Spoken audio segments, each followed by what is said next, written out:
this follow-up mission in 2019. Then in 2024, Hague was assigned to NASA's Crew-9 mission and upgraded from pilot to commander when the crew was reduced from 4 to 2.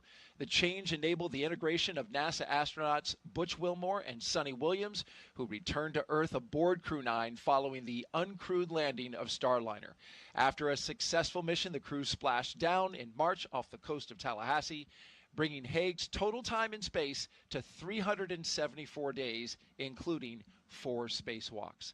What a history there. What an experience. And most recently, Crew-9.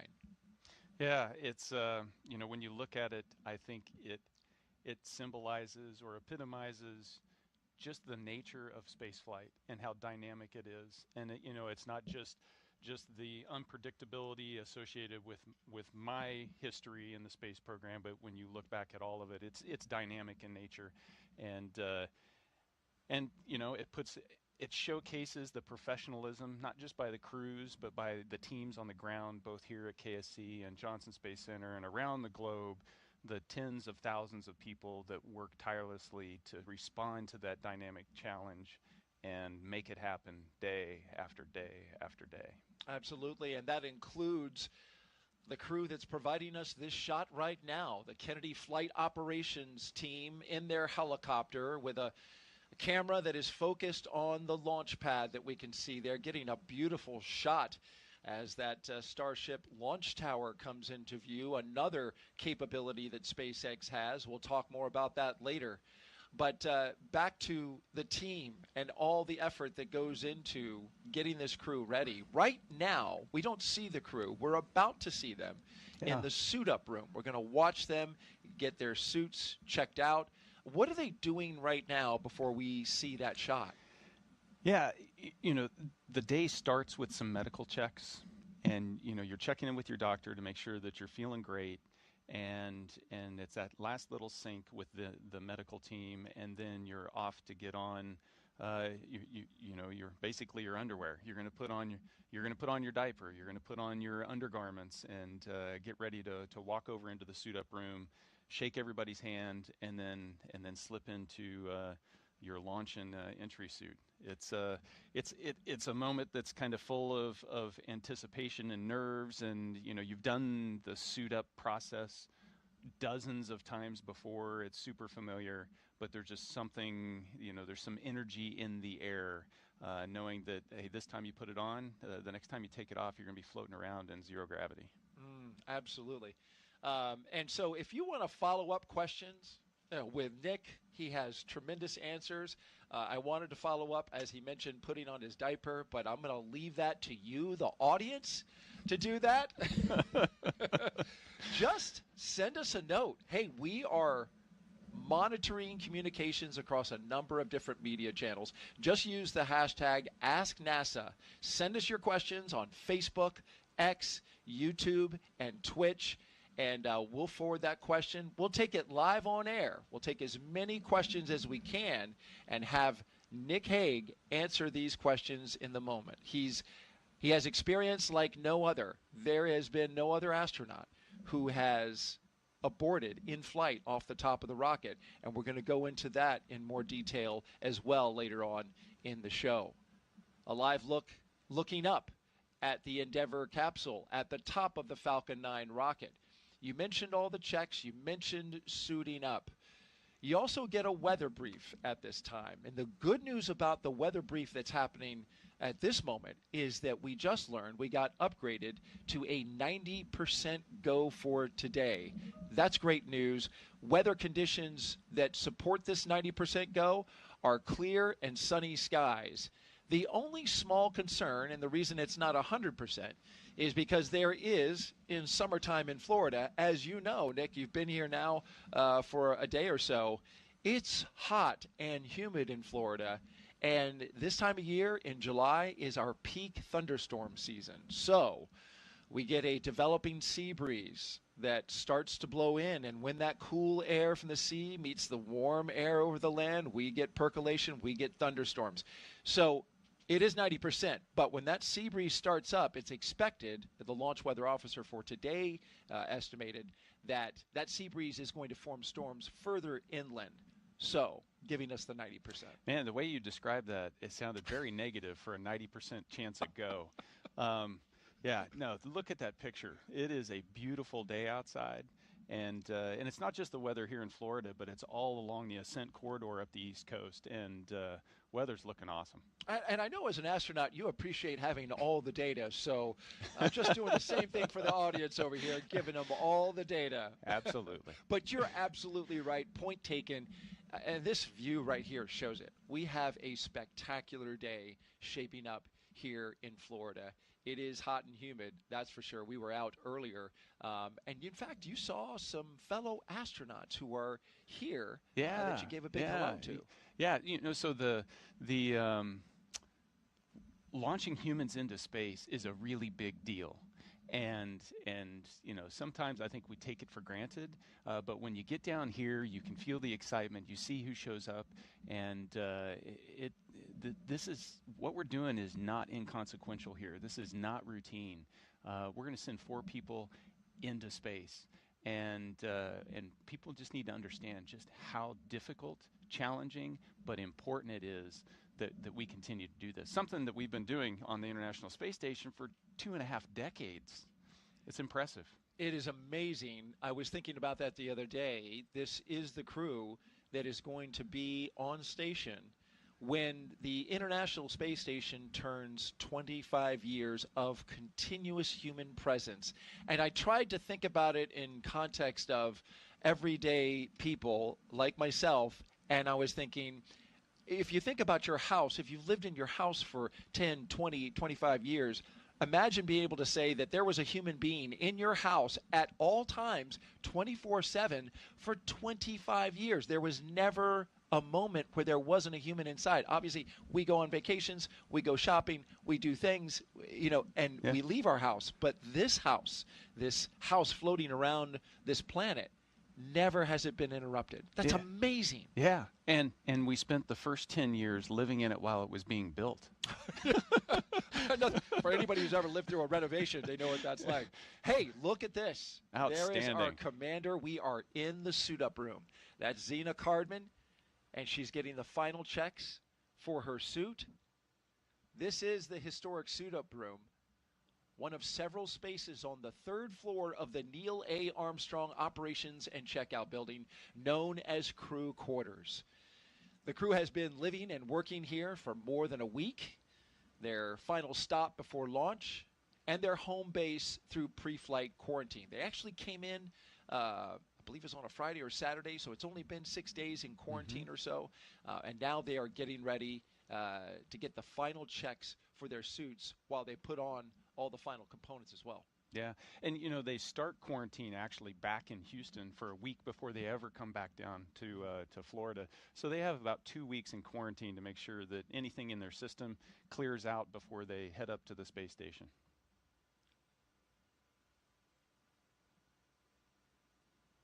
Now they're in their launch seats. What's interesting about the seats that they're sitting in is each one of these seats matches identically to the one inside the Dragon Endeavour spacecraft. Yeah, and they're going through their suit leak checks here. They've zipped up. They're making sure that that their suit would hold pressure. Now, when they launch in these, you don't expect them to pressurize. It's only in the event of an emergency that you'd need it to pressurize. So in the unpressurized configuration, they're actually really comfortable to sit in.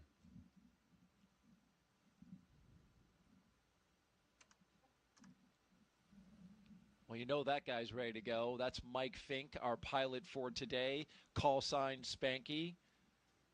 Got a great sense of humor, and he's a live wire sometimes. He is. He keeps you on your toes. Absolutely. And you can see his I smile. think he heard us. Big wave.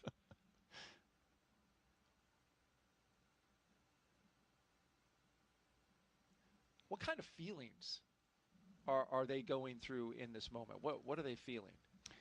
From a just being there, putting the suit on, you can imagine you're putting on a pressure suit. So there's a plastic bladder inside of there. So you're putting on essentially a Ziploc bag that is shaped the size of you. and then there's some material on there to hold it all together. So it can get quite warm, actually. So that's why they hook up the umbilical. You can see there it's providing pressure, but it's also providing cooling air blowing in there while they're sitting there. It doesn't take long before you start sweating. So it's quite similar to just stepping out the door here in Florida today. You step out and you start sweating. Well, let's get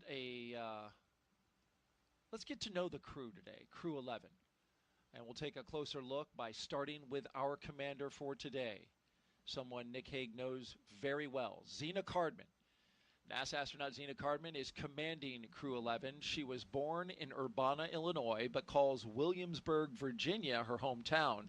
She is a scientist at heart with degrees in biology and marine science from the University of North Carolina at Chapel Hill. Before joining NASA, Zena did field work in some of the most extreme environments on Earth, including Antarctica, the Canadian High Arctic, and volcanic terrain in Idaho and Hawaii. She was selected as part of NASA's 27 astronaut class known as the Turtles. Zena was originally assigned to Crew-9, but was later reassigned to command Crew-11 to support changes in station operations. And when she's not training for spaceflight, she enjoys rock climbing, writing poetry, and powerlifting. And there she is with a big smile and a lot of excitement. She shakes hands with some staff there. We mentioned that she was originally assigned the commander of Crew-9. You know this situation well because you were the pilot at that time. Yeah. You switched to commander. She was reassigned to a later mission. Tell me about that. How did that work, and why was that the case?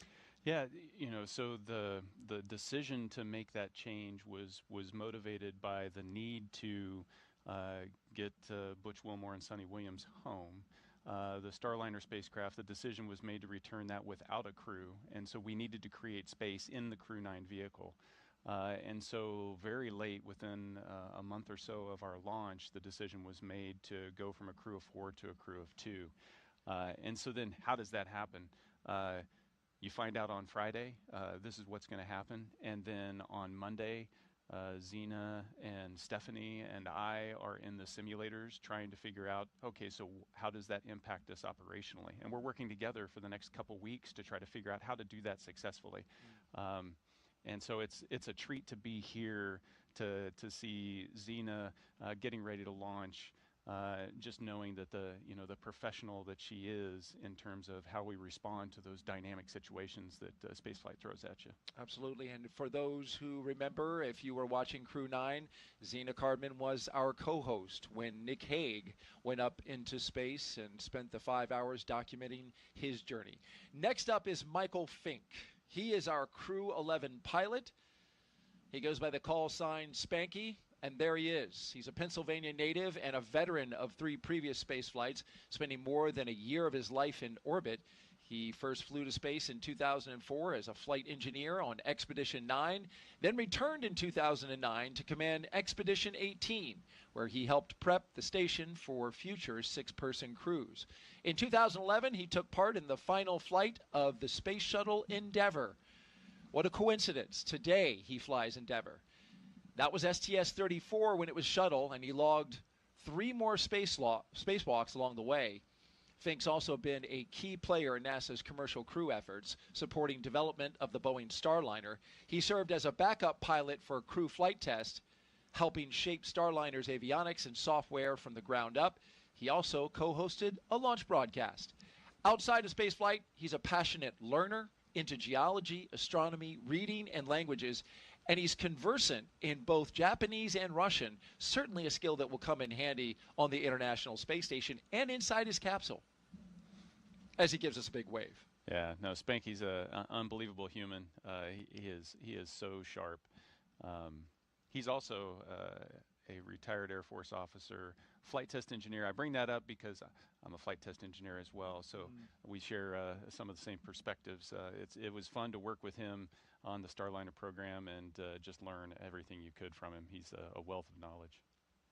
14 years after flying Endeavour to the International Space Station to help build it, he is flying Dragon Endeavour to see the finished work. Yeah. it'll be exciting for him because it's changed a little bit since he's been there last time. So some things will be very familiar and some things will be new. Let's move on now to our mission specialist. One for Crew-11 is Kimiya Yui, representing the Japan Aerospace Exploration Agency, or JAXA. He's a former test pilot and Air Force officer. Yui graduated from Japan's National Defense Academy in 1992 and rose to the rank of lieutenant colonel in the Japanese Air Self-Defense Force. He was selected as a JAXA astronaut in 2009 and made his first trip to space in 2015, spending 142 days aboard the International Space Station as part of expeditions 44 and 45. During that mission, he made history as the first Japanese astronaut to capture JAXA's H-2 transfer vehicle, a crucial piece of cargo hardware.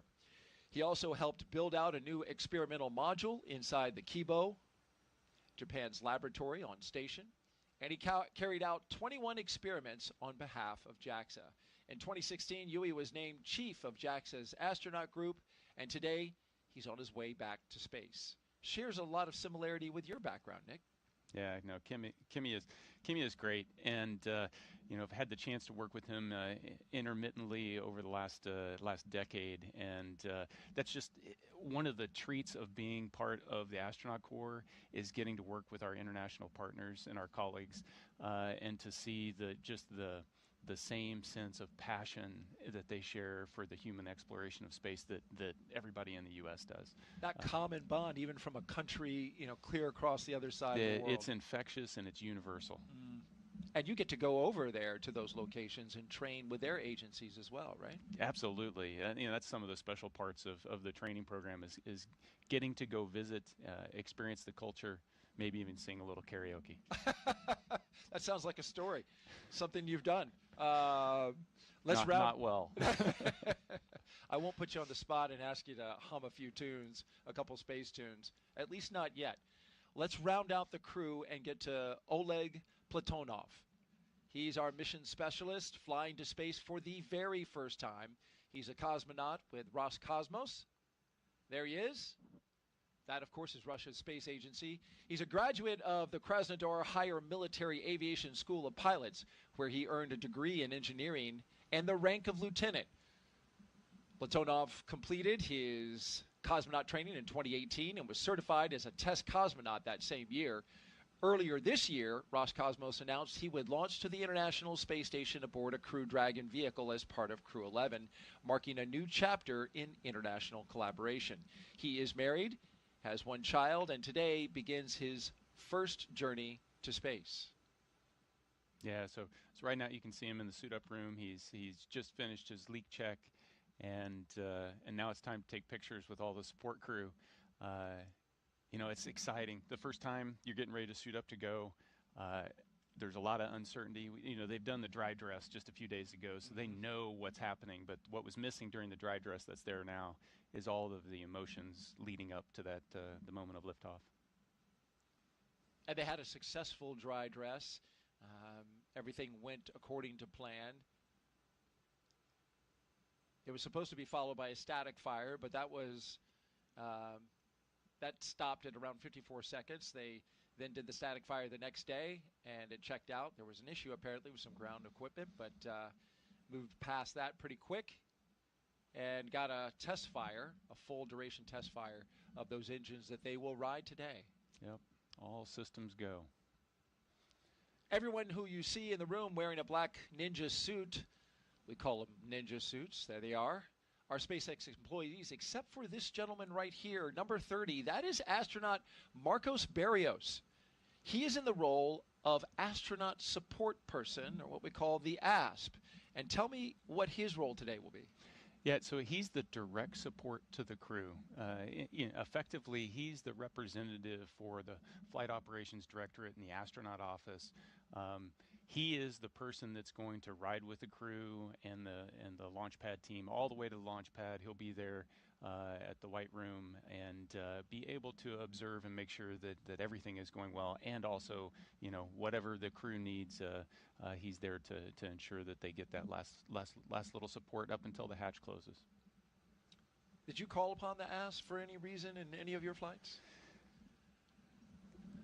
I'm trying to search think through the archives. Yeah, no, you know, it was just comforting to know, you know, and so it's like, hey, can you let my wife know, you know, pass a little message, you know, there's some, you know, emotional, psychological support aspects of this more than just the logistical aspects, and it was nice to know there was somebody always there watching your back. Comforting. Yep. It really must be.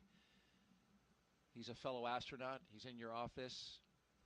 You see him regularly, so, and especially on the training for the mission, you see him throughout. Yeah, and you know, for the last 2 weeks, he's been in quarantine with the crew, so you've got very close contact with him, and you know, they're watching and following and tracking everything that's going on with you and giving you what you need. As we see the crew there, the 4 members of Crew-11, spending their last minutes with many of the individuals who have helped them suit up to this point. They'll depart in their crews to go out to the pad. Let's talk a little bit about how this crew trained extensively for this mission. Nick, talk me through some of the training that we're going to see here shortly that begins with, well, hold on one second. I see a card game starting to form and astronauts gathering around the table. So let's talk about that. This is an important moment and a tradition as well. Yeah, the astronauts are not anything if they're not superstitious. So this is one of those traditions. The chief of the office, you can see there, Joe Akaba, is dealing out a game. The game changes, you know, every mission. It's really up to the chief of the office to figure out what that game's going to be. But the goal is the same. You go until the commander wins, and you have shaken off all of the bad luck, if you will. Sometimes it can go quick. Sometimes you need a few hands to make sure everything works out. What game did you play? We just went straight high card. High card, yeah, I see that a lot. High card. It was simple, and it took one hand, and we were ready to go. And I believe that this deck of cards that they're using is the deck of cards that was designed, has the drawings of Zena Cardman. Yeah, she's a lot of things. She's also an artist, and so she has a tendency to do up a special deck of cards for crews that she's associated with, and looks like they're down to the final 2. She keeps winning. Finally, I think she. No, she's still. Mike Fincke and the commander still holding in. We may have to shuffle the deck. This may be a first, Nick.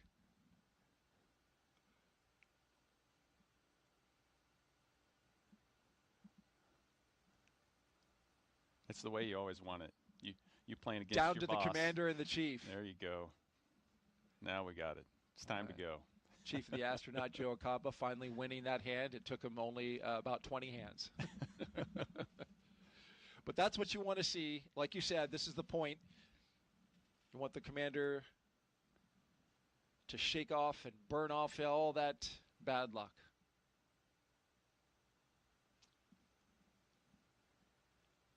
I see another astronaut there in the corner on the left-hand side there. Yep, Eric Bowe.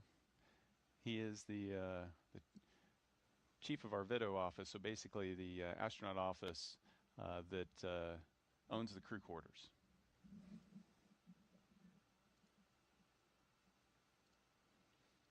All right, they're lining up. They've said their last goodbyes. You see all the ninjas there, the Spacex support personnel. You know, they're the same ones that have supported you through training and your weeks of training out in Hawthorne.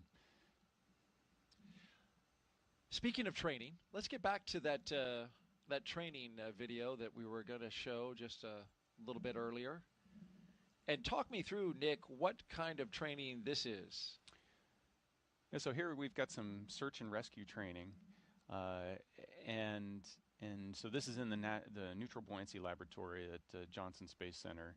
You know, the capsule there, the focus of this training is everything that happens outside the capsule. So we have a generic capsule that you get out of, and then we simulate what you would need to do if you landed in water and needed to be rescued by search and rescue forces. While somebody sprays you in the face with a hose? Well, in theory, but that's to simulate the helicopter above head and the prop wash that you would get there from the rescue forces that come out of Det 3 here just at Patrick Space Force Base, and the search and rescue forces that DoD has stationed around the globe that can respond if needed. And here, of course, emergency training? Yeah, on board, you've got to be the jack of all trades, and so you need to be prepared to respond to a medical emergency if you needed to. And so we practice integrated training to respond to somebody that needs help. All right, our cameras that were in the suit-up room are now repositioning for the astronauts' departure from the astronaut crew quarters. And while they do that, we want to invite you, the audience. Thank you so much for joining us and being a part of today's coverage, the launch of Crew-11 to the International Space Station. We're taking your questions live using the hashtag AskNASA. So if you're watching on YouTube, Facebook, X, or Twitch, or streaming, just drop us a question and join the conversation. We're here. Nick's ready. And we've got a few questions that we can take right now. Before we do that, though, check out this view from up high. This is the building and the facility that we were talking about, astronaut crew quarters, inside another building, the operations and checkout building. Yep, ONC. And so you can see the caravan lined up there, getting ready to the convoy of support vehicles lined up and ready for the crew to come out and hop in. Those 3 Teslas will ride out to the pad. You'll have 2 astronauts in 2 cars. And of course, these are equipped to keep the astronauts comfortable as they drive out to the pad, which is roughly a 20-minute drive from this location. Yeah, they've got little cooling packs that you can connect to. Same cooling packs you might have seen in the footage from the suit room while they were standing around and saying their last goodbyes that they were hooked up to. They'll move those cooling packs into the cars. Like I said, if you don't hook up to that cold air, you'll start to sweat pretty quickly. Absolutely, especially in this heat. It doesn't take much. Yeah, you can see some of the families coming in to be able to say their goodbyes.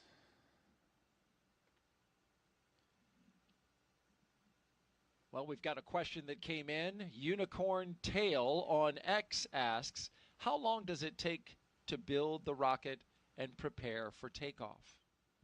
Yeah, so we had the fortune as we were preparing for Crew 9 to meet the team out in Hawthorne that built the booster as it was being ready to ship out, and it's amazing to see, and every time you peel back another layer of the team, you find another group of 30 or 40 people that are just working tirelessly, and so it takes months, years to get to that point. You're looking at a booster here that's flown before, and how can you tell that? It's got a little bit of soot on the side, and so the turnaround for the vehicles or for the rockets is much quicker, but the initial construction takes some time.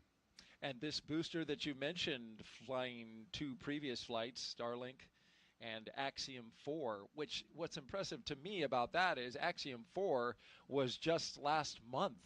And so they have gotten, SpaceX has, able to turn around the refurbishment of a booster in that amount of time is incredible.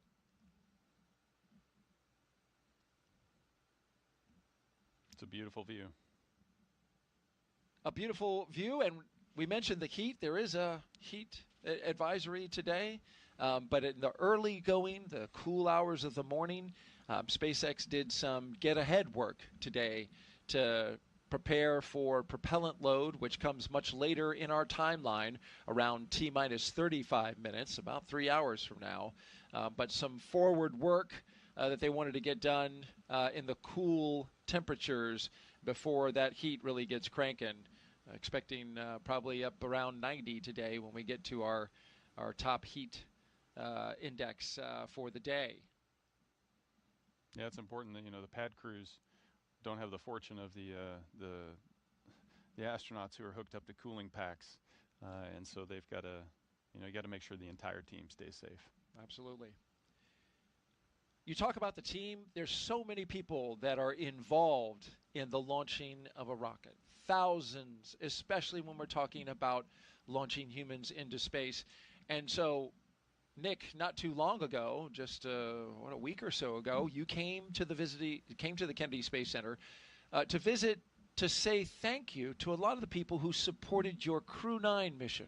Yeah, it's a treat. In the lead up to launch, in the months of training, you don't have the opportunity because you're so scheduled. You don't have the opportunity to get to meet everyone, and so going through the headquarters building, everybody from the top floor down to the guys here in the mail room, everybody serves a critical function that keeps this machine working and flowing and able to do the things that we're about to witness that are just really hard to do. And so it was a treat to come over here to Kennedy Space Center. It's a treat to visit over on the Space Force side at Cape Canaveral Space Force Station and Patrick Space Force Base. That joint team, it makes this place extremely special. This is the preeminent place to launch humans into space, and that workforce makes it happen every day. And it is still the only place in the world at the moment where you can launch astronauts to the moon. And of course, that is going to happen again early next year with the Artemis 2 mission. A very special place indeed. And now you're looking at the doors that Crew-11 will exit out of. This is a very historic part of the walkout. It's called Walkout. This is where all 4 crew members come out. We are going to watch them leave the crew quarters and then come out to greet their family that we showed you in those wide shots. You're watching live coverage of the launch of NASA and SpaceX's Crew-11 to the International Space Station. We are currently T-minus 3 hours and 32 minutes until liftoff. We are awaiting the crew's departure of the astronaut crew quarters, where they have been for a little less than a week, preparing for their mission to go into space. Inside now, you're looking at the hallway that they'll walk down. Earlier, they were getting suited up and having those suits checked out with pressure checks. This is a look at some of the art in the hallway that the astronauts will walk down. In many senses, this 26,000 square foot area that the astronauts you get to use when you get ready to do a mission resembles very much a college dorm room. I've been through there. That's what it seems like to me. It's very simple. It's not overstated. But that art on the hallway there really adds a touch. It does. It's, there's something about the intrigue of space exploration that harnesses the imagination and humanity's creativity, and the artwork that they've got displayed there, the artwork that I get sent in the mail from kids across the globe. Oh. And it lets you know that there's something so very organic about the need to explore. That is awesome. I can imagine getting those pictures, how moving something like that is when a young person takes the time to create an image inspired by what they see you do, what they see your colleagues do. You've been listening to astronaut Nick Hague, Brigadier General with the U.S. Space Force. He is here to provide us commentary throughout this entire operation, leading all the way up to liftoff and a little bit thereafter until the astronauts get into orbit. We will document every move. You can see the families that have moved into position there. They're waiting for this walkout. This is the last chance to say goodbye. There's lots of goodbyes leading up to launch. and last opportunities. And over the course of the last few days, there's been, the families are in quarantine as well, so that they can have special moments and quiet moments and say the things that they want to say before they leave for 6 months plus. And but this is the last chance you get to look your spouse or your kids in the eye and say, goodbye, love you, and I'll see you in a few months. And those vehicles that will take them away from their family and out to the launch pad awaiting their vehicle. This is the back of one of them. And they always make a custom message for each of the Teslas that go out there to the launch. Sometimes it's one message on all of them. In this case, we have 3 words for each of the 3 Teslas. And as you can see there, one of them is launch. The next one, and the second one, you can see is live. And you have to reverse the order, right? You've heard of that phrase that you see on signs oftentimes, sometimes in people's homes. Live, laugh, love. Well, this today is live, laugh, launch.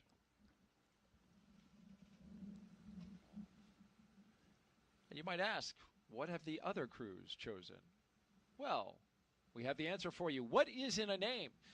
The license plates have been branded going all the way back to the Demo 2 mission, which used the ISS bound for theirs. Crew 1 chose later Earth.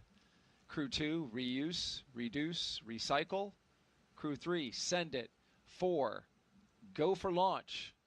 5, blast off with the number 5 in it. Crew 6, Crew Dragon. Crew 7, bye. I think I did that long enough. There's 7 letters, by the way, bye in there, so okay. Make Now note I of get that. it. Jessica Meir, that was her mission. She pointed that out. Crew 8, yay space. Crew 9, I don't know who came up with this one, but ready for it? Ready for it.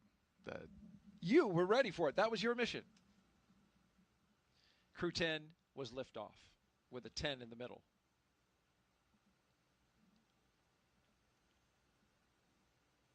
Live, laugh, launch. You were talking about the time that they're spending with their families, and they're about to do that now. And it ties in with what you were saying earlier. Human spaceflight is an important endeavor, exploration, so key to the fabric of this country. But it's risky. It is. It is. It's but it's not risk for the sake of risk. So astronauts are not adrenaline junkies. We manage risk professionally, and we make decisions. It's not just the astronauts too. It's all the way down from at the top, from program managers, the administrator, all the way down. It's the job of managing that risk because ultimately what we're trying to accomplish is worth it. If you didn't want to take any risk, you wouldn't get out of bed in the morning. And so the crew members are willing participants. The families, at least the spouse signed up for it. The kids may have been unwilling participants in all of this. And so it is, it's a stressful time for the families to, they're going to watch their loved one go and strap onto the top of a rocket. And I gotta give kudos to NASA and its support infrastructure for how it takes care of the crew and their families in a time like this. You talk about that, and just adding a little more detail there, astronauts come down from your office to be with the families during the lead up to launch. And so having the presence of those astronauts who have been there and done it is, I would imagine, pretty important for family members. It is. It's a familiar face. The astronaut office is pretty small. There's, less than 50 of us. And so everybody knows everybody else. And so having that person that you can trust and lean on, from a crew member perspective, I'm going to hop in that Tesla there. I know that, my buddy is there taken care of my family, and they're going to be there to help them through even a completely normal flight is going to be an emotional event, and they're there to provide that support. And it's not just the astronauts in the astronaut corps, but there's a whole team of support that NASA's put in place, the psychological support. Approximately 15 minutes behind schedule. They have until T-minus 2 hours and 43 minutes per the green light time, so we have margin. We finished the thought. Yeah, and it's it's that comprehensive. They're walking out now. Let's talk about that.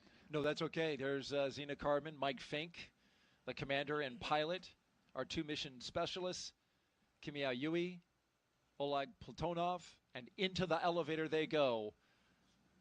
From the 3rd floor down to the 1st, the banner behind them, framing them up with all of their photos, and in goes their team. They'll get ordered into the elevator, and the doors will close, and down they will go. So if this was a 100-yard dash, they just left the blocks. That's what it feels like. Yeah.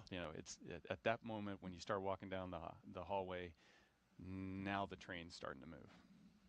So you really know, like, you're leaving the room, you're leaving where you lived, you're taking that journey out to the pad. Bags are packed, ready to go.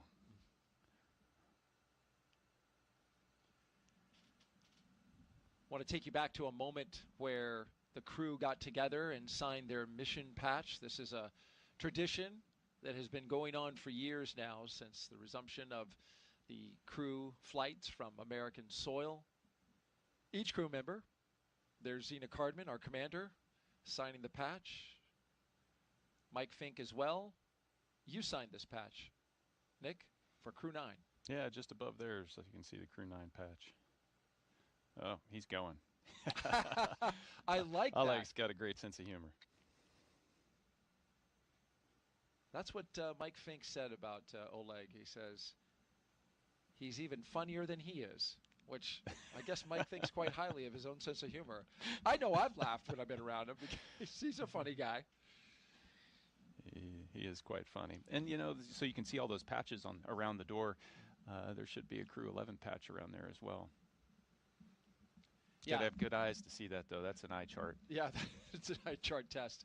This, of course, another place where crews put their patches before they go out. That area around the door and the framing, was replaced at one point in time. But every crew that has launched from crew quarters going back to Apollo has put a patch and a sticker up on that frame, at least going back to where they changed it.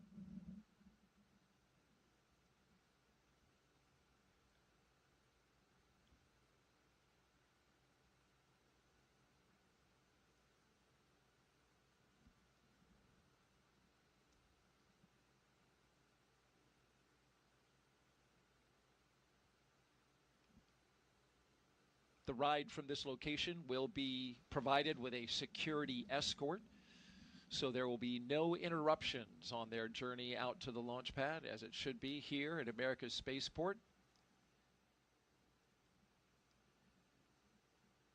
As they drive out to their destination, which you see Core there. Countdown.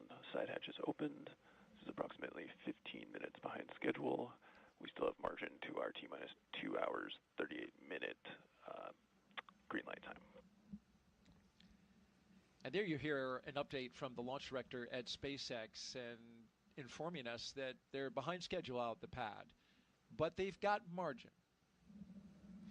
Yeah, margin's important. You see the clock there, 3 hours and 20 minutes, counting down to the seconds. The way you've got to launch into space, you've got to make sure that the orbit of the station is overhead when you launch, and so it has to be timed down to the second. And here they are, Crew-11, walking outside for the final time before launch and into a mission years in the making. Core on countdown. Crew walkout is underway on schedule. Commander Zena Cardman, pilot Michael Fincke, JAXA astronaut Kimiya, and Roscosmos' Oleg Platonov.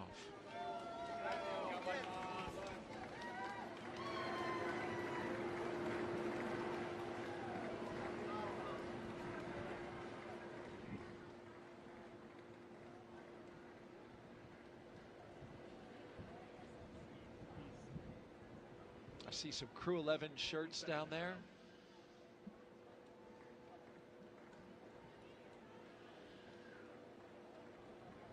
And that's Zena Cardman that we see on the left, Mike Fincke on the right, and I've seen Zena do that a number of times, making the heart symbol with her hands. Certainly sending her love to her family who have supported her. Yeah, you don't get there on your own. None of these individuals have gotten there on their own. It takes the support and love of family and friends and colleagues, and it's a team sport.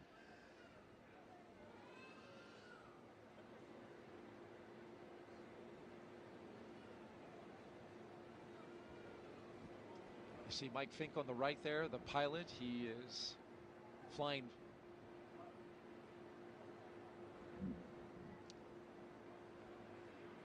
He is flying along in his kit a Gamasa, which he is, he tells us his wife is of Indian origin, and the Gamasa is used in the state of Assam as kind of a scarf, and so he's taking that with him. He's taken a scarf from his side of the family, that side of the family, for all 4 of his flights. A token, certainly, of their blessing on this flight today, but also has sentimental purposes. Yeah, little bits and pieces of home that we can take along with us. And you know, I mentioned that we're big into traditions and rituals and superstitions, and you'll find that lots of crew members have their little token of good luck.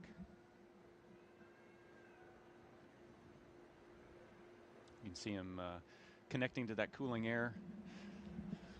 They've been off of it for a few minutes now, and so a little warm in the Florida air. Last goodbyes as the doors come down, and then immediate family will be able to come up to the windows after they crack them. Yep, they're going to roll those windows down a little bit and give some last words before launch and before they depart the operations and checkout building. Inside Zena's Tesla there, she'll have the flight surgeon going with her. Yeah, and you can see the lengths we go to preserve that quarantine. You know, you wait till they maintain their distance when they were outside the cars. Once they get inside the cars, there's still some distance. All the personnel that are in the cars with them have also been in quarantine this entire time. So it's not just the crew members that are in quarantine for a couple weeks. It's a group of several dozen people that have to quarantine. I want to point out Secretary Sean Duffy is here. He is NASA's acting administrator. Also Secretary of Transportation here supporting the launch today and the crew there at the Walkout. He's the gentleman with the glasses and the blue suit coat, which I think is second from the right. There he is. A shot over his shoulder.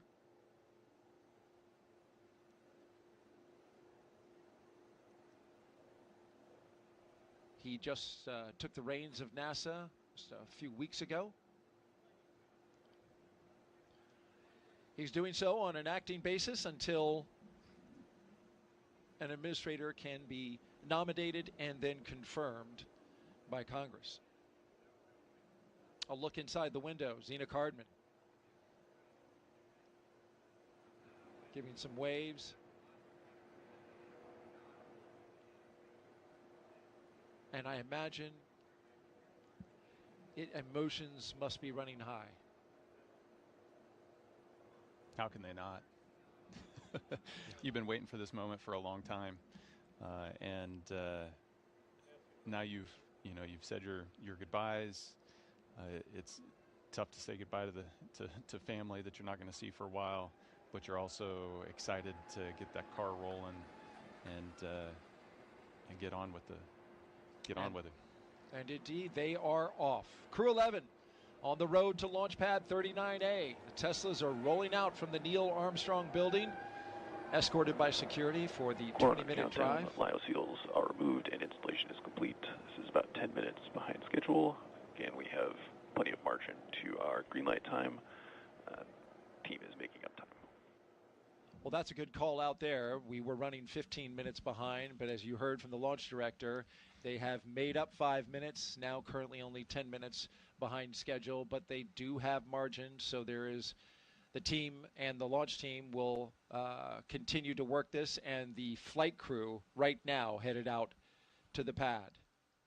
Their next stop, a rocket, waiting to launch them into orbit. No pressure, just your average commute today, Nick. It's not your average commute. You get this police escort with helicopter support, and you get to run every red light and run every stop sign.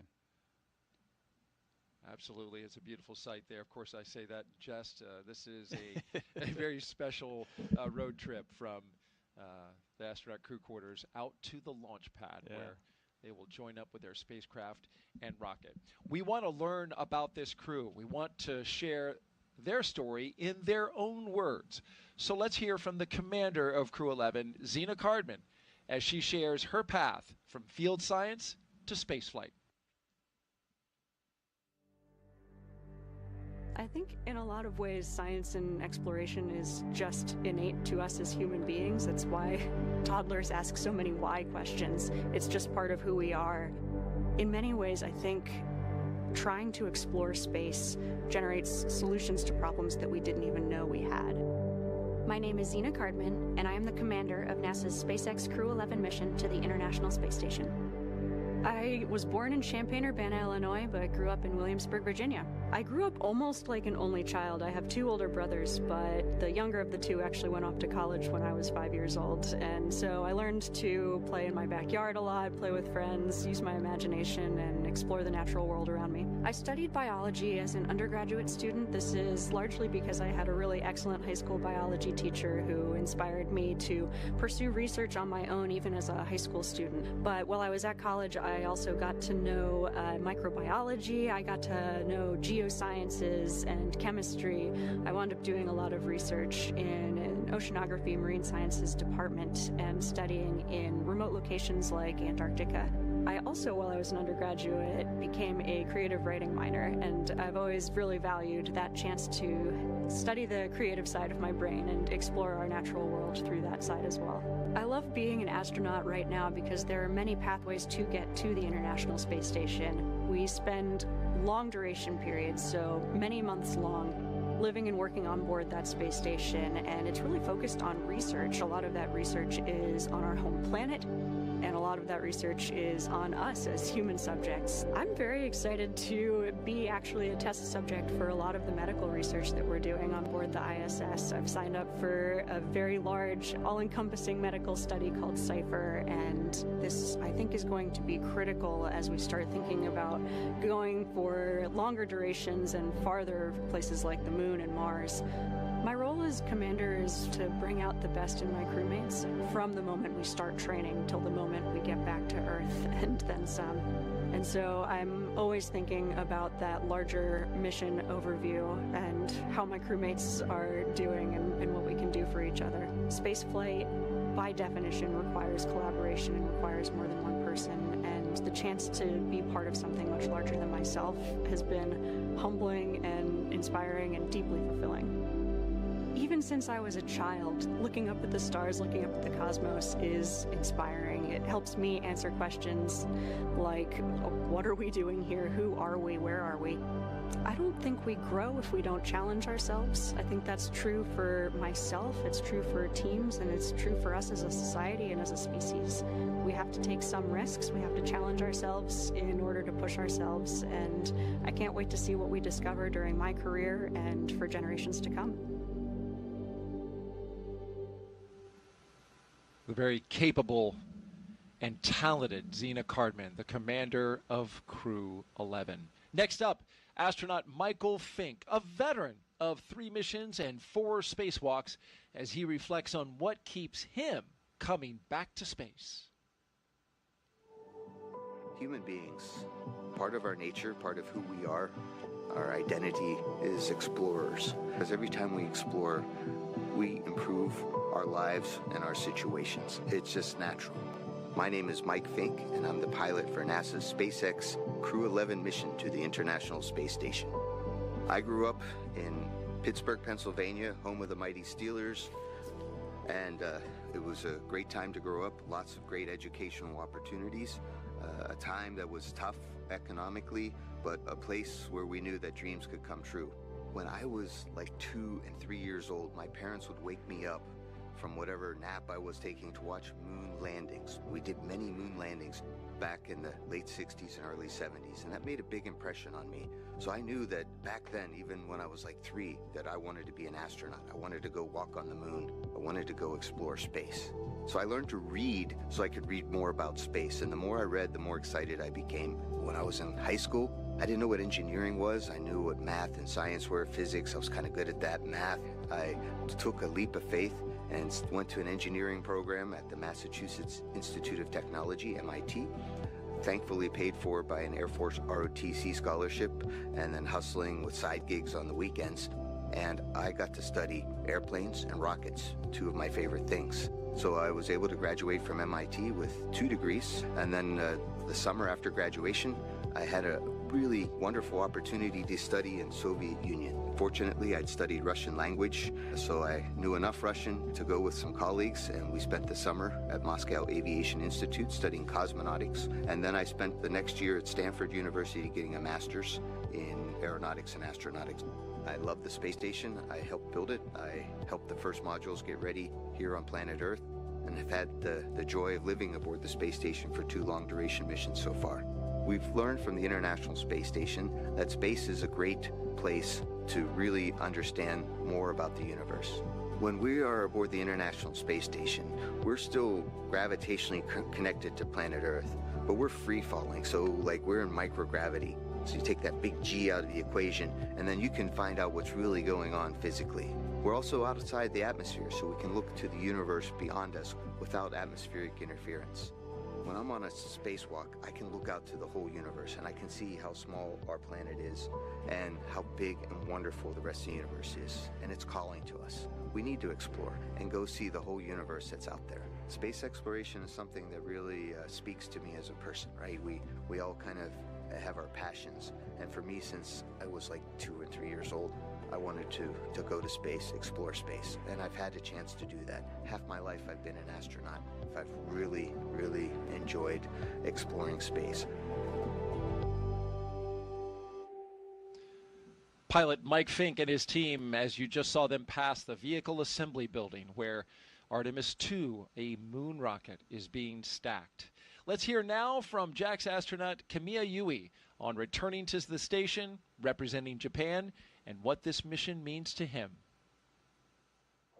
I think humankind has a desire to explore and also expand our area of activities. Space is a great place to explore because Earth is so small. We still have unknown places, but Earth is, generally speaking, so small compared with space. My name is Kimiya. I'm a mission specialist for NASA's SpaceX Crew-11 mission to the International Space Station. I was born in very, very small village in Nagano Prefecture. So up there, I was able to see very, very beautiful stars in night skies. When I was a little boy, I did stargazing, and I loved stars. I really want to know everything on our universe, and I want to go everywhere as long as I live. When I was already like 10 years old, I already wanted to become an astronaut or astronaut. I graduated from the National Defense Academy, and after that I entered Japanese Air Force, Japan Air Self-Defense Force, then become a fighter pilot, then a test pilot, and then became an astronaut. We do science in space because we have constant microgravity in the ISS. We cannot achieve that condition on the Earth. Space station actually contributing our knowledge, and also we can produce new materials or medicines in order to make our future brighter. going to Moon or Mars is very difficult. So we need to test our materials, and ISS is a great test bed. So Crew-11, we are going to have a lot of experiments on ISS, and JAXA especially, we are going to have a new cargo vehicle, HTV-AX. The vehicle itself is a little bit lighter, but we can carry more stuff to the ISS. 10 years ago, I went to space for the first time. It's changed a lot. And for astronauts, it became much more convenient to live. For example, we didn't have a good place for cooking. Now we have gallery. I was able to see a lot of stars and also beautiful Earth or moons. This mission inspired me, and I really want to pass that actually inspiration to other people on the ground. ISS is one of the best examples to have a dream and work together and make the dream come true. So if you see ISS in the night sky, please think about your dream, about how to make your dream come true.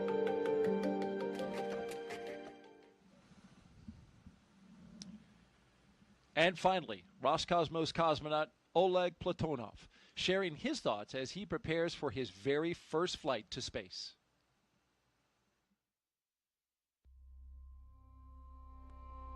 Бесконечный космос открывает бесконечные возможности для человечества, поэтому есть необходимость осваивать Солнечную систему, осваивать просторы за пределами Солнечной системы. А для того, чтобы это сделать в будущем, мы должны закладывать эту базу. My name is Oleg Platonov, and I am a mission specialist for NASA Spacex Crew-11 mission to the International Space Station. Я родился в большом индустриальном городе в России, в городе Челябинске. Это моя родина.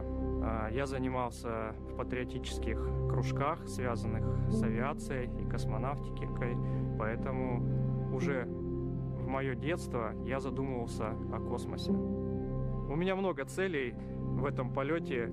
Прежде всего, я хочу полететь на мощной огромной ракете в космос, долететь до Международной космической станции, сесть возле большого иллюминатора на станции, посмотреть на нашу красавицу Землю, и это будет вдохновлять меня работать все лучше и лучше. Мы можем получать новые данные о нашей Земле, о Солнечной системе, о космических лучах, о нашей Вселенной, о жизни микроорганизмов в космосе, о здоровье человека, о получении новых лекарств, о путях улучшения конструктивных материалов и внутренняя потребность человека исследовать все, что находится вокруг него. Хочется узнать все новое, новое и новое, расширяя горизонты своего знания, что границы открыты, что мы можем летать в космос, что мы можем лететь дальше, все дальше и дальше, за пределы нашей Земли, за пределы Солнечной системы.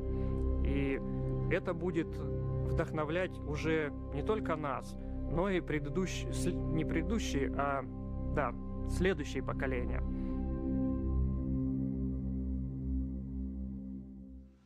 And those are all 4 members of Crew-11. If you're just joining us, we are currently T-minus 3 hours and 1 minute until liftoff of those 4 individuals who make up Crew-11. Liftoff to the International Space Station. And this is their ride, a Falcon 9 rocket with a spacecraft called Endeavour sitting at the very top.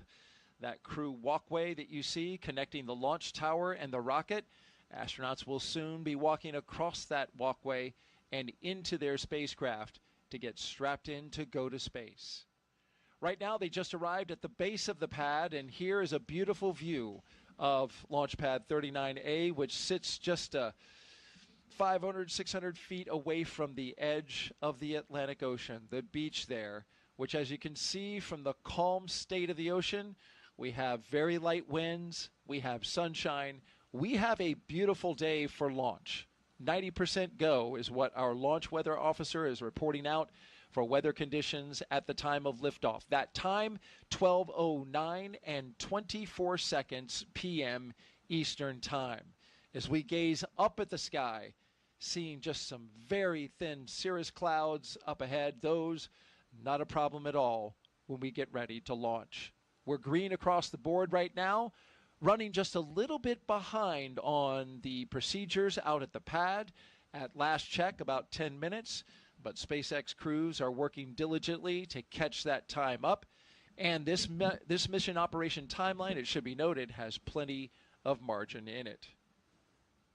What you're about to see now is the astronauts walking up to their rocket to get a look at the 1.8 million pounds of thrust that can be generated by this machine as it takes them up into space. That moment coming up in just a few minutes, Nick.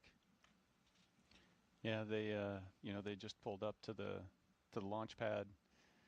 Got about 3 hours until liftoff, and so this is your last bathroom break before you're strapped into a seat and hostage for the next 3 hours. So much needed respite, and then but it's once you ride that elevator up to the top, it's just this stark contrast. You see your rocket up close and personal, and it's this amazing feat of engineering. And then the backdrop is the beautiful Florida coast and the waves crashing onto the beach and a breeze in the face. And it's just a spectacular moment once you get to the top of the launch tower. You painted quite a word picture there, and we are about to see what that looks like through the eyes of the astronauts as we document their journey up the launch tower, across the walkway, and into their capsule. In the meantime, we want to take some questions that we've been asking and getting and receiving from our audience that's watching around the world. Those who have put their questions forth to our astronaut co-host, Nick Hague, a brigadier general with the Space Force and a NASA astronaut. Austin asks, my son, Knox, age 8, would like to know, how do you get to the space station when it orbits around the Earth so fast? And that is fast. Countdown. Advanced team have completed their preps for crew arrival, and crew are heading up the tower on schedule. That's great news. Sounds like they made up all of that 10 minutes that they were behind. That's a great call out. Yes, station goes 17,500 miles per hour. How are you going to catch up with that? Yeah, so Knox has got it. He's got his finger right on it. You've got to start going that fast. So the rocket's going to take off going vertical, and it's accelerating. But after a few minutes into flight, the rocket pitches over and is basically going horizontal and continuing to accelerate as it falls back down toward the Earth. And so you're turning all of that fuel, the 1.8 million pounds of thrust that you were talking about, you're turning all of that into velocity. So right now they're going 0 miles per hour. After 9 minutes of lighting that rocket, you're going to be going 17,500 miles per hour. And it's timing. So that's why we're counting down 2 hours and 56 minutes to liftoff to the second, because that's when the Earth rotates underneath the International Space Station's orbital plane, and then that's the moment that we have to take off. So it's an instantaneous launch window. And that instantaneous launch window at exactly 12:09 and 24 seconds p.m. Eastern Time. You talk about catching up to the ISS, the day that we have and the time gets them there because we are in the same orbital plane. Our first two astronauts clear from the bio break. Zena Cardman, Mike Fincke walking out and getting a look at their rocket, arm in arm. It's a tall rocket, so it's hard to actually look up that. So you've got to lean back to be able to really see it. You know what? It looks like Mike Fincke, who's on the right-hand side, has a little more lean. What's interesting about him is he's wearing an upgraded suit called an R2. There's Zena. Let's go. Just circling her arms. Let's just go. Yeah. But he's wearing an upgraded suit that SpaceX says has more mobility and more flexibility in it. Well, he just demonstrated that. Well, I he guess. sure did, didn't he? Oh, no. Zena wasn't going to be outdone. No, it's awesome to see them, the excitement, the emotions that you feel as you're getting ready to do something like launch into space. Astronauts are humans. They feel all those same emotions, and so it's fun to see some of the excitement come out and on display. Spillover right there on the launch pad, because there will be time for things to get serious once they get into the cabin. We turn on the launch escape system and start flowing propellants. But right now, just like you said, a nice moment at the base of the launch pad where those emotions spill out. But talking about the suit, Mike Fincke is the only one who is wearing, you can contrast his suit with Zena's. It looks exactly the same, but it's constructed differently. It has a circumferential zipper as opposed to a vertical zipper. So, as you know, you got into your spacesuit like a onesie.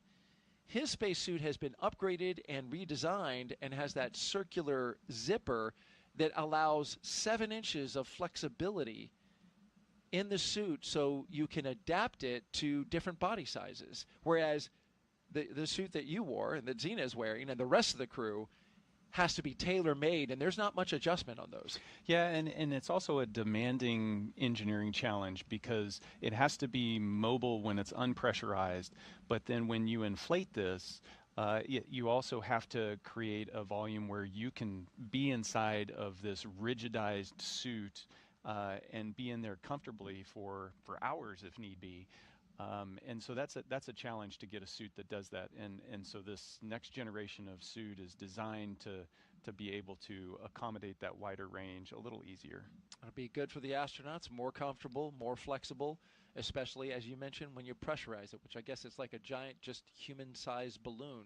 This is a great shot from our flight operations team here at Kennedy. You can see the 2 crew members, somewhat small, getting ready to enter the crew access arm. And here they come, Commander Zena Cardman and pilot Mike Fincke, getting ready to board Dragon Endeavour, and they are all smiles. Ear-to-ear grins. It's awesome to see.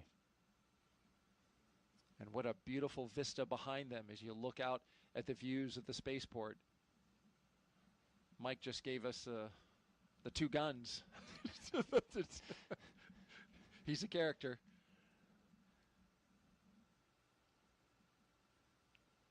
Now, before they get into the spacecraft, some important business at hand here, wanting to make sure that no FOD or foreign object debris goes into the spacecraft. So the 2 suit technicians and the closeout crew there, making sure that they take care of that, as well as this tradition right here, Nick. Yeah. Got to sign that wall. That means you're going. And so every crew that's launched off of, commercial Crew Dragon launched off of 39A has been able to sign around that NASA meatball. And it's little moments like that that connect you with the legacy of the program and make you feel connected in a way where you understand, hey, I'm taking the next step, and it's an important step.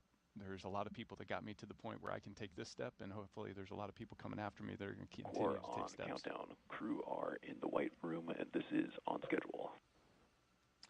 You'll hear these audio call-outs from time to time from the crew operations and resource engineer with updates, and we'll pause to listen to them. Here are the 2 mission specialists now doing their rocket recline, looking up at their ride. I think they studied technique from Zena and Mike because they had it down. Seemed like kind of like a rock and roll kind of pose, didn't it?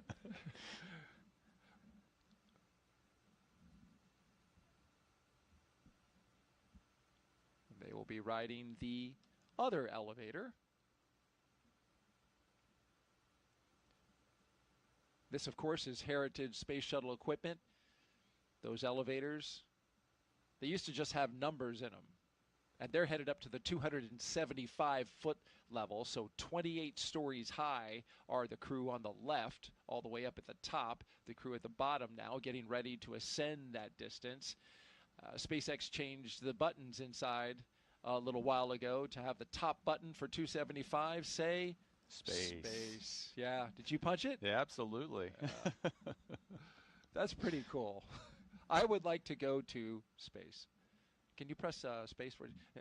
Did your fellow crew member say, can space please? Can you press that button for me? Make everybody wait uncomfortably long. That is something you would do. Maybe. So Mike carefully getting into the spacecraft here, which that takes a bit of physical effort, right? You don't want to touch that seal because that is what protects you from the hostile environment of space. Yeah, absolutely. That side hatch is going to stay closed the entire time you're in space. The next time you're going to open that is when you're bobbing around in the Pacific, and the recovery teams open it up to get you out. Of course, we're going to do leak checks on that here in a little bit, and it's important to be able to pass that. So you're hyper vigilant about hardware, and you mentioned that transition to seriousness as you're walking out that gantry. That's when you start to build and flip that switch in your mind of, okay, this is spaceflight hardware. This is the equipment that's going to keep me alive. You become that hyper vigilant person that you need to be. Last two crew members there, the mission specialists, walking down the crew access arm. And the final two crew members, mission specialists Oleg Platonov and Kimiya Yui, arm in arm, thumbs up, ready to go.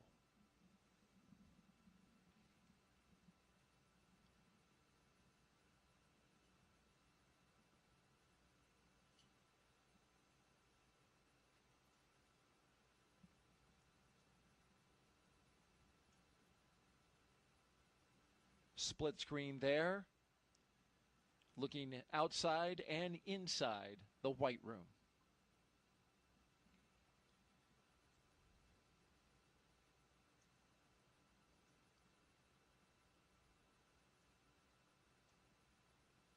You mentioned the mission. This crew is leaving the ground with a baseline of at least 6 months, half a year in space, ladies and gentlemen. But they are being considered, and research and study and certification process is underway to expand this to an 8-month increment, 2 months longer. And so the plan is for the commercial crew program, which is here at NASA, is to certify the spacecraft Dragon to be able to support them for a return 8 months later. We know they can live on station for 8 months. We've had astronauts live there for a year. But that is a long-duration space flight. And so the hope is that they certify them for 8 months and they can return 8 months later, hoping to get it by October. Yeah, it's a 6th flight of Endeavor, and there's a lot of things that need to be looked into. From a crew perspective, the mindset has to be, I'm going for 8 months. And then if it ends up not turning out that way, then that's I guess a pleasant surprise or unfortunate, depending on your perspective at the moment, because every day in space is a gift. No, it'll be exciting for them. And like you said, we've had people up there. One of my crew members, Christina Cook, was up there a year. She launched with me on MS-12. So we know how to do it, and we know how to keep people healthy when they stay up there that long. It really comes down to expectations and expectation management with crew members as well as families, as well as the entire team that has to support this particular mission, because it's not just the crew and their families, but that entire support network is on call while they're on orbit. That's an interesting point to think about. I hadn't thought about just how that kind of puts the family, as you mentioned, on call as that entire time. They have the moments where they get to connect with you via video phone and high-speed connection, but as long as you're up there, they know that you're not here on Earth. You're in space, and you and your crew are being supported by this international laboratory, which has been doing it for 25 years come November 2nd. You're watching live launch coverage of NASA and SpaceX's Crew-11 launch to the International Space Station. I'm Daryl Nail, and I'm joined by NASA astronaut and Brigadier General Nick Hague. We've counted down about an hour and 20 minutes so far. And we're cruising to liftoff. T-minus 2 hours and 44 minutes. T0 is 12:09 p.m. Eastern Time. A look at the signatures on the wall inside the White Room. And I would love to see if we can make out my co-host's signature there. You Nick won't. Hague. You won't. No? I launched off Slick 40 over at Cape Canaveral Space Force Station. Indeed you did. Yeah, so there's 2 lonely signatures over there on Space Launch Complex 40 right now. That's right, and that was a late change, and my apologies for that, because you were initially supposed to launch off a 39A. Yes, it was. We were the first to launch off. We were actually the first humans to launch off of that launch complex. The certification process you mentioned, the certification process for extending the life of Endeavour. Same kind of thing happens for the ground station as the launch complexes, and they were able to get that process done in time to support us to be able to launch off there. So it was a thrill to be able to be a member of the Space Force and launch off of a Space Force launch complex. That's pretty cool. Yeah. And you're the only 2 signatures there. Yeah. Well, So, hopefully I mean, we can that's fix that. Hopefully yeah, we can fix that. Yes, absolutely. SpaceX has 2 launch pads here that are human rated for spaceflight, and that gives them great redundancy, great capability as well for NASA to have access to.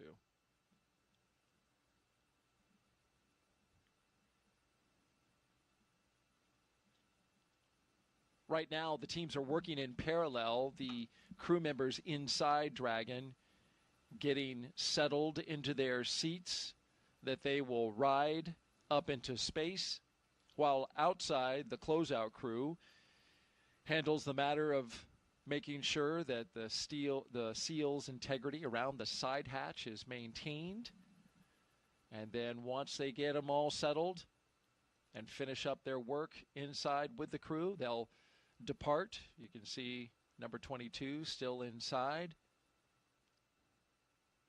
The support crew will come out of the capsule, and they'll shut that hatch that you see right there, that side hatch. As Nick mentioned, when that is shut and they've secured it, they will leak test it to make sure it can withstand the rigors of the harsh environments of space.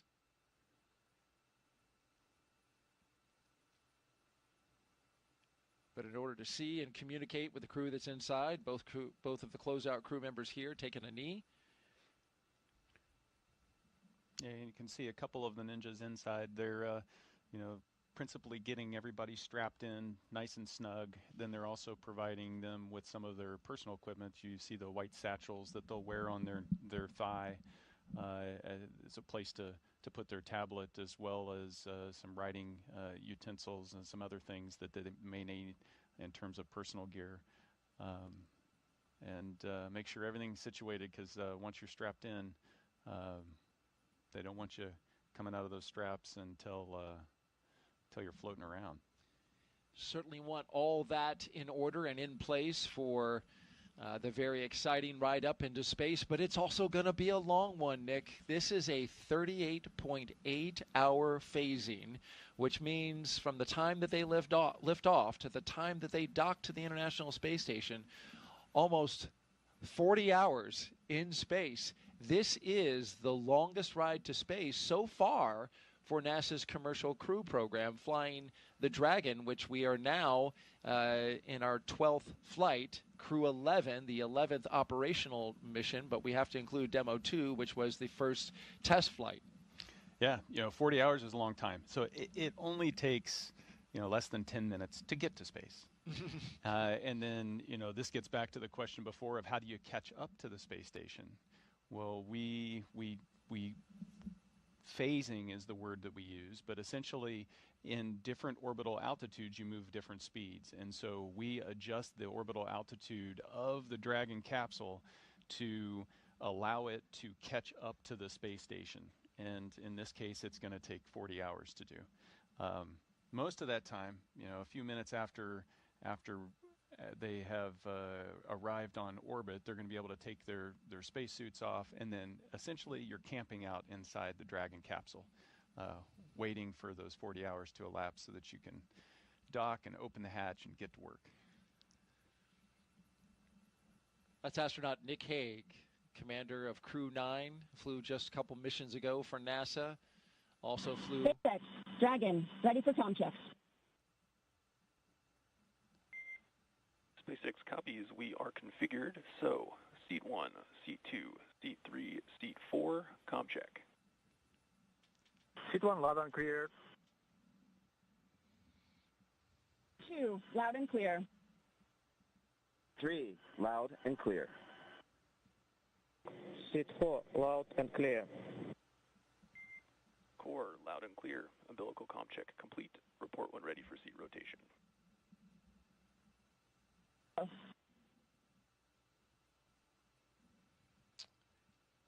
So you just heard from each one of the crew members on board as they went through all of their communications with the Crew Operations and Resource Engineer, otherwise known as the Core. You heard him communicating with each one of the crew members just now.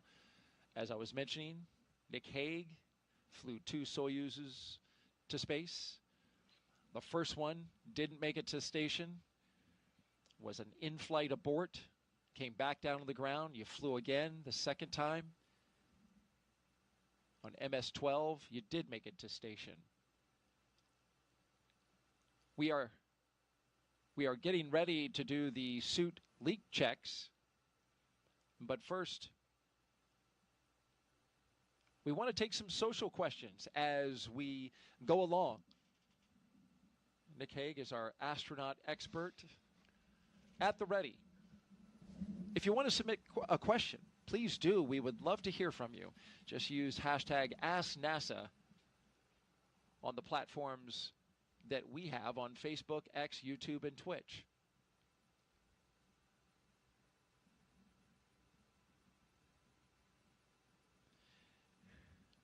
And we have a question in the lower right hand of your screen. Yes, Benny asks, what was the hardest part in becoming an astronaut? You know, I think that's a different answer depending on which astronaut you ask. There's so many things that we have to train to be able to do, whether that's, you know, operate high-performance jets, aircraft, spacecraft, or learn the engineering behind all the systems on board of those that keep us alive, to the medical support that you might need to be able to provide because you need to be the doctor for the crew. But I think for me, the single most challenging aspect was learning a second language at the age of 38. And, you know, getting selected, and the first day on the job, I started my Russian language training because to be on board the space station, you have to be able to speak English and Russian. It's a requirement.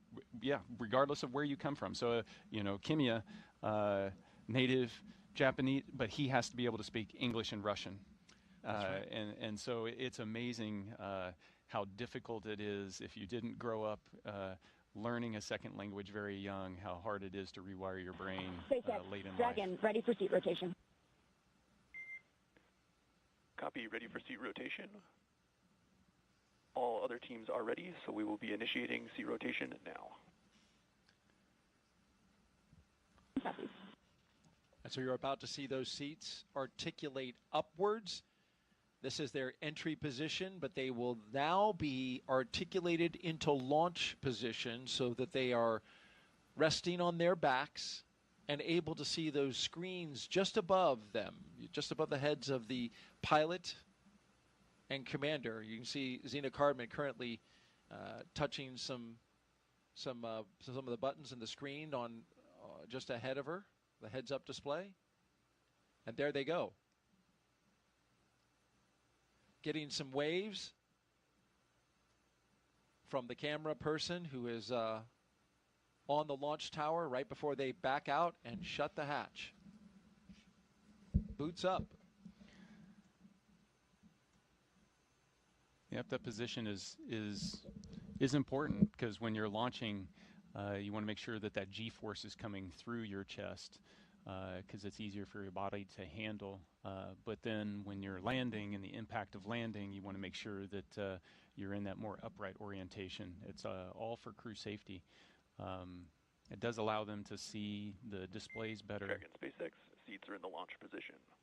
With that, you are go for Section 2, suit leak check preparation. And now that they can see those displays better, they can start operating them. And so Zena's going to step through suit leak checks here with the rest of the crew. I did not know that they articulated them down for reentry. Yeah, after the main chute's open, then they will they rotate down. How about that? Actually, it's once you come back through a certain G level on reentry, that's the trigger, and then they rotate, and then you automatically come down? Yeah, you get chutes and everything else.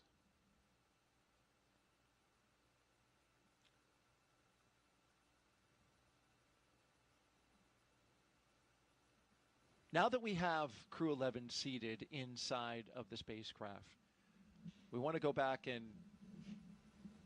and hear the story of your first spaceflight, Nick, which was, to say the least, an adventurous one. One that did not end with you getting to the International Space Station, but rather an in-flight abort. This helps us underscore just how important safety is in this moment as the astronauts prepare. So here you are, a number of years ago, getting ready to launch for MS-10, giving a wave goodbye. Talk me through your first spaceflight. Yeah, you know, when I look at this picture, it almost snaps me straight back. It's a beautiful fall day in the steppes of Kazakhstan. You know, we're on, you know, the same launch pad there that Yuri Gagarin launched into space on. And so you feel that deep connection, that legacy I talked about, the human exploration of space. And so we're getting ready to walk up to the elevator. There's a few stairs. It's a turn back photo op and wave to the management that's taken you all the way up to the base of the rocket that's sitting there, that's white with frost because it's full of rocket fuel at that point, and you're on your way. So, I mean, it's everything you dream of. It's at that point, I've spent 40 plus years dreaming about that day happening, and then liftoff. And copy, tear complete. You have a go for Section 3, suit leak check. So as we listen in, the suit leak checks. Go for Section 3. They will pressurize the suits of the crew inside the cabin. Very important matter. As you're lifting off here, what are you feeling? You know, in many respects, the feeling of the Soyuz lifting off the launch pad is very similar to Dragon. The rockets are about the same size. You feel just kind of this slowly increasing pressure of being pushed down into your seat. The rumble and the kind of the subtle vibration as you're going, but it's pretty smooth. You know, I'd liken it to being in an electric car and somebody just kind of smashing the accelerator, pushing you into your seat, and you're off. And it was, you know, a smooth ride for the first 2 minutes leading up to the point where those external boosters you see on the base of the rocket are empty, and then they need to separate from the rocket. And that's what led to this moment right here, Nick, when those boosters didn't do quite what they were supposed to.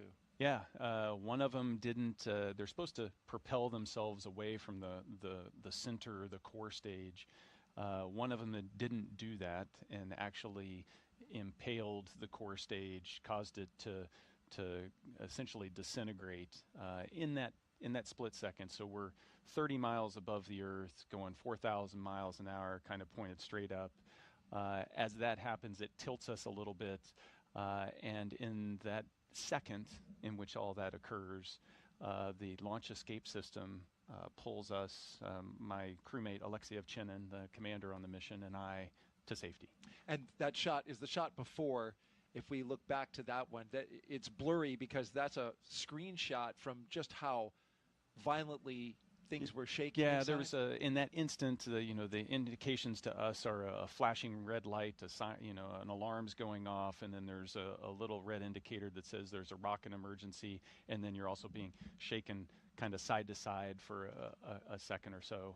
And then it's peaceful, because at that point we're going so fast, we've come off, we're just kind of coasting uphill in this slow tumble to the edge of space. And I can remember looking out as we got to the top of that trajectory and seeing the dark black of space and the curve of the Earth below, and thinking to myself, well, we're not going to get there today. Just not going to make it. Yeah. And so, you know, in the moment, you have those little moments where the reality of the situation pops out. Now it's, you know, it starts to set in, okay, what do I need to do to survive? And that's get back into the procedures. Right. And so that view we saw from looking up in the sky, your rocket is coming apart. You no longer can ride that into space. It's done. Now you're on the emergency systems. And you come down back to Earth. And that's you on the right, in the middle, right middle, hugging your wife. Yeah. And that looks like quite the deep embrace. Yeah, I mean, you know, it's in the moment when you're responding, the training kicks in, you're able to compartmentalize all of the emotion of the situation. It's in the aftermath of that, you know, that's less than 6 hours after we had launched that we're back at the aerodrome there, and that's when the emotions, you know, that's, you're human, that's when it comes out. And you know, Katie had witnessed all of that and gone through that roller coaster ride at the same time, along with my kids and my family that were all there, with less information than I had, because I was going through it. There was, you know, probably 20 minutes where she didn't know what the outcome was. Dragon, we see the same. Closeout team will perform final closeout steps and then exit the capsule. You can proceed to section 4, side hatch close, and report when ready to close hatch. And just a quick note. Copy is proceeding section 4, Wilco. We are still tracking the operations inside the Dragon Endeavour that you see there. They are doing checkouts of the suits, pressurizing them, getting ready for launch. As we listen to a very important story that Nick Hague just told us about surviving an in-flight anomaly where his rocket came apart, but the launch escape system for Soyuz saved his life and the life of his crewmate and brought them back to their families. Yeah, you know, the way you phrase that's important. It's the launch escape system. The engineers that developed the escape system, the people in the factory that assembled it, all of these people that I don't get to meet or would not normally get to meet. The space program, the human exploration of space, is built on trust. Trust in that everybody who's got a job is committed to being perfect in that job. And it's not just the crew that rides on top of the capsule, but it's everybody. And you never know when your decision, your responsibility, your action is going to be the one that saves the day. Absolutely, and that's why you often hear so many times the engineers uttering how important it is to get the job right, to do it right, to make sure everything is ready for launch. And this crew has their launch escape system. We will go through their checks, we'll check the health of it, and we'll also arm it for launch. Dragon, Spacex, comm check. Spacex, Dragon, loud and clear. Core has you loud and clear. Teacher's comm check is complete. Stand by for comm checks with DC, MD, and LD in the launch configuration. Dragon, DC on countdown 1, comm check. DC, Dragon, loud and clear. DC loud and clear. Stand by for comm checks with MD. Dragon, MD on countdown 1, comm check. MD, Dragon, loud and clear. MD loud and clear as well. Stand by for comm check over Dragon to ground. You're listening to communication Dragon, checks MD on Dragon to ground, comm check. through each of the 3 paths to this spacecraft. MD, Dragon, loud and clear. ND loud and clear. Stand by for comm checks with LD. Dragon, LD on countdown 1 with a comm check. LD Dragon, loud and clear. LD loud and clear. Stand by for comm check on Dragon to ground.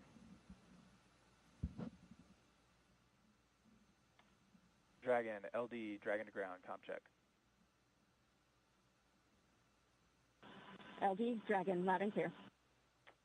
LD loud and clear. Dragon SpaceX, launch configuration comm checks are complete. Dragon copies, and crew are ready for side hatch closure. Copy, crew readiness for side hatch closure. Closeout team is taking final steps in prep for that closure, so stand by for that in a few minutes. The vehicle will then transition to pad hatch closed. Ensure all items are secure from now through launch. Dragon copies, Wilco.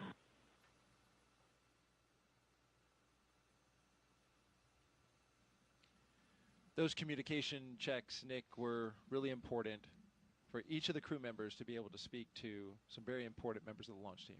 Yeah, absolutely. So you've got the comm checks you've been hearing with Core, which is really the voice from the SpaceX control room to Dragon. But you've also got the launch director, the mission director in there as well. And then it gets more complex because you're checking multiple different ways that you're going to be able to get the communications there, whether going direct from ground to Dragon or whether using the TDRS relay satellites. So communications, critical, being able to verbally talk, but then the other connection that you can't forget about is the telemetry and the vehicle communication down to the ground. Dragon is a highly autonomous vehicle and has a pretty close couple with mission control on the ground to be able to monitor all of that automation. You're watching launch coverage of NASA and SpaceX's Crew-11 mission to the International Space Station.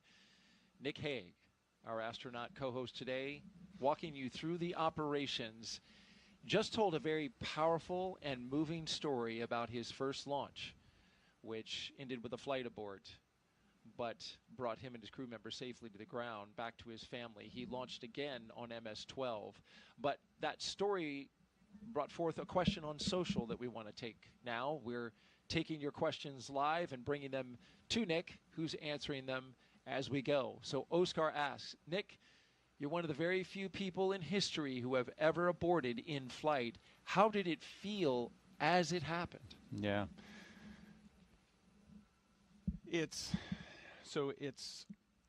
We spend so much time training for what to do when things go wrong. I'd venture that we spend about 95% of our training focused on what to do in the event that something goes wrong. And so the situation of the abort is one that Alexei and I performed in the simulator about 8 months before we launched and experienced it. And so there's the one time in the sim. It's a very short simulation. The actual flight was less than 20 minutes. The simulation's less than 20 minutes. But we had run those procedures. And the sum total of all of that training is that you get very disciplined at running procedures because you know that those procedures are the things that are going to keep you safe when things don't go right. So in the moment, there is the oh boy moment when it's happening. The alarm's going off, the lights flashing, everything's kind of shaking, and it takes you a second or two to fully process exactly what's happening. And then there's I had the realization that, if this was going to be a really bad day, it would have happened, so I've got a chance. So the best way to protect Alexei and I is for both of us to do our procedures and focus on those. And so you compartmentalize all of those emotions. You kind of set those to the side and you focus on doing your job. And so we run through the procedures and we talk with Mission Control in Moscow and surprisingly, I spent so much time in Star City training. That Russian that I was talking about being painful to learn, that is just naturally coming out because all of our communications are in Russian.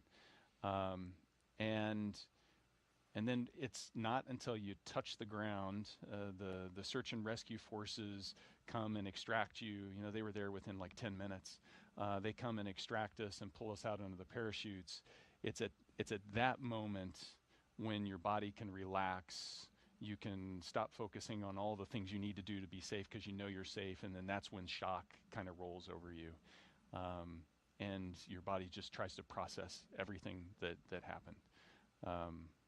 We're human. You can't bottle that stuff up forever. And so it was you could hear the waver in my voice when I called Katie and on the satellite phone and said, "Hey, I'm okay." I actually had to leave a voicemail because she had her phone off. Oh no. But we have that voicemail, and you know I've been able to listen to it, and it's pretty amazing. Wow. Thank you, Oscar, so much for that question. And thank you, Nick, for that beautiful answer.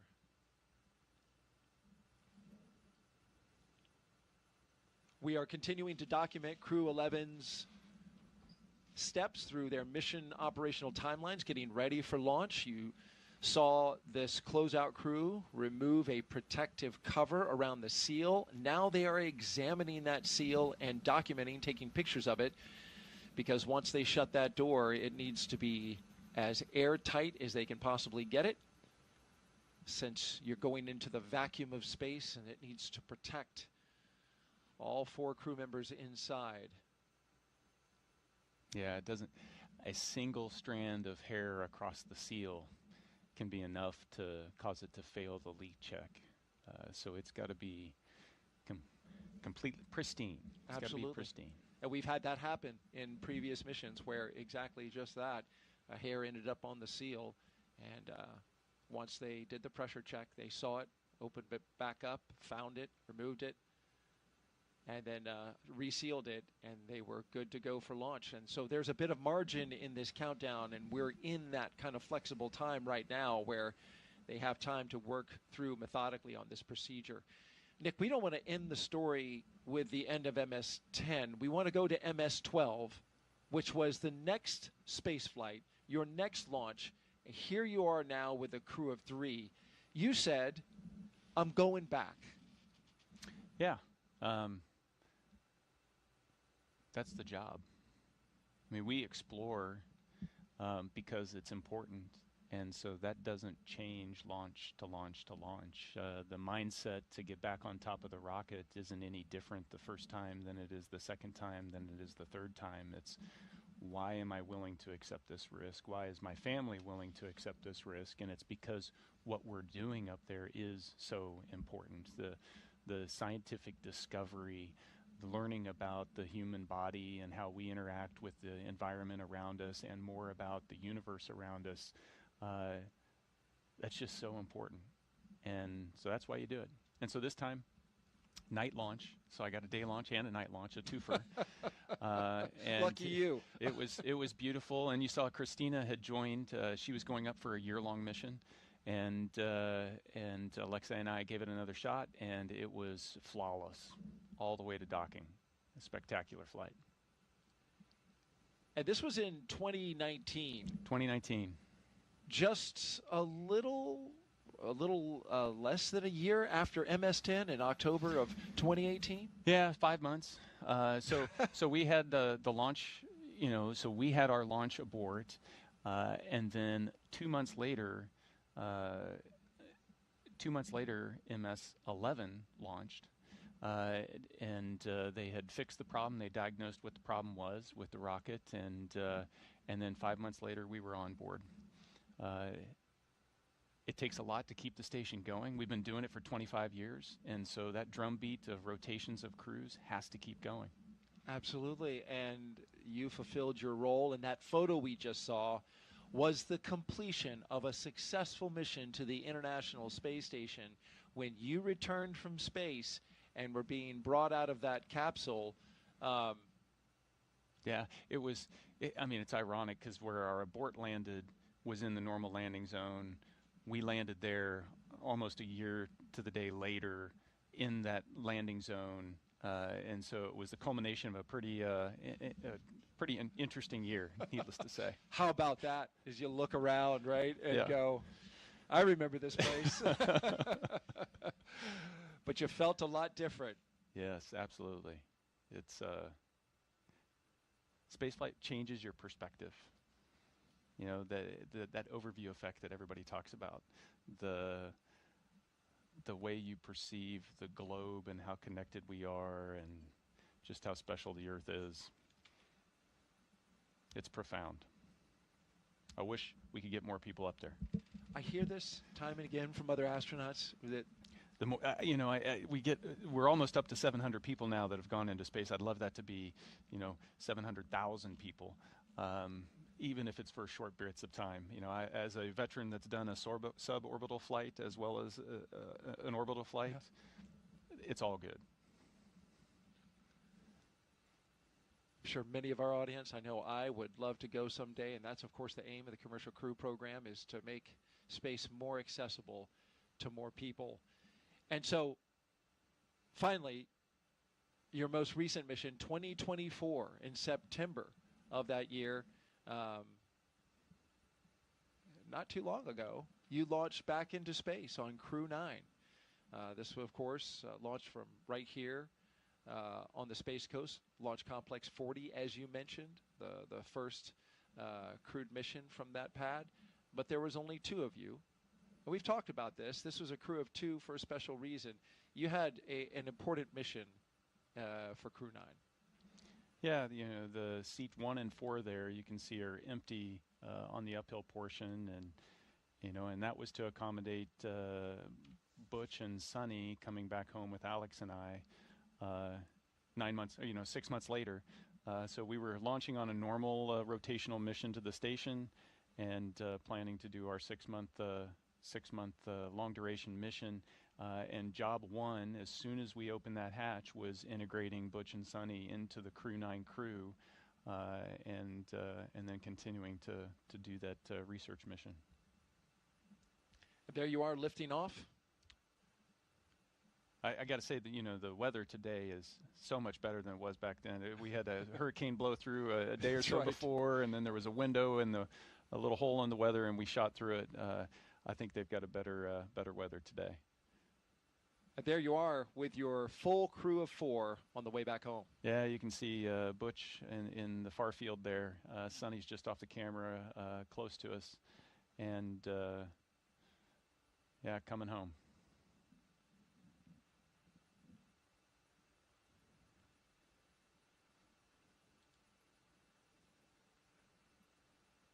A very successful mission, Crew-9, bringing back home Butch Wilmore and Sonny Williams. I imagine, did you have to kind of, wrangle Sonny out of that space station? She loves being in space. I think it's universal. I mean, you want to get home to see your family after being gone for that long. You want to get back to some of the things you miss about being on Earth, but you're also sad to close the hatch and to leave that environment up there that's just so special. You never know when you're going to get back, if you're ever going to get back, because everybody's future is you just don't know, and it is just so. It just has such a huge effect on everything that you do, and you bring that back, and so missing out on being able to float around or look out the window, or in some respects, it's see all of my my crewmates. So I haven't seen Alex since right after landing. I haven't seen Alexei and Oleg since the station, and so you feel this sense of time passing and the moment ending. We are T-minus 2 hours and 10 minutes until liftoff of Crew-11, NASA and SpaceX's rotational mission to the International Space Station. In a little less than an hour, we are going to expand coverage with our friends from SpaceX joining our launch broadcast, and we'll come up on camera so you can see us, see Nick live in the flesh here as he steps us through the operations today all the way to liftoff and into orbit.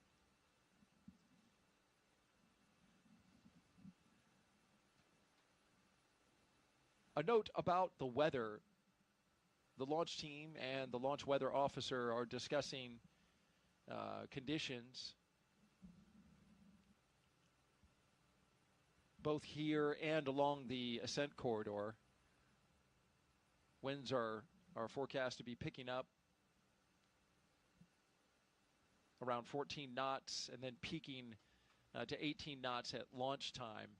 So that is something that they're going to evaluate closely. The winds have to be within a certain range before they'll go forward with prop load, which of course is a very careful and delicate operation. It's automated for SpaceX, but when you start loading a rocket with propellant, a lot of care has to be given to external influences like the weather. Dragon SpaceX, we're commencing health check for launch escape system. You can expect a momentary flight computer state change, followed by transition back to pad hatch closed.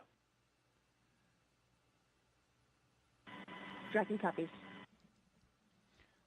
And so you mentioned the weather, and it gets right to the point that they're making here is the weather's got to be good so that we know that the launch escape system can be used so we can arm that before we start loading that propellant. So at the moment where we start loading all this dangerous stuff onto the rocket, we make sure that the crew has got a way to get out of there in a heartbeat if they need to.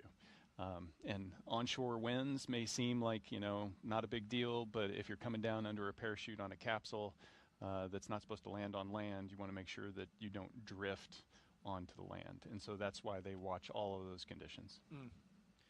Critically important, those winds. And so the teams will be evaluating this again just before prop load. Of course, this is a forecast that we see right now, but what actually happens to the winds in the moment that we're getting ready to launch or getting ready to arm the escape system, rather, and then load props could be different. So that's why we watch it in real time. Winds are notably fickle here at the spaceport because of what Nick just said.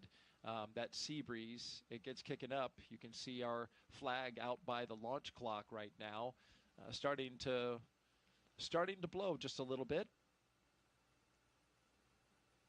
And so we'll be monitoring that throughout the rest of the countdown going into T-minus 50 minutes. Yeah, it's a beautiful sight, though, isn't it? It is indeed.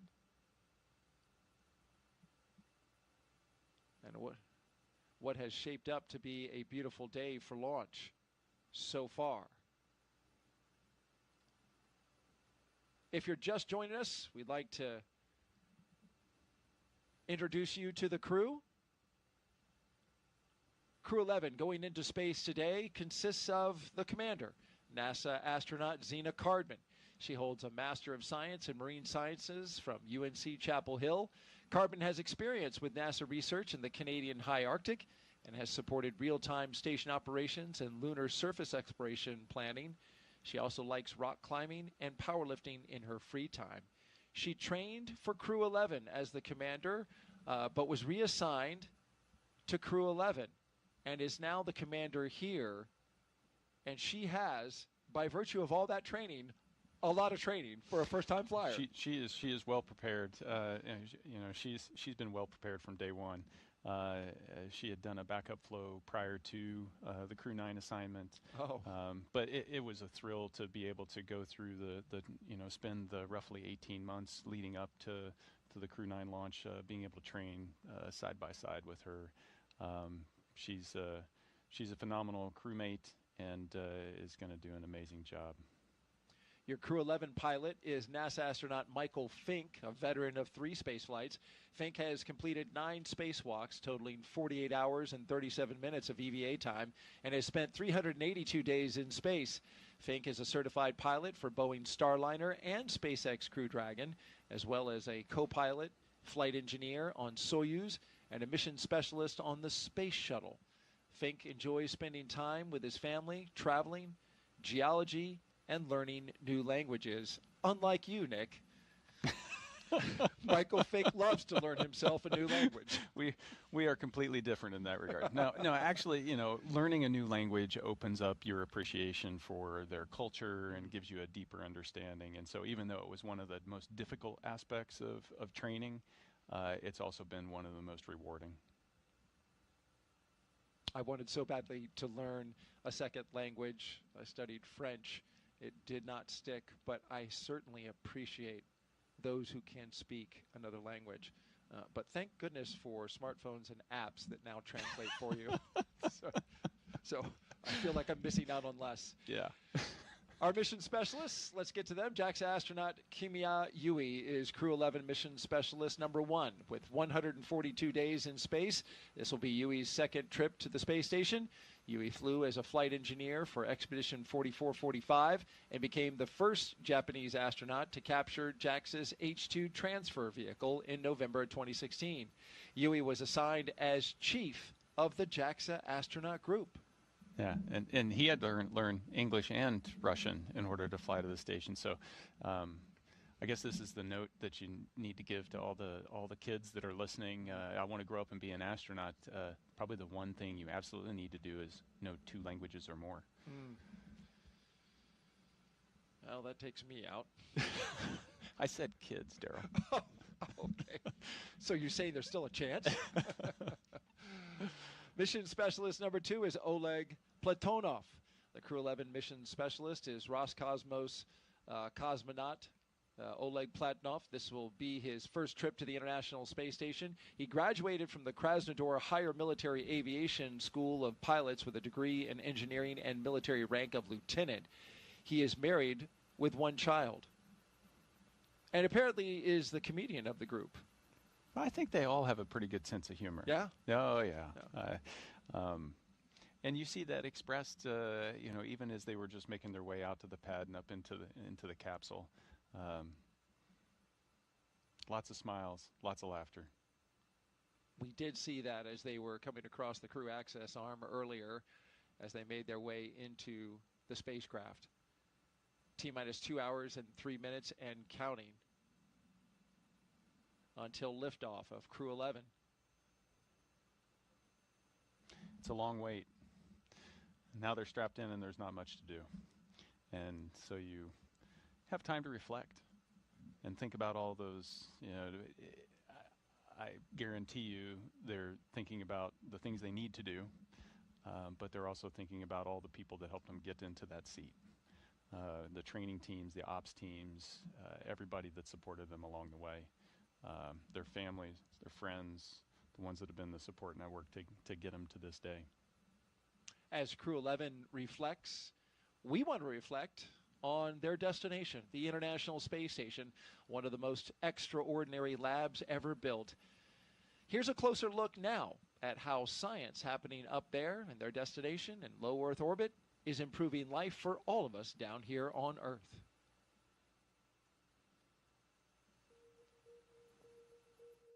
The International Space Station isn't just a symbol. It's a powerhouse of cutting-edge science, constantly revealing secrets that defy Earth's limitations and drive us farther into the cosmos. Our mission is research and science. We have experiments mounted on the outside of the station that are looking at Earth. We study our own bodies and how they react to space, to weightlessness, to radiation, and that helps not only us go on further in future missions, but also helps for medical research back home. And then we study lots of different things as well, like materials, combustion, all sorts of things that help us understand life back on Earth. Yeah! Microgravity doesn't play by the rules. It flips them upside down, transforming how liquids flow, how flames burn, and unraveling biological mysteries before our eyes. I saw some heart tissues beating in space, and it was incredible. Photon, we see that top one beating. Looks like happy heart cells.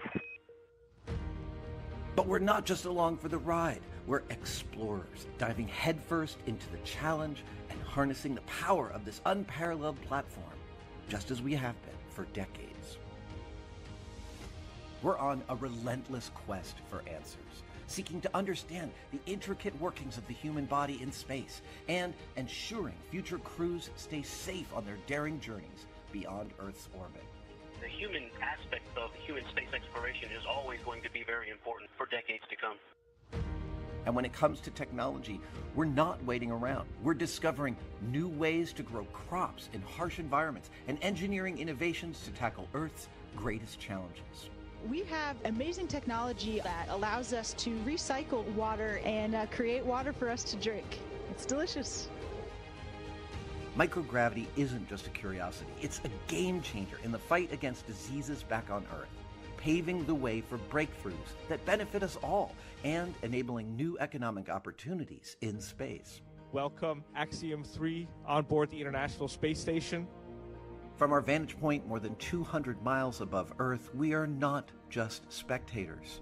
We're gaining unprecedented insights into the world we call home, and we're sharing our findings openly. We're not just achieving results today. We're sparking inspiration in future generations of explorers and embracing the power of global collaboration as we reach for the stars. What was your favorite experiment on the International Space Station? Toby, great question. My favorite experiment was the one that I got to eat. It was us growing hatch chili peppers in our plant habitat. Station Huntsville on 2, we have video in Node 1. Look at those chili peppers. And as we soar through space at 17,500 miles per hour, each moment is a step closer to unlocking the mysteries of our Earth, our universe, and propelling our pioneering spirit even farther into space. So come along for the ride aboard the International Space Station. Nick, you spent more than a year cumulatively of time on that International Space Station. When you think back to the things that you work on, what comes to your mind as some of your favorite stuff? Yeah, there's such a variety up there. Growing stem cells, doing gene editing, working with materials, trying to extrude fiber optics or 3D printing metal or organic tissue, trying to print organs, growing lots of different types of food, whether it's tomatoes or algae or lettuce. It's so fun to be in the middle of all of that, and it's hard to pick a favorite out of all of that, but it's fascinating. And what's been fun is looking from 2019, when I did my first expedition, to the most recent expedition, being able to see the growth in complexity of the science that we're able to do up there. When you first start doing things, you're like, I don't even know if it's going to work. And once we start to figure out and adjust, now we're able to start to really reap the rewards of all of that effort.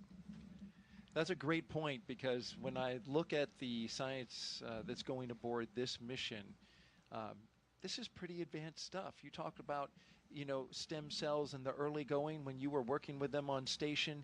Now they're trying to figure out how to mass produce stem cells, which can be made at a higher quality and higher yield in microgravity, the environment that the International Space Station provides for scientists that you can't replicate on the ground. Yeah, we go there to ask questions that we don't know the answer to. And then when we find that answer, it usually leads to a couple more questions. But that's the nature of discovery. That's the nature of building knowledge. And as we gain this knowledge, we start to identify these areas where, hey, this is something that is unique to space that'll bring benefit back down to Earth for everybody. And then we can really start to exploit that. That is exciting, because in the end, that's what it's for, right? Is not only to advance exploration goals, but also to make life better here on Earth. And the International Space Station in its 25 years has certainly done that. An update as you watch our operations here.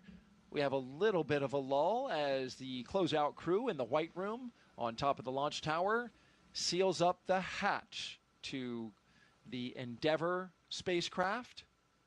That side hatch is how the crew of 4 made their way into the capsule, and now it is the responsibility of the team that you see here to make sure that that door has a good seal, a good tight seal, before it starts to fly hundreds of miles per hour, thousands of miles per hour, and then tens of thousands of miles per hour. So this is a very important job. Yeah, you're through that hundreds pretty fast.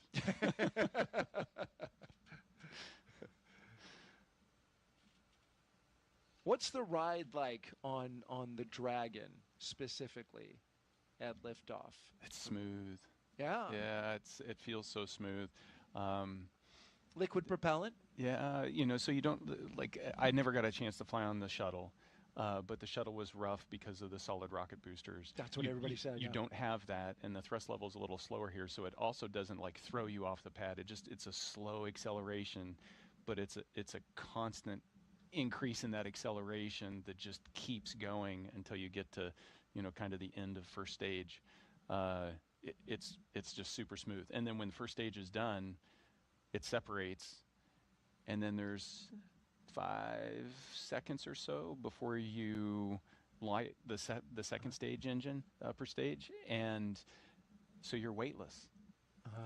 And that was completely different than Soyuz, because Soyuz hot stages, and so you never have that period of weightlessness. And so you spend 5 seconds and you're like, okay, we're weightless. I'm ready for it to light. I want to make sure we get there. And then it continues on. And so it's a smooth ride all the way up. That second stage is a kicker, though, isn't it? It all starts slow. So the G ramps starts up? and then it slowly ramps up. So there's not too many jarring moments flying on a Dragon.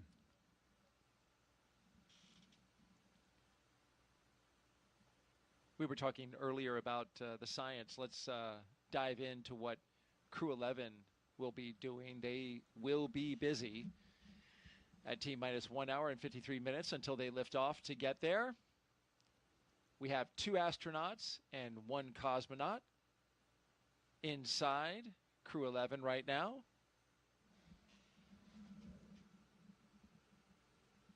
Inside of Dragon Endeavour, I should say, on top of a Falcon 9 rocket from launchpad 39A here at the Kennedy Space Center in Florida. This crew, of course, as you see them right here, headed to the International Space Station to help maintain this very special orbiting lab. Once on board the International Space Station, Crew-11 will become members of Expedition 7374. They will conduct research to develop the production of nutrients in space, such as vitamins. They will also evaluate mass-producing human-induced pluripotent stem cells, or iPSCs, to develop cell-based therapies for diseases such as cancer, as well as a possible alternative to antibiotics. Crew-11 will test using phage therapy to treat bacterial infections.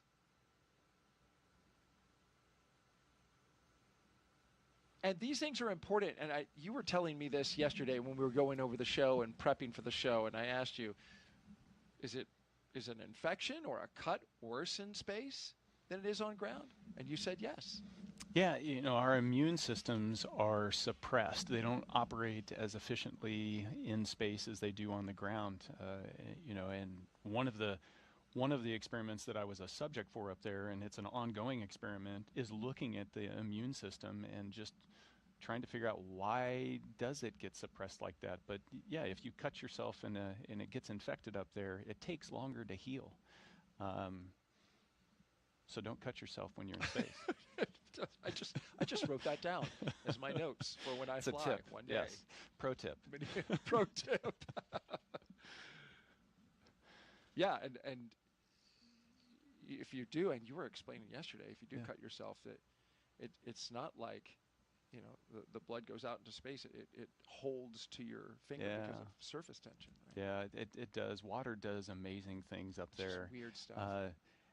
If you get water, you know, it floats, and we see all these videos where it's floating as a bubble inside, you know, in front of them. But if you put your finger into that, it just kind of adheres to the surface of your hand and kind of crawls all up your arm, and then it'll stop, and then it becomes body temperature, and then you can't even tell there's water on your hand because there's no motion associated with it because it's just stuck in that one spot. It doesn't exert any weight on your skin. It's the same temperature. So you just don't even know it, and so you'll have water globs on you and just not notice until you until something gets wet. Or somebody smells you if it's sweat. That's true. That's true. It's polite to just hand them a towel. Team. All right, we're coming up on T-minus 1 hour and 50 minutes. So far, a smooth countdown. We saw Crew-11 at T-minus 4 hours get suited up. They left the astronaut crew quarters about 20 minutes away from here, got into their Teslas, rode out to the pad after saying goodbye to their family members. Under security escort, drove by the vehicle assembly building on the way, which is housing currently a moon rocket scheduled for launch of that crew, a test flight around the moon in early next year. And then they made it to this launch pad 39A, where in a little under 2 hours they will lift off bound for the International Space Station with an instantaneous window of 12:09 and 24 seconds p.m. Eastern Time. We're keeping an eye on the weather. Locally, showing a lot of promise as it's a sunny day, a very hot July day here in Florida, as they typically are this time of year. But the winds have kicked up just a bit. You can see that in the texture on the Atlantic Ocean there. And the launch weather officer is monitoring winds, expected to increase right around the T0. So, as Nick pointed out earlier, that's an important criteria, launch criteria that they have to monitor so that the launch escape system can operate properly. That would take them out over the Atlantic Ocean. Winds need to be in the right direction and the right strength in order for that system to operate correctly. We're also looking at launch weather here, or rather around the world, along the ascent corridor, where there are areas where, just in case, just like you, when you aborted, there was an area for you to go on land because Soyuz lands on land. With Dragon, you have abort locations along the eastern seaboard and then beyond? Yeah, effectively it's all the way up the East Coast, and then kind of your last opportunity that you would need, because you'll be in orbit at that point any further on, is just off the coast of Ireland. And so we watch the weather, we watch the sea states. We make sure that, if we needed to go and pick up a crew because they had to abort and they landed in one of those zones, that the search and rescue forces will be able to get into those locations, that the weather's going to be support that kind of operation. And so weather's a little more complex when it comes to spaceflight. You've got to take a global perspective and prepare for all those different contingencies.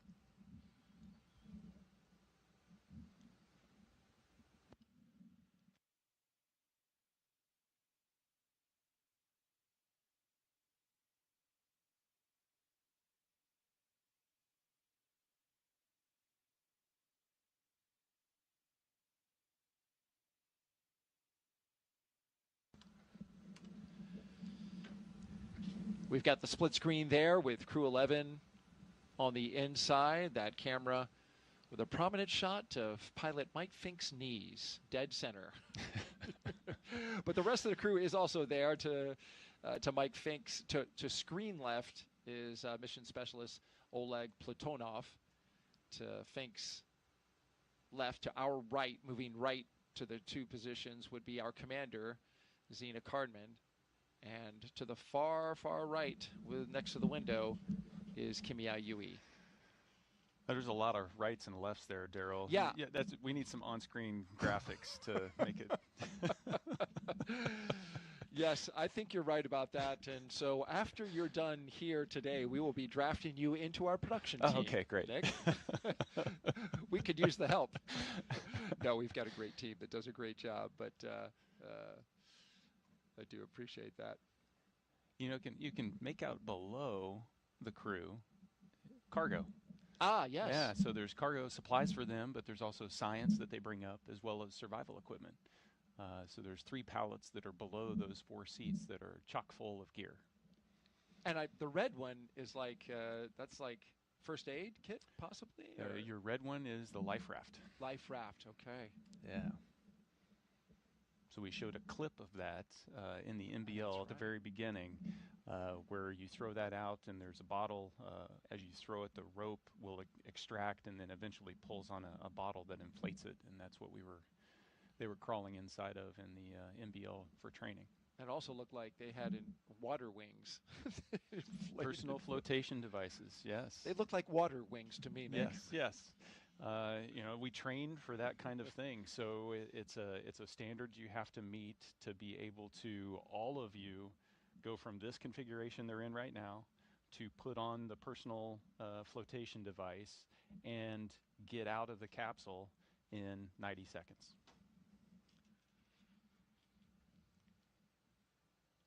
Well, their destination when they launch at 12:09 p.m. Eastern Time is the International Space Station, or ISS. This will be commemorating a significant anniversary on November 2nd. When we get to that date, we will have had 25 years of continuous human presence aboard this orbiting laboratory. And liftoff. International Space Station is underway. We are in the golden age of the space station right now in terms of the return on investment and what we're able to do there. One of the great legacies of the space station is not just going to be science, but very importantly, the international cooperation. This is perhaps most prominent, international cooperation for exploration.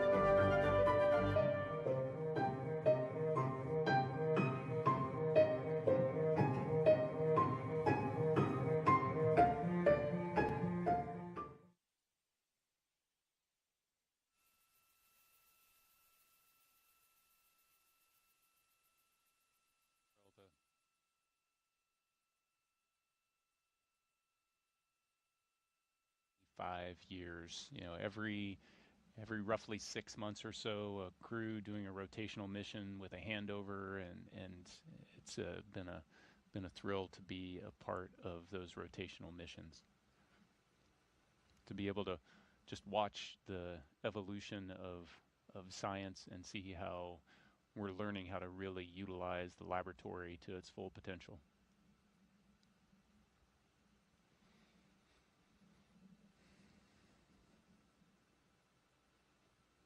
I don't know where those clouds came from.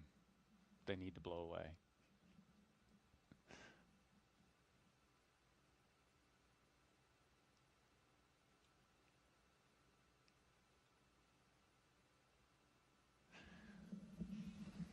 So the crew's sitting in there, T-minus 1 hour and 42 minutes. This is the moment where crew is sitting in there and you don't have a lot to do except reflect.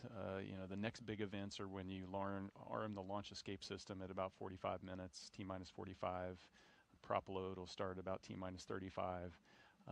That's when there's activity and you start to bring in focus. Now it's a time-honored tradition in spaceflight to have to endure long moments of waiting for big things to happen.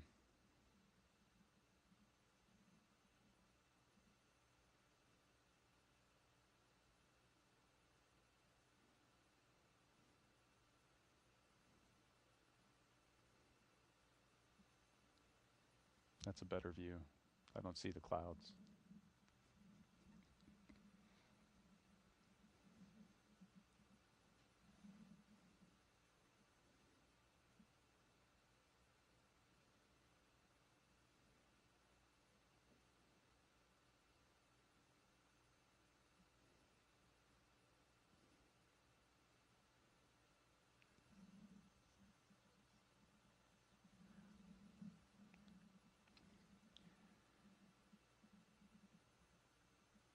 And right now, I'd like to hand it over to Mission Control. The team at Johnson Space Center is tying in with us. How are you guys doing? Hey Nick, hey Daryl, we're doing good over here. This is Mission Control Houston in the International Space Station's Flight Control Room at NASA's Johnson Space Center. The team continues to prepare for launch and is being led today by Flight Director Scott Stover.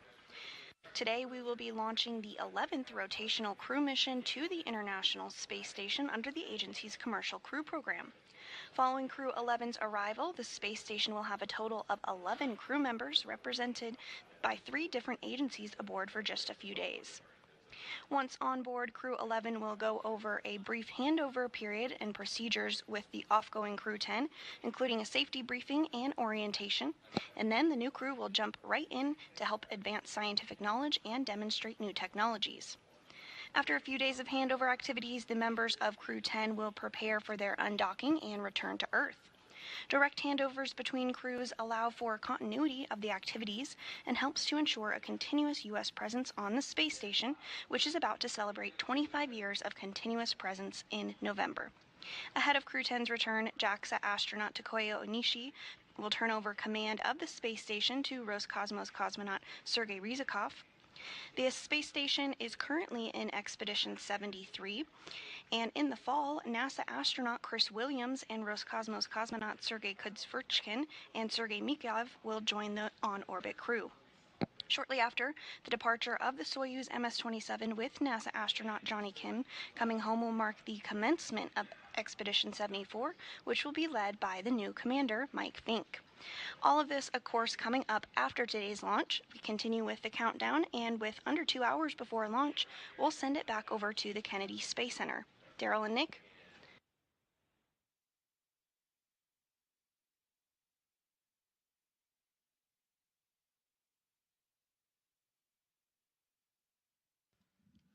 Thank you very much, Sandra. Back here at the Kennedy Space Center in Florida, T-minus 1 hour and 38 minutes and counting until liftoff of Crew-11 aboard a Falcon 9 rocket.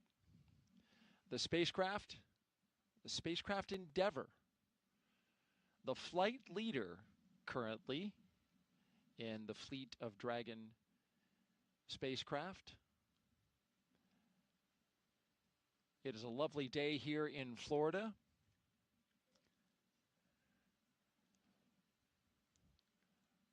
You're looking up in the skies now, and as typical for this time of year, starting to get a little cumulus clouds forming as the cool sea breeze makes its way over land, encountering the warm air here in Florida. Hot and humid air. So we are expecting to get a few cumulus clouds. That was a minor concern for weather. We are still 90% go, but that 10% was for cumulus clouds, and we're starting to see them forming in our shots around the pad. But we're not expecting that to be clumped over top of the pad at T0, so we're still 90% go.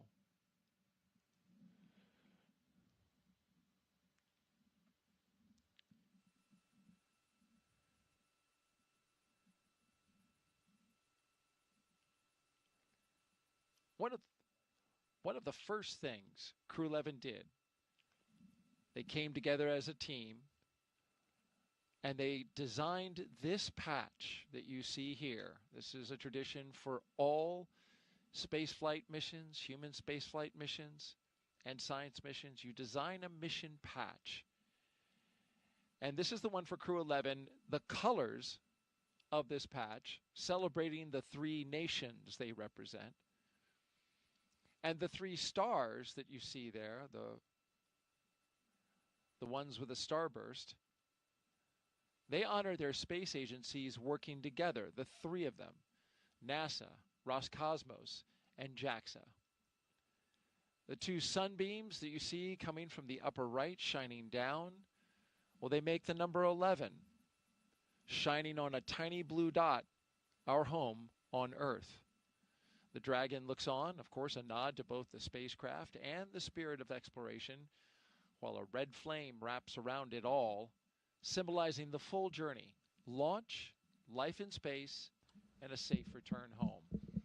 And if you look closely, you can see a tribute to their children in the stars. This is a reminder that the missions like this, as we know, when we got the question from 8-year-old Knox earlier, they help to inspire the next generation. Appreciate all those young folks who get the bug for space space knowledge and to learn about space and exploration, which requires a good foundation in STEM, science, technology, engineering, and mathematics. Yeah, it all starts with education. I think children grow up inherently curious. I mean, we've been there and we've asked why, and we've all been in the position where we've had, someone sit there and just continue to ask why. That's really what we're doing on the station with all of our research, all of our exploration. We're asking the question why in a bunch of different ways and trying to find the answers. That we're just wired that way. Mm. It is so true. And speaking of kids are on the mind of some of our crew members. Talking about Oleg Platonov. He has a child whose toy he is bringing aboard the International Space Station, taking one of his kids' toys so that it will be a spaceflight flown toy when it comes back down to Earth, along, of course, with pictures and some other artifacts. But each one of the crew members gets to take something up, and that's what Oleg's taking. Yeah. So I hope it's not his kid's favorite toy. Yeah, he's going to be without it for a while. No, but that might cause more of a problem on Earth. But it's something absolutely that Oleg's child's going to just cherish the rest of his life, and having the opportunity to bring up little things to be able to give as mementos to friends and family is huge. Oleg's fellow mission specialist, Kimiya Yui, well, he's bringing a lot of pictures of family, friends, and colleagues. And one of the pictures he's going to take up, he's going to then give back to the people who gave him the photos. So that's a touching thing. We talked earlier in the show about what Mike Fincke is bringing up. He's bringing up a Gamasa from the state of Assam. He, of course, said in a press conference recently, he's been married 25 and a half years.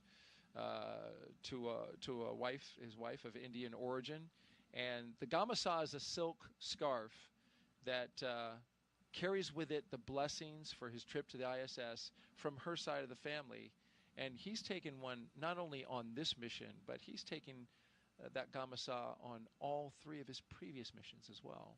Yeah, good luck charm. I'd stick with it. It's working well for him. That's right. Whatever you took on your first flight, I hope you put somewhere, buried somewhere. No, just kidding. So I used the same 0G indicator on all 3 flights. Did you? Yeah. You're not. You're like, no, I'm not buying any of this luck stuff. You're like, let's stick with what works. I trust the people behind it. That's a great answer. And then, of course, finally, Zena, our commander, she's of course taking, like the rest, photographs of family and friends. But because of her previous assignment to Crew-9, the mission that you ended up commanding, her stuff went up early. And one of the things that she mentioned that she is taking up and shared with the public was that she has some cards that were written by her late father that she included in Crew-9, but now we're coming up on anniversaries and a certain amount of time that he has not been with her, and she gets to now see those cards again when she arrives at the International Space Station. Yeah, it's truly touching, and it was one of those things. Once Alex and I got to the station, being able to make sure that we got that stuff set aside and ready for her, knowing that she was going to come in trail, and no, it's going to be a special moment for her. That's right. You actually had her stuff put into place. Yeah, packaged it all up. Yep. She may even have a birthday gift up there waiting for her. Who knows? Well. Teaser. What is it? Nice try. Well, it'll be up to her on whether she shares it or not, but we'll stay tuned. We will stay tuned. Yeah, but those things show you that it is a very human endeavor. We're not just launching satellites into space. There's this exploration aspect, but there's this layer of humanity over the top of it that's so important, and all of these little gestures just bring that to light. We are currently 1 hour and 30 minutes until liftoff of Dragon, flying Crew-11 to the International Space Station. There you see Endeavour, the capsule at the very top. 6th flight today for that capsule. The number of historic flights that it has under its belt, beginning with Demo 2, and then going on to Crew 2, Axiom 1, Crew 6, Crew 8. Long history with CCP, the Commercial Crew Program, which has a fond place in the hearts of the folks who work for CCP for this spacecraft. Spent a lot of time reviewing data and examining it, getting it ready for each flight that it flew for NASA. It's a workhorse. It is, and as you know, spaceflight is hard on equipment. So those checks and examination of the data and looking over the critical systems is an important part of making sure that that capsule can continue on. It's currently at its 6th flight, but these spacecraft were only certified for 5. CCP did a recertification, moving it up to 6 flights. Ultimately, SpaceX would like to fly these capsules 15 times. And they say that they have systems that are ready for 15 times reuse.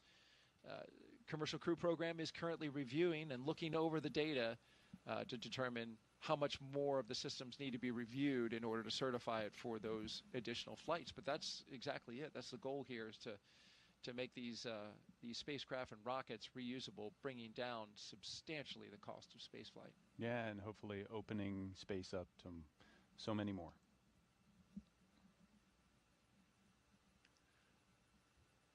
As we wait for the upcoming joiner, less than 20 minutes away from joining our friends with SpaceX, as they will continue on with us in our launch coverage.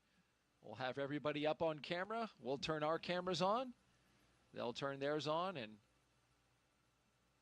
we'll get to see everybody from our locations around the United States, both here in Florida and Texas and California.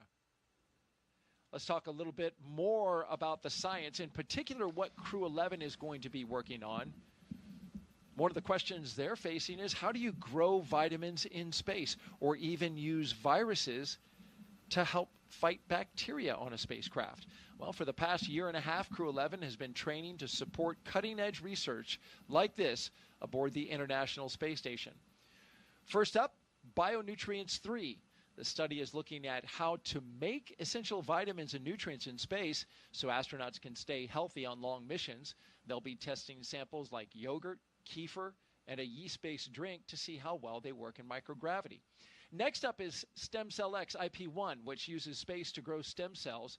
These stem cells can turn into any type of cell in the body and could one day help treat diseases like cancer. Growing them in microgravity may produce more volumes of cells, mass producing them, and better ones than we can make on Earth.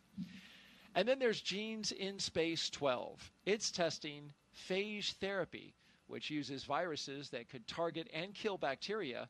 It could be a powerful alternative to antibiotics, especially in space where infections can become harder to treat. Some really fascinating research happening on board station. In addition to the human research side of things, you were talking about this earlier, each one of these astronauts will be studied, many of their biological functions, and their, of course, biological data will be studied as their time comes to a close in space, and studied afterwards, studied during, studied afterwards, and possibly it being an 8-month mission. Yeah, you have the opportunity as crew members to volunteer to be a human test subject for a lot of different experiments that are focused on how does microgravity and the space environment, the high radiation environment, how does that affect human physiology? And it runs the gamut from just, muscle and bone health all the way down to genetic structure and how that changes, or how our immune systems might be suppressed. And we've been doing this for 25 years, and we're still learning. Space is hard on the human body, is it not?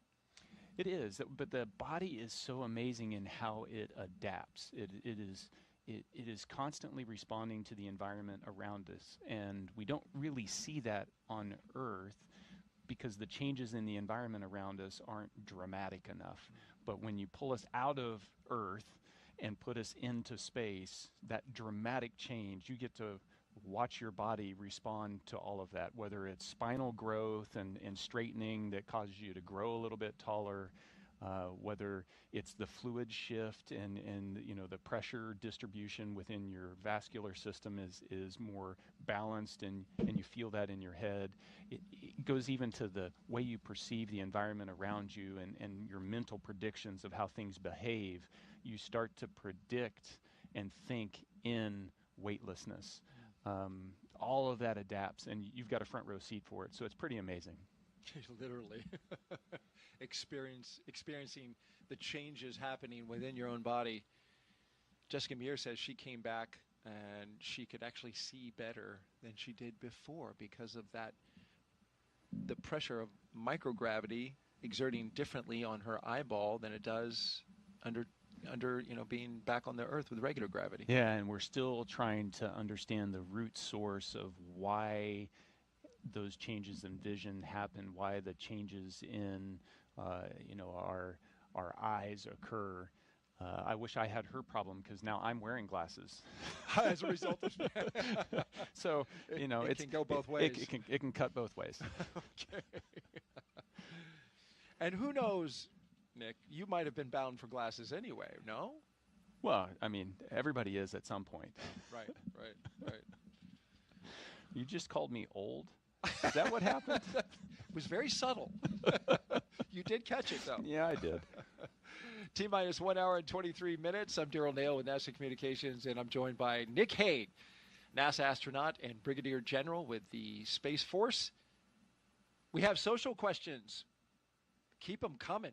We've had some great ones so far. Just use the hashtag AskNASA and send us those questions on Facebook, X, YouTube, and Twitch. We've got a person who's monitoring our social feeds right now, looking for great questions. And here's one from Joshua R. Collins. Does the whole crew have the same doctor, or does each crew member have their own? Is it their regular personal doctor or a NASA medical team doctor? So each space agency provides a medical team to support their astronauts or cosmonauts. So you'll, for Crew-11 in particular, you're going to have a NASA flight doc team of a surgeon, flight surgeon, primary and deputy, that will support Zena and Mike. And then you're going to have separate medical teams supporting Kimiya, and then a Roscosmos team supporting Oleg.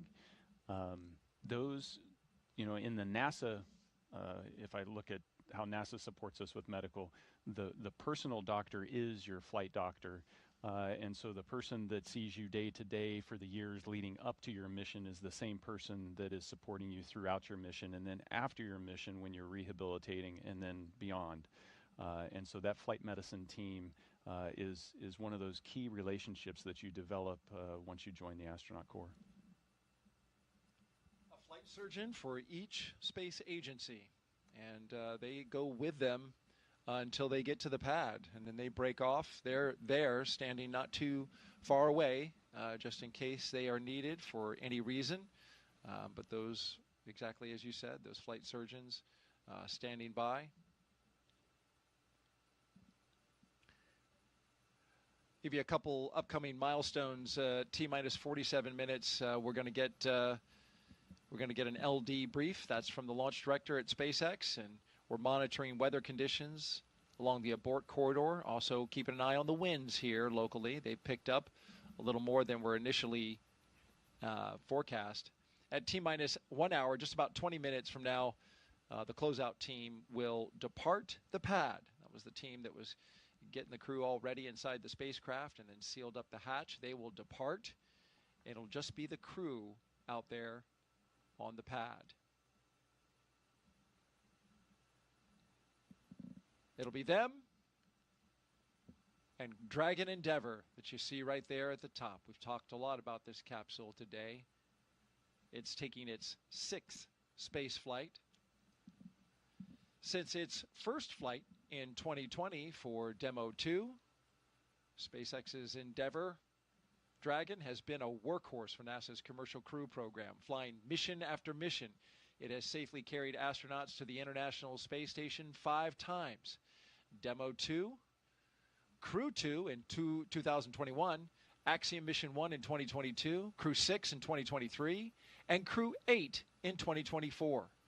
In all, Endeavour has flown 9 NASA astronauts, 3 space tourists, 2 Roscosmos cosmonauts, 1 retired NASA astronaut, 1 ESA astronaut, and an Arab astronaut from the UAE to and from the International Space Station.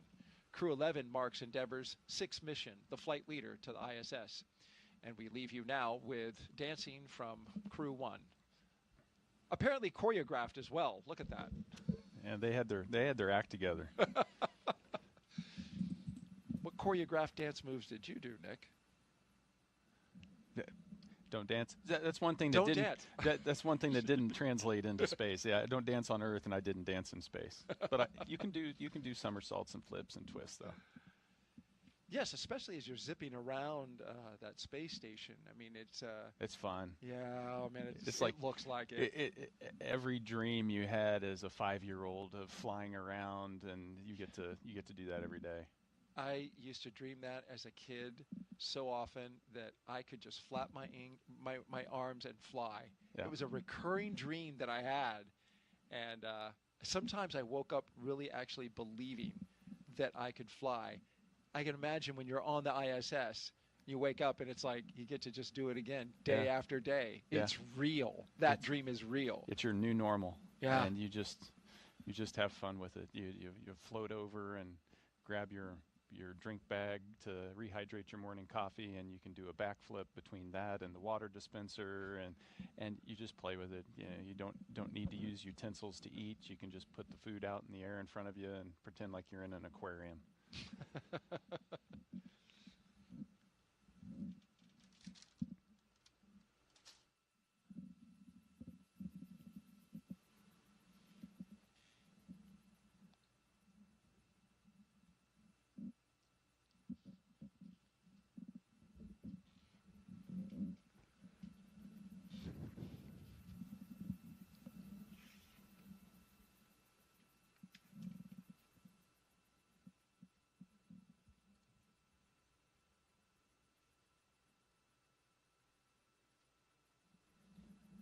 So those flags were hanging dead for a while, but they're blowing again.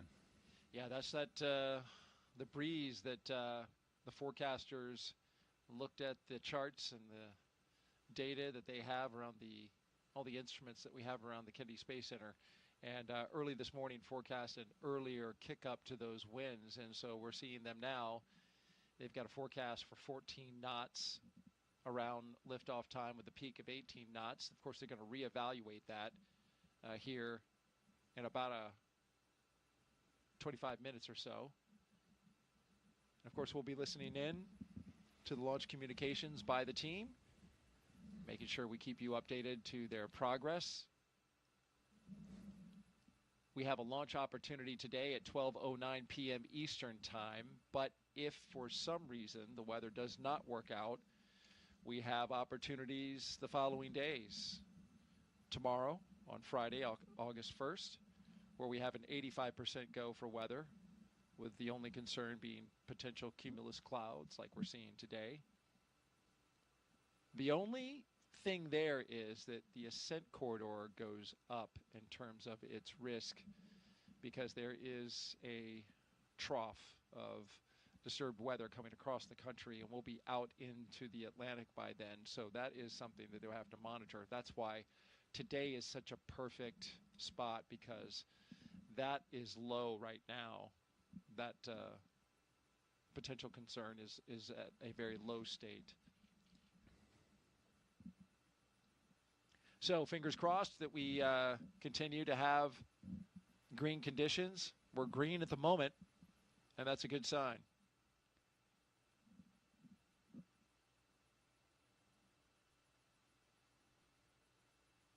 We're T-minus 1 hour and 15 minutes until the liftoff of Crew-11 on a Falcon 9 rocket to the International Space Station. Thank you for joining us. Whether you're watching online or streaming, we are glad to have you here with us as we get ready to launch 4 humans to space from the Kennedy Space Center in Florida. Crew-11 will be the latest crew to fly as part of NASA's Commercial Crew Program, which uses private companies to transport people to and from the orbiting lab from U.S. soil. Those people, NASA astronauts, like the one sitting right next to me right now, Nick Hague. It's been a great countdown so far. Weather is 90% go. Got the excitement picking up as we draw closer to our T0. At this point, Nick, the crew has had, as you mentioned earlier, a lot of time to reflect. But the activity is going to start picking up. Yeah, you know, everything, it's an instantaneous launch window, and so you have to start backing up from that of the things that need to be done. And the big one is right now they're sitting on a rocket that's empty. So they're not going anywhere unless they put some juice in the rocket. So that's going to start around the T-minus 35 time frame. And before we start to load all of that, those explosive materials, we need to make sure that the launch escape system is armed. And so we'll go through a debrief prior to that to make sure everybody's good. Then we'll arm the launch escape system and then start with that prop load. So there's some big things, and as you're sitting there, the reality of the situation, you understand how once they make the decision to go, once we launch that launch escape or arm that launch escape system, you're on a live rocket.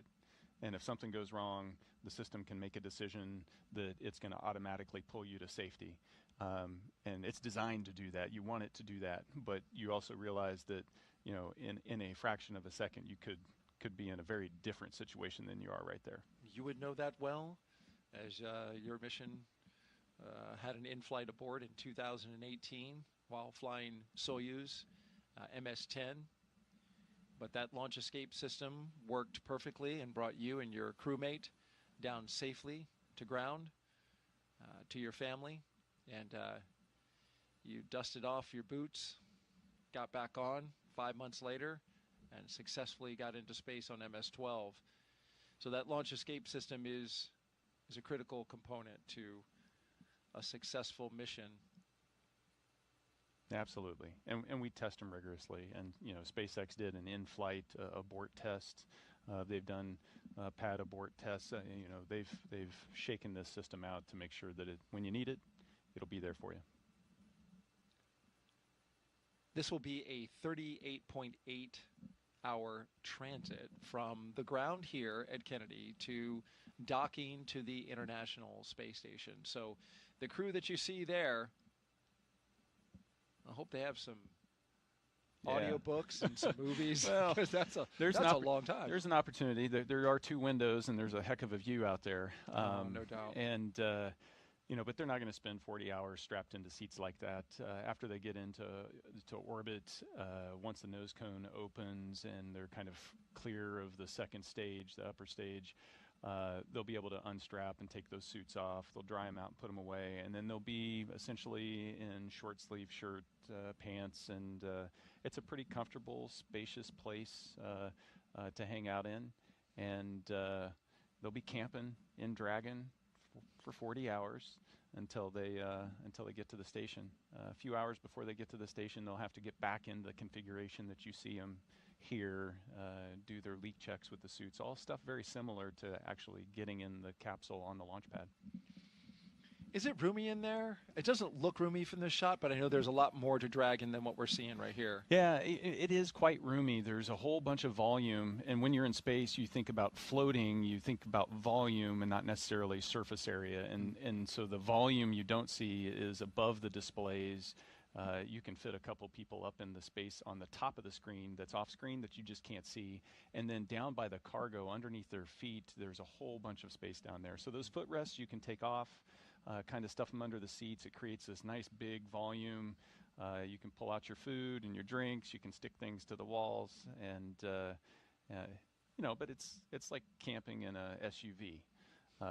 There's room, but you're still in an SUV. And you got to communicate, like, hey, excuse me, can I get over there, or can I get around you? And yeah, you know, let me put up the privacy curtain. I have to use the restroom. You're looking at a live view of Crew-11 at Launch Complex 39A at the Kennedy Space Center in Florida. Stay right here. In just a few moments, we'll be expanding our live launch coverage.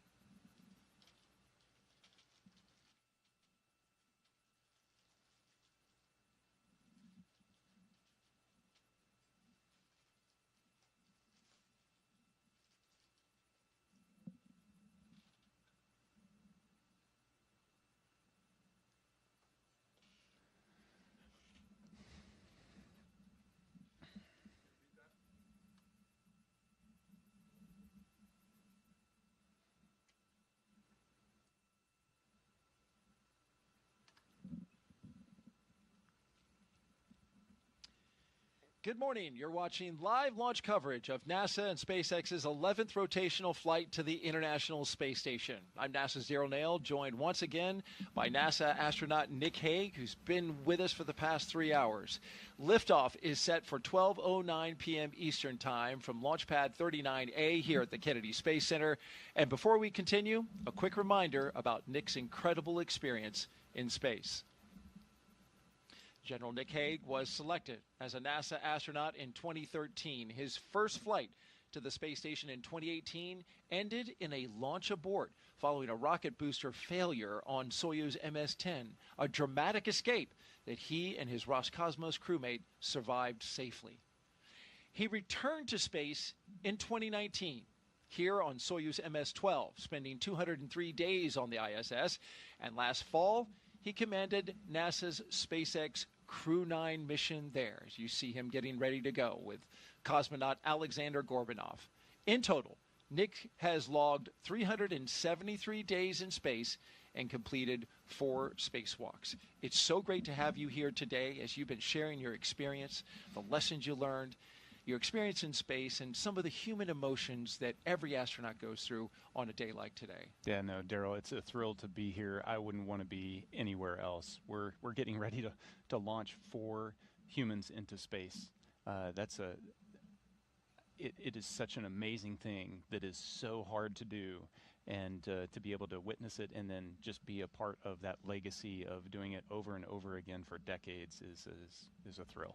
And a great responsibility by all involved. Crew-11 is launching from pad 39A, and we're now just over an hour away. Once they arrive at the station, they'll join Expedition 7374, and in just 3 days, Crew-10 will return home. This will be what's called a quick 3+2 crew handover. You were Crew-9.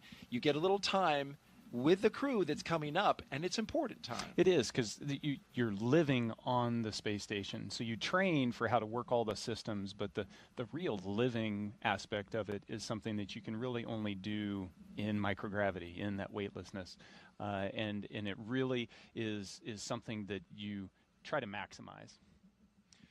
All right, let's take you through Crew-11's launch day preparations so far this morning. Nick Hague has been with us throughout. After waking up and grabbing a bite to eat, the crew suited up inside the historic crew quarters, a tradition that dates back decades. SpaceX teams helped them into their custom pressure suits, and just like the other crews before them, they gathered around a table for a card game to burn off any lingering bad luck before launch. After that, they followed in the footsteps of every NASA astronaut since Apollo 7 in 1968, walking out to greet a crowd of family, friends, and supporters with a big wave. Then it was into their Teslas for a security-escorted ride out to Launchpad 39A, a 20-minute journey filled with anticipation as they drove up with their rocket in sight. Once there, they looked up, got a close-up look at the rocket, walked through the crew access arm, and climbed into their spacecraft. And now, there they are at the top of this rocket inside that Endeavour capsule, and they are awaiting the next big milestones, the fueling of the rocket and the arming of the launch escape system. Throughout the broadcast, we are taking your questions to Nick Hague. Just use the hashtag AskNASA on the platforms Facebook, YouTube, X, and Twitch. We really want to hear from you. So send us those questions. He's got answers, and he's got good ones. Also, if you're watching YouTube, be sure to refresh your player or browser so you can join our live chat. At this time, we are expanding our coverage to include our partners at SpaceX. So let's welcome in the SpaceX and NASA commentators joining us live from Hawthorne, California, home to the SpaceX mission team. Welcome aboard. Thanks, Daryl. So excited to be joining you and Nick Hague here and Joseph. I'm Somi Srivastava, a certification engineer here at SpaceX. And I'm Joseph Zakshevsky with NASA Communications, and you're absolutely right. It's a thrill to be here today and exciting to be joining you again from Mission Control here in Hawthorne as we count down to liftoff of Crew-11 just over an hour from now. Crew-11 is our 11th operational mission with SpaceX, flying astronauts for long-duration missions to the International Space Station, and the 12th as a part of NASA's commercial crew program with SpaceX. Crew-11 has 2 first-time flyers on board, as well as a veteran NASA astronaut and a veteran Japan Aerospace Exploration Agency, or JAXA astronaut, making their return to microgravity. The multinational crew also represents 3 different space agencies: NASA, JAXA, and Roscosmos. Today's crew will fly aboard Dragon Endeavour, which was the first operational Dragon to carry crew on board during SpaceX and NASA's Demo 2 mission in 2020 with astronauts Bob and Doug. Endeavour has been pretty busy since then, having also flown NASA's Crew 2 mission, AX-1, and NASA's Crew 6 and Crew 8 missions. This will be the first Dragon to fly 6 times. Overall, for the Dragon fleet, this will be Dragon's 49th visit to the space station and its 19th human spaceflight mission overall, and the 5th Dragon flight just this year. Now, over the last 3+ hours, Crew-11 has been going through all the detailed process of getting ready for their mission, as you've been following along with Nick and Daryl from the Cape to the International Space Station. So let's introduce you to the crew. In the commander's seat is NASA astronaut Zena Cardman, who will be conducting her first spaceflight. She holds a Master of Science in Marine Sciences from the University of North Carolina, Chapel Hill. Cardman has experience with NASA research in the Canadian High Arctic and has supported real-time station operations and lunar surface exploration planning. Now, to the next of Zena is going to be pilot Mike Fincke, a veteran of 3 space flights. Fincke has completed an impressive 9 spacewalks, totaling 48 hours and 37 minutes of the time spent outside the orbiting laboratory. And he's also spent a total of 382 days in space, and Fincke is certified pilot for the Boeing Starliner, as well as SpaceX Crew Dragon, a part of the NASA's commercial crew program, as well as the co-pilot and flight engineer on Soyuz, and a mission specialist on the Space Shuttle, STS-134, that was Space Shuttle Endeavour, and fitting that he flies on Dragon Endeavour today. Serving as a mission specialist, or pardon me, Sonia, serving as a mission specialist is going to be Japan Aerospace and JAXA astronaut Kimiya. Yeah, and today's flight will be Yui's 2nd trip to the space station. He was selected as an astronaut by JAXA in 2009 and has logged 142 days in space. And to round it all out, Roscosmos cosmonaut Oleg Platonov is also serving as a mission specialist and was selected as a cosmonaut in 2018 and will be making his first space flight today. Now, as we get closer to 1 hour away from liftoff, let's take a look at what's going to be happening with Crew-11 once on board the International Space Station. Crew-11 will briefly become members of Expedition 73 and then Expedition 74 in the fall. Following departure of Soyuz MS-27 spacecraft, that's when the expeditions will change over, and that departure will feature NASA astronaut Johnny Kim.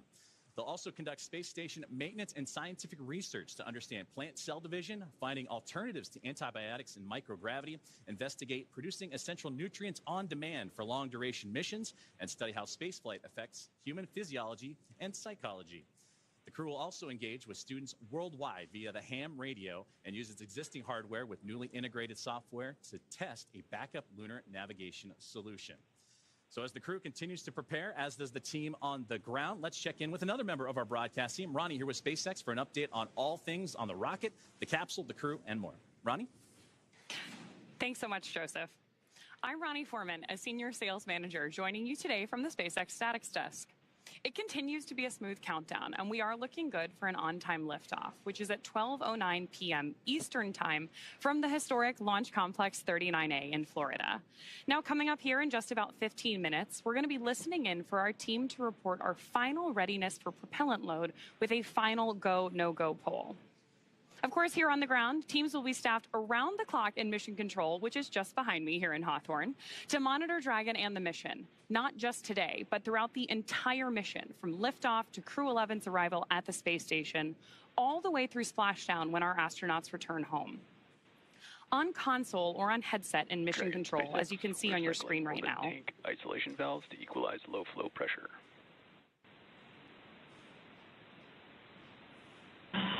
Dragon copies. So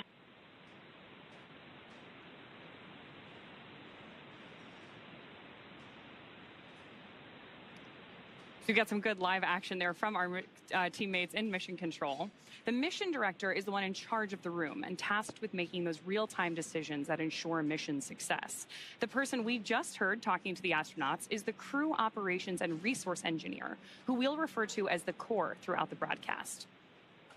Our 4 additional team members are focused on vehicle systems, including avionics, navigation and control, software, propulsion, life support, and communication with ground support teams. Apart from mission control here, our Falcon 9 team is currently located in the Launch and Landing Control Center at Hangar X in Florida. So with less than an hour until launch, we are settling in for final checkouts, propellant loading, and launch. Back to you, Joseph. Thank you very much, Ronnie, and thank you for those updates as we are getting that live action in real time, and we'll continue to monitor those communications with the crew and everything surrounding Crew-11 and their launch here today. Now, NASA has its own team members at NASA's Mission Control Center in the International Space Station's Flight Control Room, and that's in Houston, Texas, where another teammate of ours for today's broadcast, Sandra Jones, you've heard from her earlier. That's where she's located and has been busy preparing the International Space Station for Dragon's arrival. Now, the team in Houston is currently working through their go, no-goes and looking to confirm that the station is ready to receive Dragon Endeavour and the new crew. Now, following liftoff for the flight today, it's going to take about 39 hours, you've heard about phasing, so a good stair-step journey to get to the International Space Station with Dragon flying autonomously the entire way. Docking is targeted for the early morning hours on Saturday, August 2nd at 3 a.m. Eastern at 12 a.m. Pacific time. And just like autopilot on a commercial aircraft, the crew always has the ability to take manual control of the spacecraft if needed. We are now at T-minus 58 minutes and counting down to today's launch. While we wait, let's check in with NASA's Sandra Jones at the Johnson Space Center to see how things are shaping up at Mission Control in Houston. Sandra, how's it going over there? Tracking copies. Go for 4.100 set. We'll go. And welcome back to Mission Control Houston here at the Johnson Space Center in Houston, Texas. We are here in the hub of human spaceflight at NASA. The team here has pulled go for launch in the International Space Station, is ready for the crew to lift off as they begin their journey to the orbiting laboratory. At the time of launch, the space station will be traveling 260 miles over the South Pacific Ocean. In the home stretch of the rendezvous, NASA and SpaceX flight controllers will enter into what we call integrated operations, where both flight control teams will conduct a series of go, no-go polls for Dragon Endeavour's docking to the International Space Station. Rotational missions like Crew-11 help NASA continue to maximize the important research and technology demonstrations made possible only in the International Space Station's unique microgravity environment. The space station is critical for NASA to prepare for future commercial low Earth orbit destinations and to understand and overcome the challenges of long-duration spaceflight necessary for a long-term presence on the Moon and crewed missions deeper into the solar system, including on to Mars. Now, here's a closer look at the mission and what Crew-11 will have to look forward to during their stay aboard the International Space Station.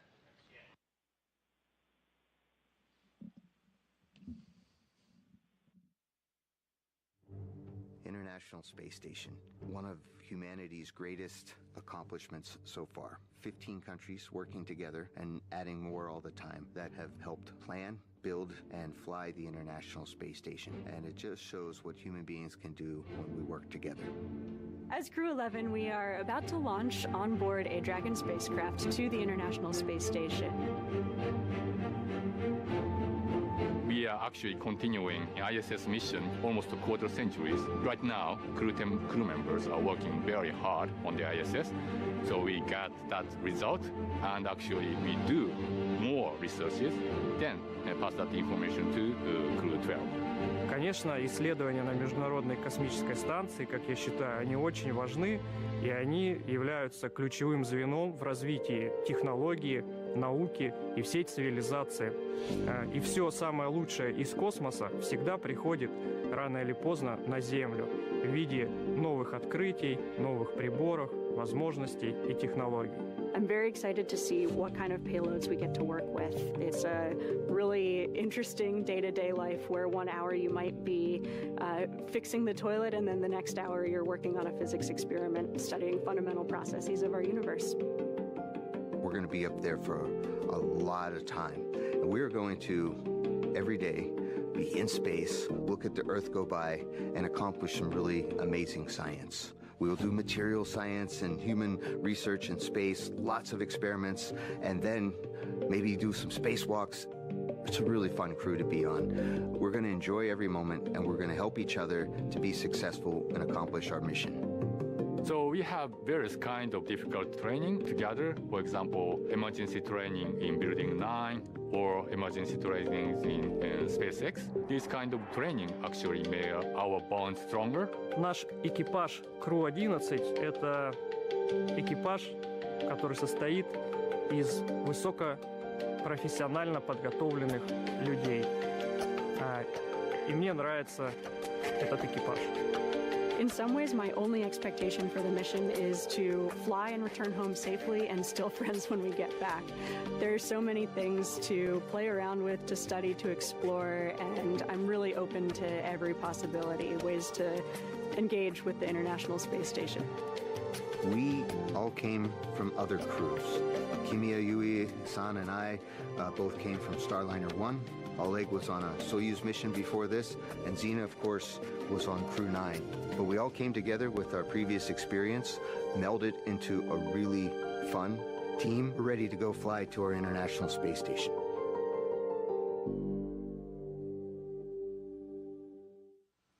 And we're back at the Kennedy Space Center in Florida as we have a beautiful shot from our flight helicopter right there of the vehicle assembly building. The Artemis 2 mission, the rocket inside, will launch early next year. 4 astronauts around the moon. But we are focused now on that launch pad that you see right ahead of us, which is Launchpad 39A and the Falcon 9 rocket with the Endeavour spacecraft on top of it. We've got 4 astronauts inside right now getting ready to launch to the International Space Station. And we've got Nick Hague, NASA astronaut, with us, co-hosting our launch broadcast today. And Nick, we have questions for you that have been coming in from social. Would you like to take a few more? I'd love to take a few. Been doing a great job so far, so let's put that next question up on the screen. This is coming in from #AskNASA. During CRS missions, these are cargo resupply missions with Dragon, I noticed that most of the time there is cargo in the trunk, but I never see any of the trunk during crew missions. Why is that? Yeah, the crew missions fly up with an empty trunk, and that's really a mass constraint so that we can get those people up there. People require a lot of clothing, they require a lot of food, and all of those supplies have to get on, and so that comes at the expense of something in the trunk. Great answer. T-minus 51 minutes and counting, and now we're counting down to the moments before we arm the launch escape system and start fueling the rocket. But before we do that, let's send it over to NASA's Tony Jaramillo, who is standing by live at one of the best viewing locations here at the Kennedy Space Center. She's joined by NASA's acting administrator, Secretary Sean Duffy. Tony? Hey, thanks, Daryl. That's right. This is one of the best viewing locations where our guests have an amazing view of the rocket at the launch pad off to my left here. And joining me is Secretary Sean Duffy, NASA's acting administrator. Secretary Duffy, did you have a chance to speak to the crew before they headed out to the launch pad? I did. I was behind the glass yesterday with them. Again, I would tell you they're right out of central casting. So smart, so personable. Especially Mike, who actually flew on the shuttle missions. But this is Zena's first trip into space. So yeah, I got to talk to them. And again, they seemed a little nervous, but really, really excited. And today is the big day. I think they're just waiting for the launch and, you know, getting to the space station. Absolutely. We're all getting ready for that launch. You know, as you get ready for your first launch as administrator, what would you like to say to the NASA and space community that continue to help pave the way to the stars? So listen, I think this the team has been so impressive at NASA, but also our corporate partners, again, SpaceX, Blue Origin, Boeing, that are building the vehicles that get us into space. And again, when we go to the space station, critically important. But what we learn on these missions is what's going to get us to the moon, and then from the moon to Mars, which is, I think, the direction that NASA has to be. We are space exploration. Absolutely. You know, as you get ready for your first launch experience, what have you learned from Crew-11, and what are you looking forward to learning as you lead NASA? Well, listen, I've learned that they're really well trained. I'm coming from DOT. The safety components that go into making sure these launches happen and happen safely is really, really impressive. The checks, double checks, triple checks. But moving forward, listen, I'm looking forward to Artemis. So a lot of people don't know Artemis, right? We're going to the moon. We're going back. And in America's 250th birthday, Artemis 2 is going to launch. We are going to go around the moon and back. We're not going to land in that one. But then Artemis 3, we're going back to the moon. We're going to land. We're going to stay for 6 days. The longest time before that was 3 days. And then from there, we're going to start deploying all of the assets we need to build our base. And we're going to stay on the moon. We're not planting our flag and leaving. We're going to stay, learn, and then go to Mars. Again, there's critical real estate on the moon. We want to claim that real estate for ourselves and our partners, which is going to be critical to be successful in that mission. Absolutely. A lot of exciting missions coming ahead. I mean, you just mentioned one. I guess what should be that next exciting mission that the public can look forward to? Well, I think it's going to be Artemis 2, right? Again, going back to the moon. And again, sometimes you might think we already did that, right? We did that in the Apollo program. But what's happening with technology to get us there? It's revolutionary. And what I love is sometimes people will go like, well, what does this mean for us on Earth? Why are we doing this? Well, there's the exploration point of being an American, and that's what we do. We explore. We were pioneers. But also what happens with our scientists, our engineers, the machinists, the welders, the jobs that are created, and the quality and innovation in rockets that are happening in America, and the time frame in which we can produce them is amazing. And we have great competition. Obviously, this is a SpaceX. So over here, it's a SpaceX rocket, which they have been remarkable. But again, we have our other players who are chomping at the bit, and they're great partners. And again, we want to have a vibrant private sector business that partners with NASA as we accomplish these missions. Absolutely, and we are very much looking forward to Artemis 2. Secretary Duffy, thank you so much for joining us. Now we'll send it back to our team in Hawthorne.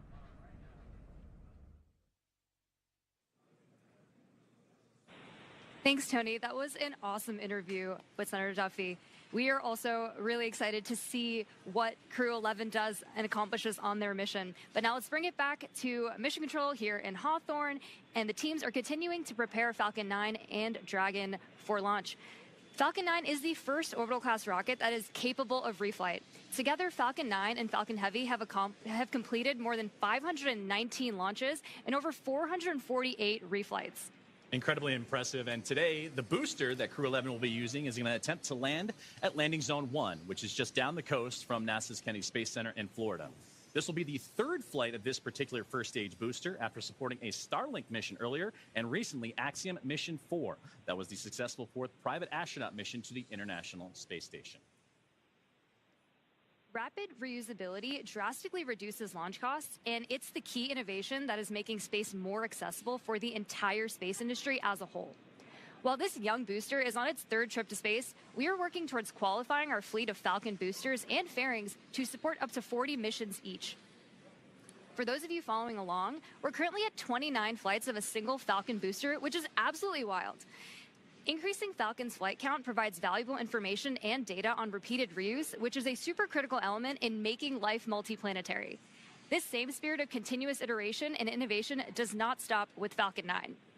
NASA awarded SpaceX a contract to develop the U.S. deorbit vehicle, a modified Dragon designed to guide the space station through a controlled re-entry into Earth's atmosphere.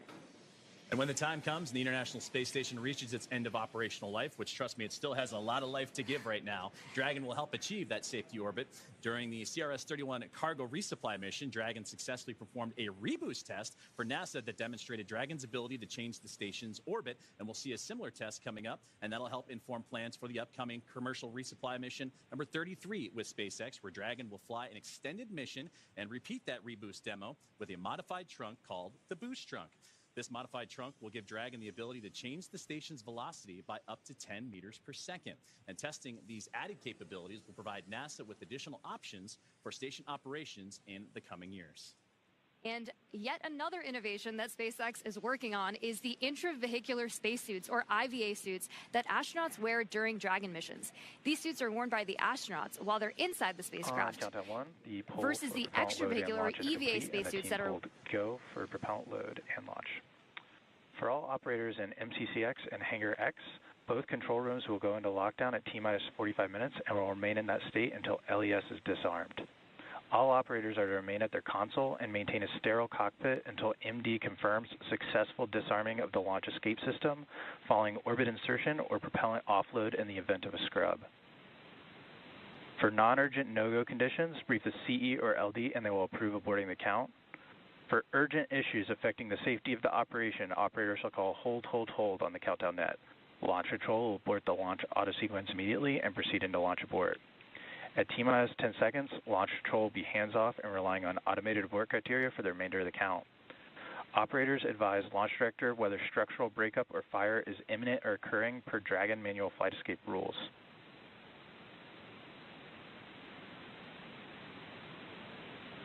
Launch control, you may proceed with arming the crew arm for movement.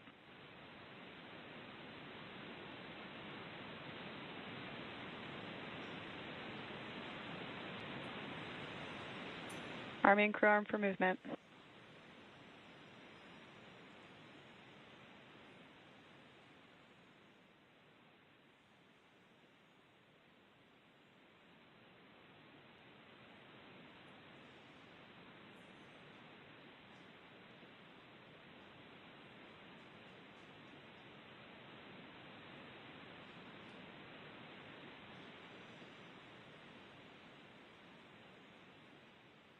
Crew access arm retraction started.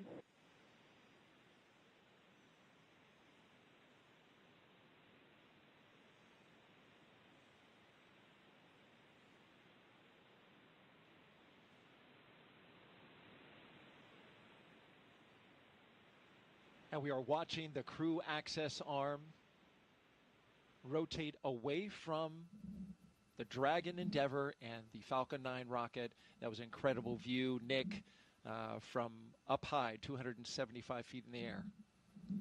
Yeah, and so as the arm goes away, that's really your first unobstructed view out those two windows inside the Dragon capsule. Unique to Dragon for Soyuz flyers, there were no your windows don't open until you get all the way up to orbit and come out of the fairing. So here you can see what the weather's doing outside for yourself. And there they are, strapped in, Crew-11. Our next big milestone. Crew access arm retraction complete. As we hear that the crew access arm has completed its retraction. Our next big milestone is to have the astronauts drop their visors and start up for Section 7 in their operations. SpaceX, you are go for Section 6, close visors and arm launch escape system. Dragon copies, go for Section 6, closing visors and arming LES. They may have renumbered the procedures because in the past it was Section 7. So that's we may not have gotten that update. But this is a critical moment indeed. And that crew access arm, it can rotate quickly back to Dragon in this SpaceX, moment. Dragon, visors closed, arming LES. In this moment in between, before they have the launch escape system fully armed. Right? Indeed. So the commands that are available to Zena and Mike at the displays, she's arming the launch escape system now As that's armed, there's also a button that's going to show up that'll allow them to do an emergency egress, which will command that arm to swing over rather rapidly. And by the time you're out of your seat and ready to open the side hatch, the arm's in place so that you can get to the escape tower. From the escape tower, of course, they would zip line down to safety, to waiting vehicles, and then exit the Launch escape system is verified armed. the blast danger area. Now we have the launch escape system armed. This is a critically important system, Nick, that you actually had to use on one of your missions, MS-10, back in 2018, that saved your life and the life of your fellow crew member. It's part of spaceflight today. What does it provide for this crew in this moment? Yeah, in this moment, it's its safety net. So the launch escape system is constantly trying to determine, is everything going okay? And it does that with looking at a bunch of different parameters. But as long as those stay within bounds, it doesn't do anything. But if something changes, or if there is a handle that the crew can initiate the launch escape, if that's activated, then this is going to separate them from that rocket and get them to a safe distance. And it's from the point right now on the pad all the way until they're in orbit. They've got that continual safety net there to protect them. That capsule can get up in a hurry, too, as you were mentioning with these abort systems. They got to move quickly, going 436 miles per hour. In a matter of 7.5 seconds, the Dragon can do that when it fires up its Super Draco engines if it were needing to get away from the pad in a hurry. Yeah, absolutely. You want to. We're about to load the rocket full of fuel and oxidizer, and so if that energy is released, you need to be as far away from it as you can be, and so that escape system is designed to get them away in a heartbeat. As long as everything continues nominally, it's our hope that that system will not be needed today. As we march towards loading those propellants Nick was talking about, that begins at T-minus 35 minutes and counting. Another big moment when they start flowing RP-1, Rocket Propellant 1, which is a refined form of kerosene, similar to jet fuel, as well as that oxidizer that together produce that 1.8 million pounds of thrust to lift that rocket and the crew into space. Yeah, it's definitely an important moment, but it's also an exhilarating moment because this is when you start to hear the rocket come alive. The pumps and the fluid moving and the vibrations and it's, Dragon starts to have a personality, if you will. You can hear those sounds, right? Valves moving and clicking. You feel it, yeah. You hear it, you feel it. T-minus 37 minutes and counting until liftoff. We're just 2 minutes away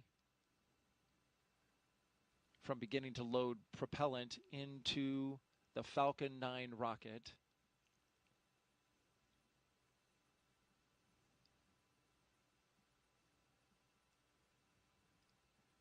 Weather is looking good at the moment. We are 90% go. There was a small concern for cumulus clouds in the area.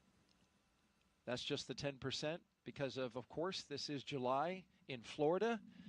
And you can see even now, Nick, the sea breeze from the cool ocean starting to create. Tanks are venting for the start of propellant load. Starting to create those little cumulus clouds bubbling up around the pad. We had a clear sky earlier. We're getting a little bit now, but overall, we're expecting that should be clear. I see blue. It's the glass half full. I like that. As long as we have that blue sky straight over top of the rocket and 10 miles out, we are good to go. And so far, right now, green conditions. The range is clear. The area around the pad. Boat traffic has been cleared by range operations. Our partners at the United States Space Force, Cape Canaveral Space Force Station, where Nick, of course, you in the Space Force, a Brigadier General, have cleared the range. They are currently monitoring it, making sure that no one can get into the path of the rocket from down on the ground or in the ocean, for the reason that if anything were to happen and any equipment or any spacecraft parts were to come down on them, you wouldn't want to pose a risk to those below. Yeah, public safety is important, but it highlights just the expansive team that even for this one place, the number of organizations that have to work together and they're necessary for success. Our 4-person crew, 2 NASA astronauts, 1 JAXA astronaut, and a Roscosmos cosmonaut seated in launch position, monitoring their systems on their heads-up displays.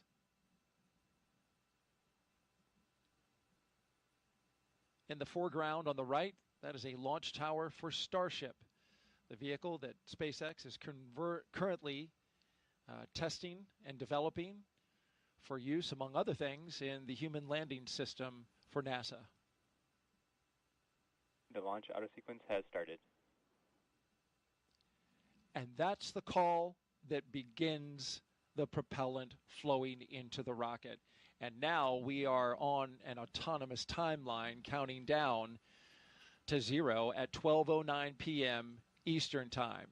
This is a good milestone. It really signals that we're going to space. Yeah, it's you know, the clock is definitely ticking. Up to this point, the crew's been strapped in for a little more than 2 hours. There's been margin built into the schedule just in case, you know, the side hatch doesn't pass its leak check or a suit doesn't, you know, whatever pops up, we've got a little margin.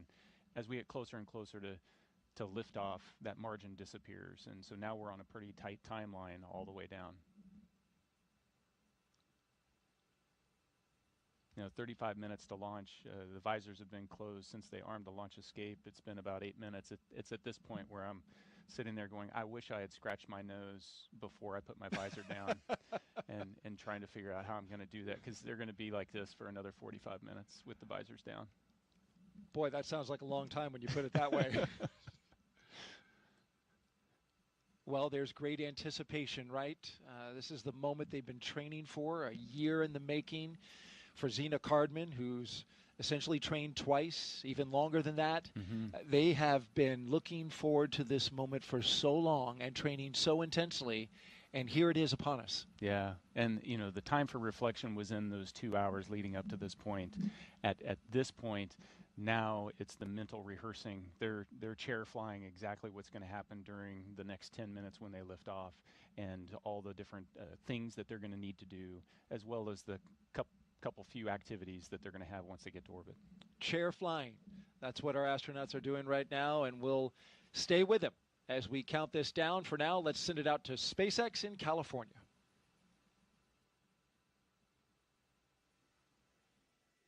As Daryl mentioned, propellant loading of both RP-1 and liquid oxygen began at T-minus 35 minutes, right on schedule. And weather is our main watch item right now. But I am hearing from our vehicle teams that everything looks good for both Falcon 9 and Dragon.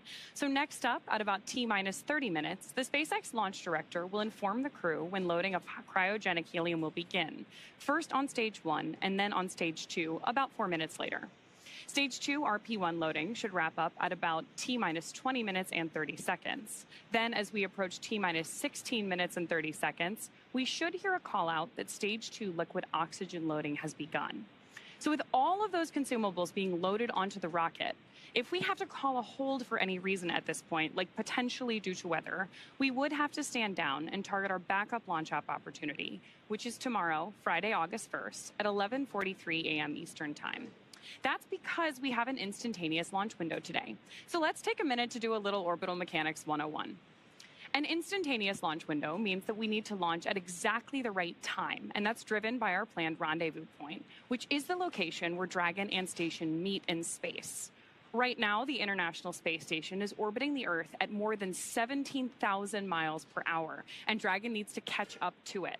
That means we have to deliver Dragon to the correct orbit. We do that by timing its trajectory relative to the orbiting laboratory so that they're both in the same place in space at the same time. A precise liftoff time is crucial for hitting that rendezvous point. Now, again, that means that at this point, if we hear a hold called, we'll be standing down and likely targeting that backup launch opportunity tomorrow. For now, though, we're going to go ahead and hand it back to Soumya and Joseph to talk to us about West Coast recovery. Soumya? Thanks for walking us through that, Ronnie. We are now at T-minus 31 minutes and counting, getting closer and closer to getting our Crew-11 astronauts into space. Once their mission is complete and it's time for our crew to splash down back on planet Earth, they'll be heading to one of several targeted sites supported by SpaceX. Until recently, Dragon recoveries primarily occurred off of the coast of Florida. This year, SpaceX moved Dragon recovery operations off the coast of California to allow Dragon to complete its deorbit before safely jettisoning the trunk over the Pacific Ocean. When they return, Crew-10 will be SpaceX's third crew mission to splash down in one of the new locations. From-2 was the first back in April this year, followed by Axiom 4 in July. The new splashdown locations are near LA, Oceanside, and San Diego. The recovery vessel, Shannon, will be stationed in Long Beach to support the new West Coast splashdown operations. Spreading these supported sites across multiple locations helps to maximize the return opportunities, lowering the chance we'll have to wave off due to bad weather. And when the spacecraft re-enters, those in the immediate area may hear a brief double clap of a thunder-like sound known as a sonic boom.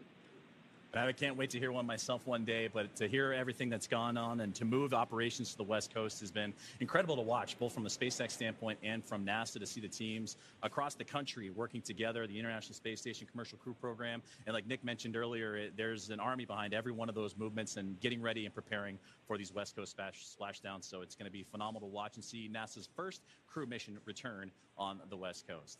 Well, back to today's mission, Crew-11, as they continue to get ready to go. They're inside now half an hour until launch time. Let's take a look at more and a bit more and learn about the astronauts flying today. I think it's really innate in our human nature to want to keep exploring and to keep pushing boundaries. Everything that we do in space is ultimately for Earth and for the human species.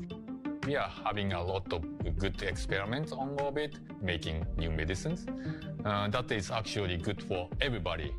By understanding how to live and work in space like we have with the International Space Station, we can now become a multiplanetary species by having bases on the Moon and bases on Mars. И выполнение полета в космос, на мой взгляд, важно, потому что в конечном счете необходимо человечеству будет двигаться в дальний космос для того, чтобы открывать новые миры, исследовать новые и новые горизонты. For me, it's a really compelling goal to go farther and farther afield in space and pushing our boundaries as a human species that way, learning more about our own home planet as we try to go farther. We've been going and living aboard the International Space Station for 25 years. We're ready to make the next steps. We're ready to go to the Moon. We're ready to go to Mars. We're ready to explore the solar system. We understand the effects of what life in space does to the human body, and we need to continue those studies. We need to continue getting ready and get ready and go to the Moon and Mars, and that's why it's important to go to space. All right, let's head back out now to a launch viewing location where Tony's at for another interview with some special guests. Tony? Hey, thanks, Daryl. That's right. Joining me is Dr. Stephen Platts and Dr. Lori Glaze to talk to us a little bit about the human research that's going to be on this mission. You know, Steve, can you tell us a little bit more about what human research Crew-11 will be conducting? Sure. We're very excited for the launch. We have 10 experiments flying on Crew-11. Everything from cardiovascular systems, central nervous system, all the way to genomics. The full breadth and addressing many very important risks for us to get to the Moon and Mars.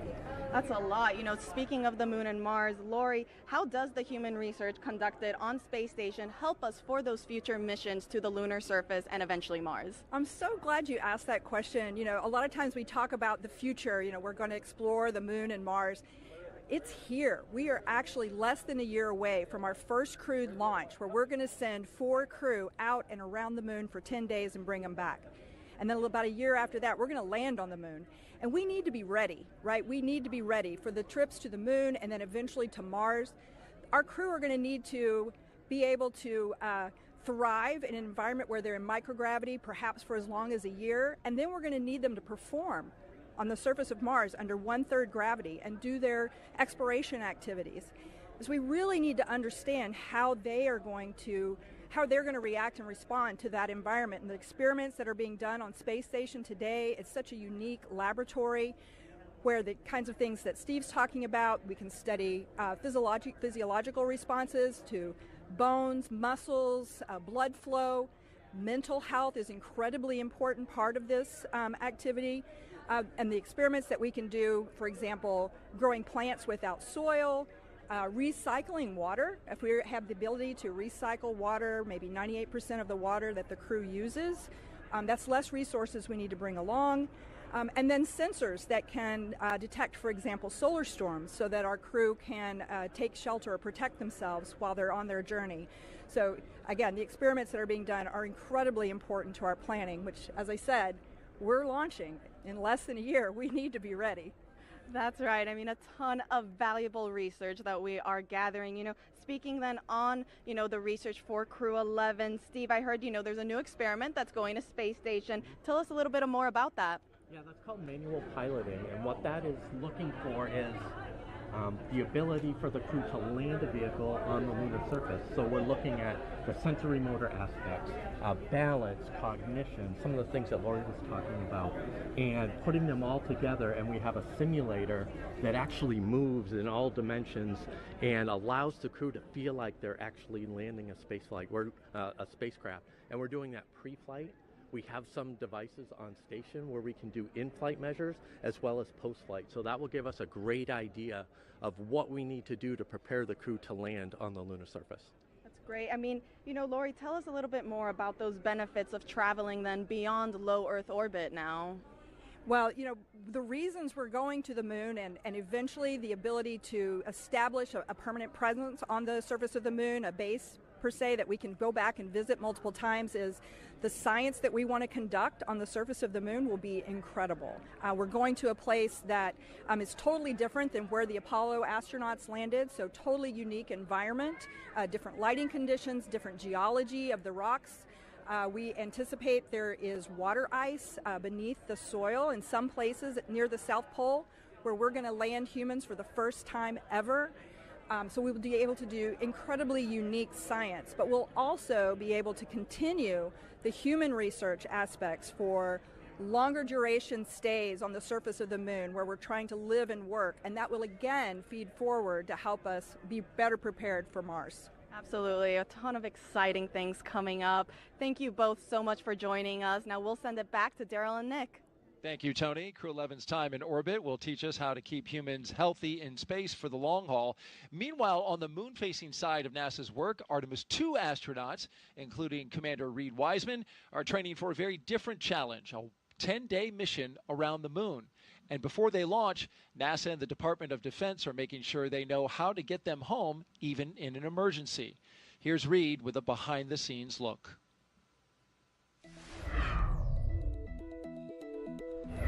Hi, I'm NASA astronaut Reed Wiseman, commander of Artemis II. I'm here at the Kennedy Space Center in Florida, and as you can see, work is well underway for our next mission to the moon, both on land and off the coast. Back in June, teams with NASA and the Department of Defense used an area of open water off KSC to rehearse procedures for a possible rescue after an ascent abort from the SLS rocket. Instead of using astronauts, they used a set of test mannequins staged inside the Crew Module Test article, a full-scale mock-up of the Orion spacecraft. You can see pararescuers jump from a plane into the water with their specialized equipment, then approach the spacecraft, open the capsule, and transported the mannequins to the helicopter safely for medical care. This was one of 2 emergency procedures they rehearsed should they need to rescue me, Victor, Christina, and Jeremy during an abort scenario. And back here on land, now that the upper stage integration is complete inside the vehicle assembly building, teams with NASA's Exploration Ground Systems have been running SLS integrated testing, where they powered up both the core stage and boosters for the first time in preparation for our 10-day journey around the moon. That's a look at your Artemis Moon Minute. For more Artemis updates, scan the QR code on your screen right here or visit nasa.gov/Artemis-Roman numeral 2. Nick, I know you're excited for Artemis. Absolutely. One of your fellow astronauts you spend a lot of time with, Christina Cook, is going up. Yeah, yeah. You know, the astronaut corps is small, so you know everybody in the corps, and so I'm excited to see all 4 of them take their trip around the moon. It's exciting.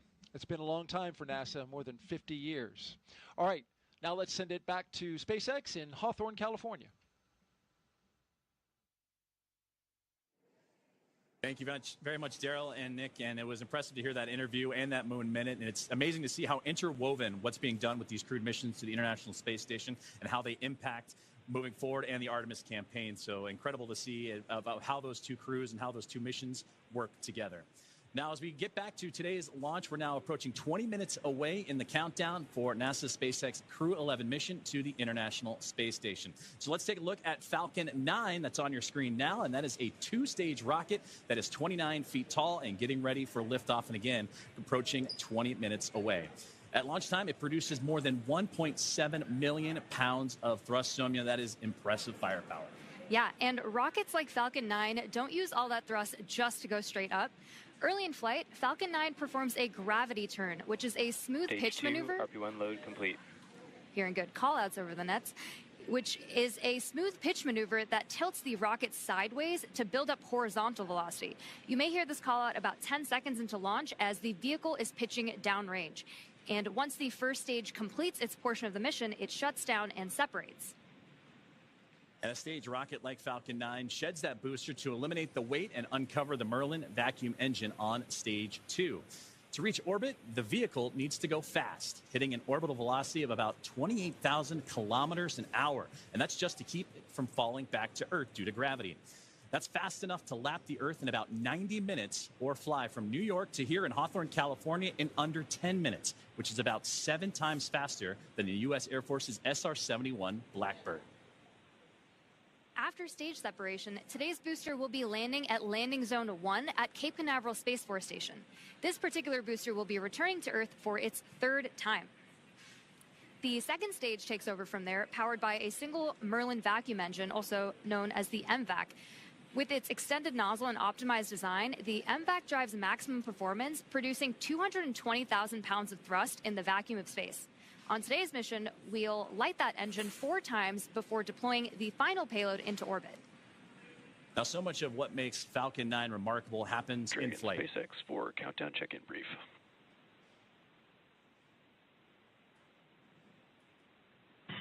Dragon's with you. Okay, Zena, we have healthy Dragon, healthy Falcon 9, just like last time, so prop load is proceeding nominally. We do have one watch item that has popped up. There is a pop-up storm cell that is just to the north of the pad. Currently not violating any LCCs, but we are monitoring this particularly closely as it's moving offshore. We'll let you know if it starts trending towards blocking launch today, but again, not expecting that at this time. Dragon copies all. We've got a healthy Dragon, healthy Falcon. We're proceeding towards launch. Only watch item is a storm cell that is north of the pad moving offshore. We'll continue monitoring, but otherwise looking great. That's a good readback. And great communications there from the team here at SpaceX on the ground in Hawthorne, monitoring. What we've been keeping an eye on throughout the broadcast here today is that weather popping up, but everything else looks strong and healthy. The Falcon 9, the capsule itself, and the crew, they're still ready to roll as we're now about 17 minutes away from the launch. Now, talking back to Falcon 9, and what remarkable happens is what happens in flight. It's the first stage, landing itself on land or on a drone ship in the middle of the ocean, the fairings that can parachute back, all ready for another flight to space. Every part of Falcon 9 is a part of a larger design that comes together to do one thing, and that's escape Earth's gravity. And getting to space is the first step to building our multi-planetary future. At the top of Falcon 9 today, the crew is sitting inside Dragon Endeavour. Dragon has played a significant role in advancing our future in space by safely transporting crew to and from the International Space Station. There are currently 5 Dragon spacecraft supporting human spaceflight missions: Endeavour, Resilience, Endurance, Freedom, and our 5th and final Dragon, Grace, which just launched the Axiom 4 mission last month. Designed with safety as the highest priority, Dragon is capable of carrying up to 7 passengers to and from Earth orbit. The Dragon spacecraft has Stage 2 LOX load has started.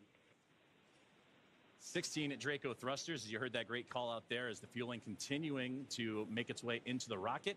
And those 16 Draco thrusters can be used in space to help navigate the spacecraft to its destination, each providing 90 pounds of force.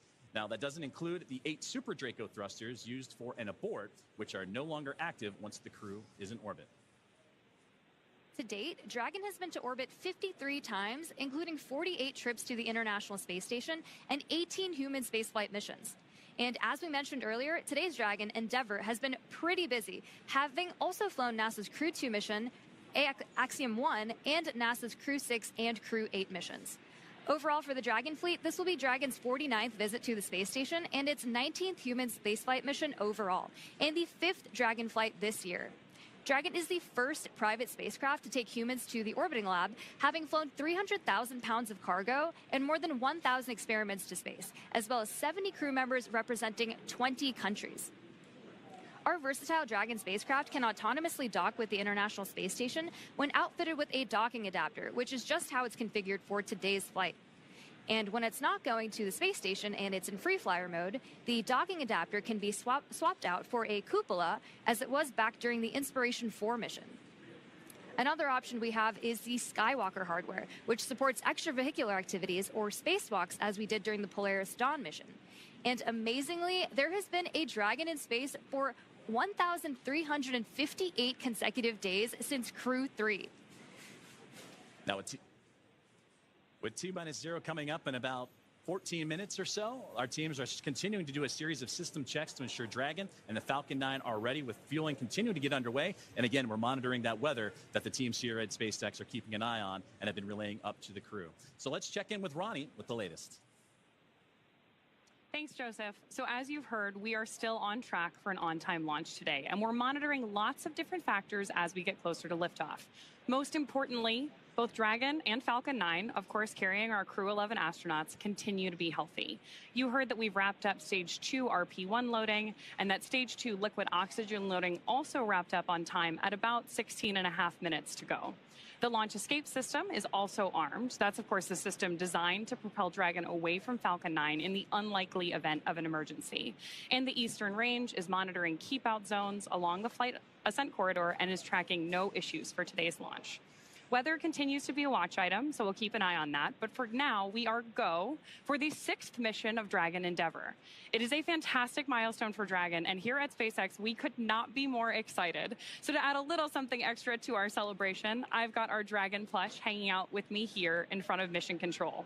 Now, this guy is not the zero gravity indicator for today's mission, but do keep an eye out for that once Crew-11 reaches orbit. This is, though, a fun nod to all the successful flights that Dragon has made, and all of the crews that we have been so lucky to work with. I think this is a great way to celebrate today's flight milestone, and I really have appreciated joining you all. Thanks for joining me at the status desk for all of our coverage today. With that, go Dragon, go Crew-11, and I'm going to hand it back to Sandra for status update from Houston. Thanks, Ronnie. That plush is cute. I'm going to have to get one for myself. Back here in the International Space Station Flight Control Room at NASA's Johnson Space Center in Houston, teams continue to work around the clock to monitor activities aboard the orbital outpost. Leading the team inside the room today is NASA Flight Director Scott Stover. The team in Mission Control and the team in Hawthorne, as well as the astronauts aboard the International Space Station, will track the autonomous docking of Dragon Endeavour when they enter into joint operations. This will happen when the spacecraft enters the approach ellipsoid, which is the invisible boundary stretching 4 by 2 by 2 kilometers that helps us monitor all arriving and departing spacecraft. It's essentially the neighborhood of the International Space Station. Once docked, crew members in both Dragon and aboard the International Space Station will perform a series of leak checks, and then will work to open the spacecraft's hatch for Crew-11 to float into the space station and begin their stay. We anticipate that the hatch will be opened about an hour and a half after docking occurs. When they enter the orbital outpost, crew will be greeted by the rest of the Expedition 73 crew and will come together for opening remarks. But for now, that's going to be all from us here in Mission Control for today, as the anticipation continues to build for launch in less than 20 minutes from now. So how's it looking on the Space Coast, Daryl? Well, we've got a mix in the weather. There's some clouds that are building, but so far still looking good, okay, for launch. It's a watch item at the moment, and so we're keeping our eyes to the skies.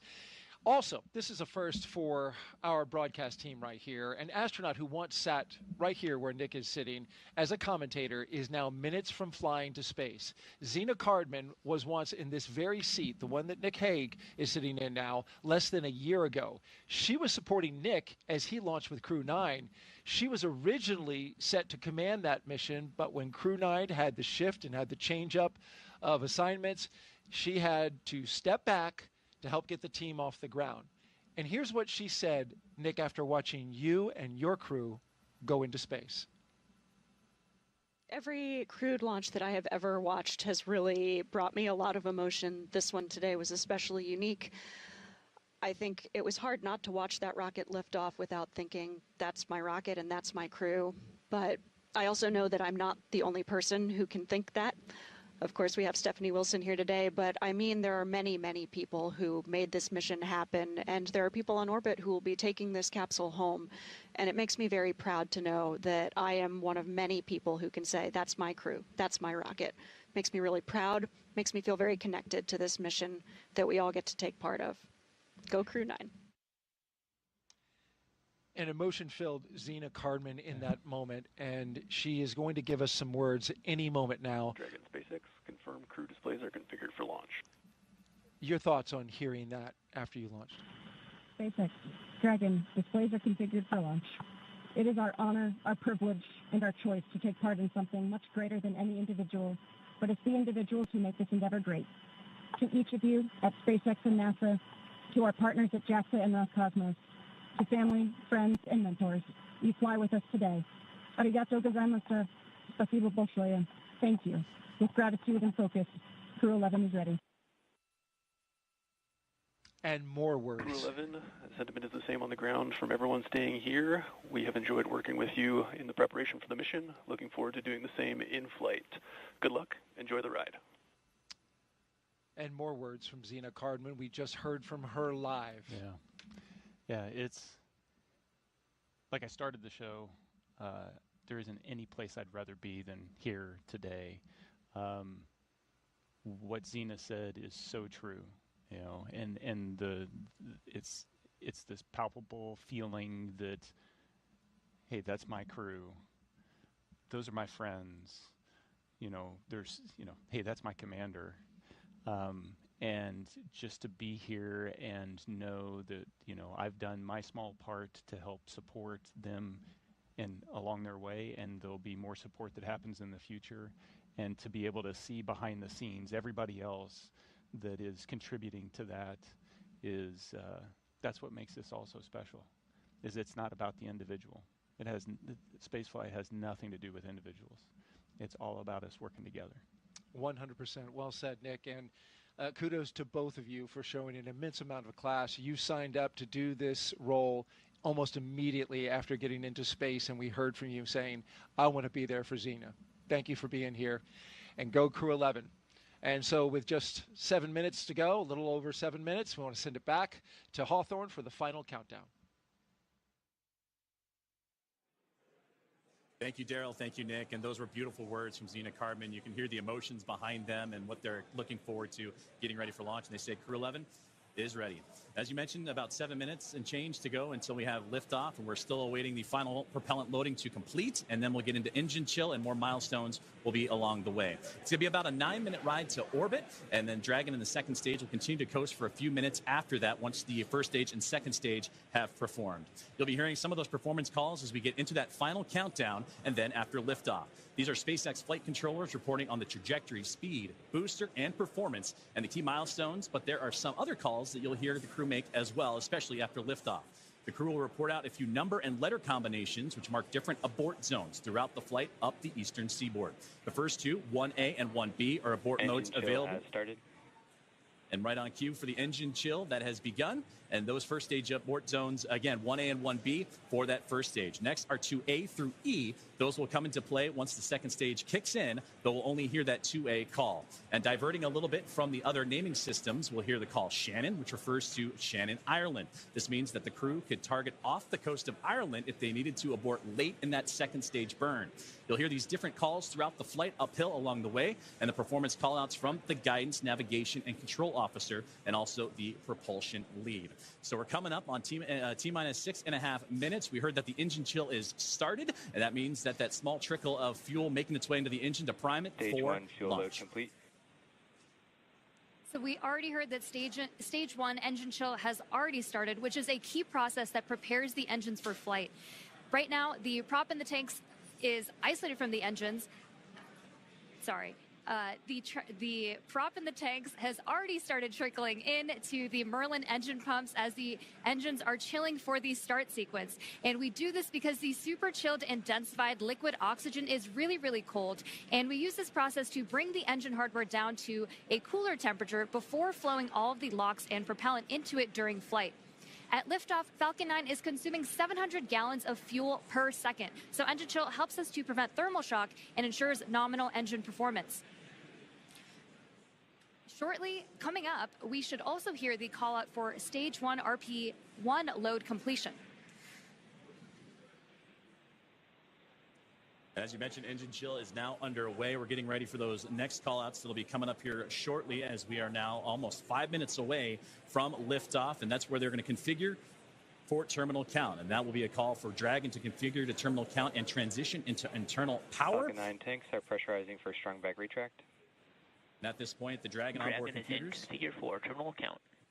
Perfect, right on schedule, and those onboard computers now taking control of the spacecraft. You also heard the call out for pressurizing to give extra structural stability for the rocket as it makes its way uphill. So we're approaching now 4.5 minutes away, and then around that time, you'll hear, you mentioned it there, the Strongback retract, and that'll allow provide access to Falcon 9's fueling lines and umbilicals for prop load and different gases being loaded on board. But right now, everything's starting to wrap up, and Somya, it's exciting to get to this. Strongback retract has started. Exciting to get to this point of the countdown. As you heard it right there, the Strongback retract is on its way.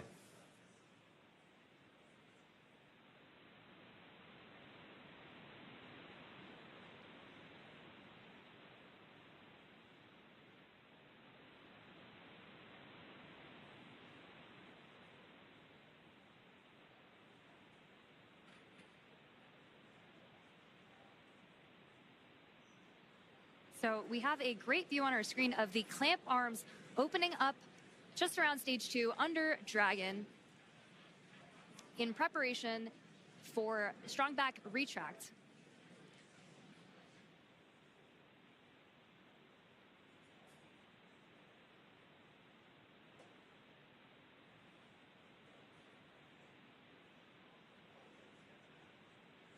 We have some really great views on our screen of that happening right now. And you can see it just moving ever so slightly away from Falcon 9 and the Dragon spacecraft, those clamp arms opening. And again, those late stages, those fuel lines starting to wind down their fueling procedures as we're about to hit T-minus 3 minutes until launch.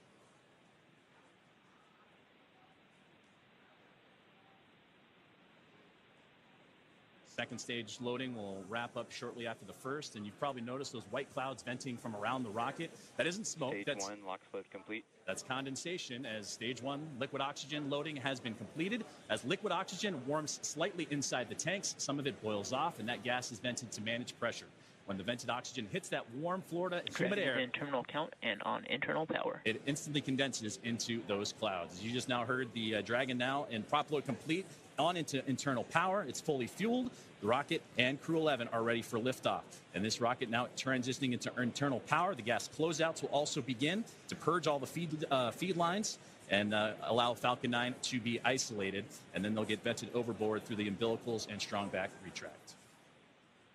So coming up in just under 20 seconds, we should hear the call out that LOX load will be completed on stage 2, which will mean that there will be 1 million pounds of propellant loaded onto Falcon 9 at that point.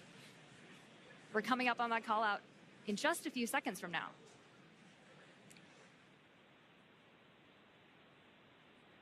Stage 2, LOX load complete. Now that that's complete, we will vent down the TE, which will produce a white cloud off the side of the rocket, which is totally normal and expected. Dragon is in auto idle. Auto idle puts that rocket in a state the flight computers understand before it takes over. And that's making sure the transition to the final countdown is smooth and all the flight computers on board are in sync with each other and configured for launch. We're now 90 seconds away from Ground launch. gas closeouts are started. Expect loud venting. And there's the gas closeout that Soumya was just talking about. And now inside 80 seconds from the launch of NASA SpaceX's Crew-11.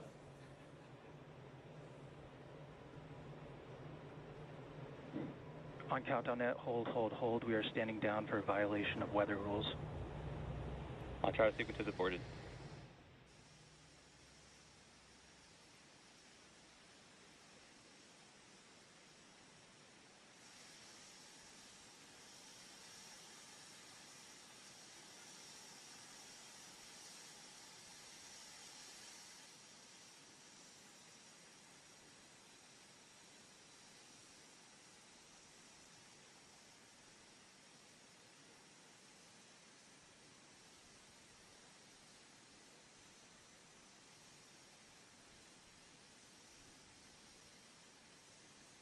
So as you've heard over the nets, that we did just have a hold called at the T-1 minute mark. And that hold due to weather, that was something that we've been keeping an eye on. Our team here in SpaceX and Hawthorne, as well as in NASA, we're monitoring that throughout today's broadcast in preparation for launch. But unfortunately, standing down looks to be the case as the weather has created that violation. But we'll continue to monitor and await for the news officially from the teams on the ground as that weather violation looks to come into play for launch today. Dragon SpaceX, bad luck on weather there. We just got clipped by a cumulus cloud right over the pad, so ended up scrubbing for weather. With that, you are go to proceed to 5.100 for launch scrub. We'll begin offloading the rocket.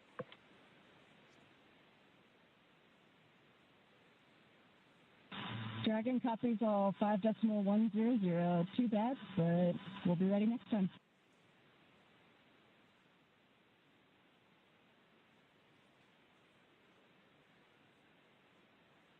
And there you heard the call up to the crew that unfortunately the weather just not playing alongside with today's excitement of a launch for NASA SpaceX's Crew-11. But we have mentioned a couple times throughout the broadcast today that there are backup opportunities starting as early as tomorrow. 11:43 a.m. Eastern time is what the target time is for tomorrow's next attempt for launch for Crew-11. But it came right down to the wire, Soumya, with that T-1 minute. But you heard on the loops there that it was just clipped, as they said, by a cumulus cloud to violate the weather rule. So unfortunately, today's launch attempt has been scrubbed due to weather. You know, and there are 1,000 different ways that a launch can go wrong, and so we want to ensure the safety and reliability, even if it is a weather scrub. So we will stay with coverage of the crew as we follow them through the egress procedures and make their way back to crew quarters for now.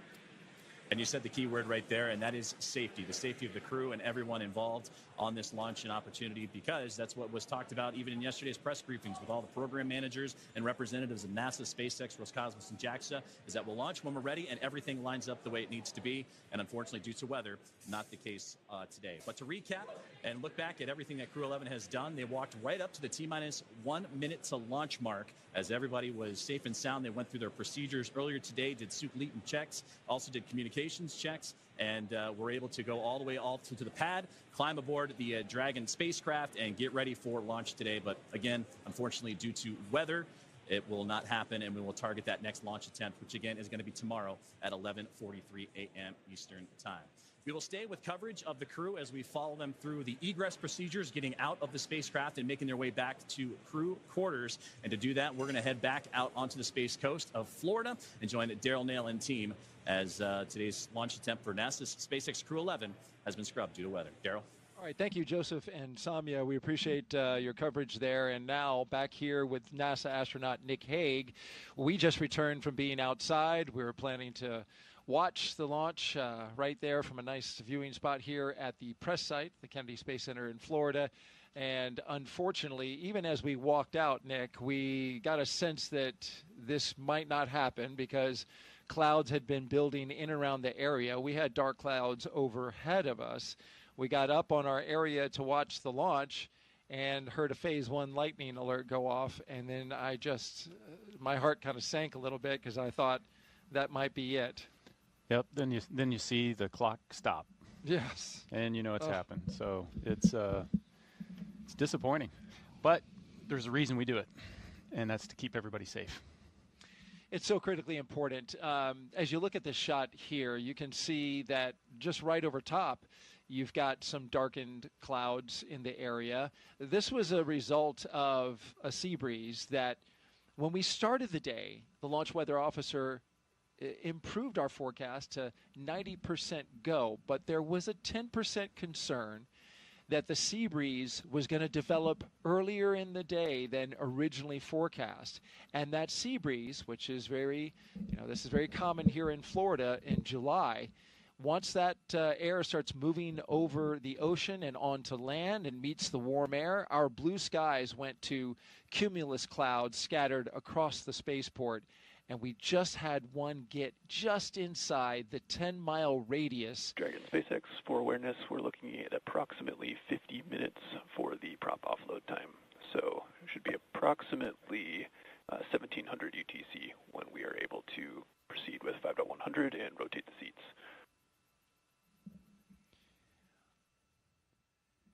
Dragon copies. We're looking at about 50 minutes for prop offload. So 1700 ETC for the rest of 5.100 and seat rotation. Good readback.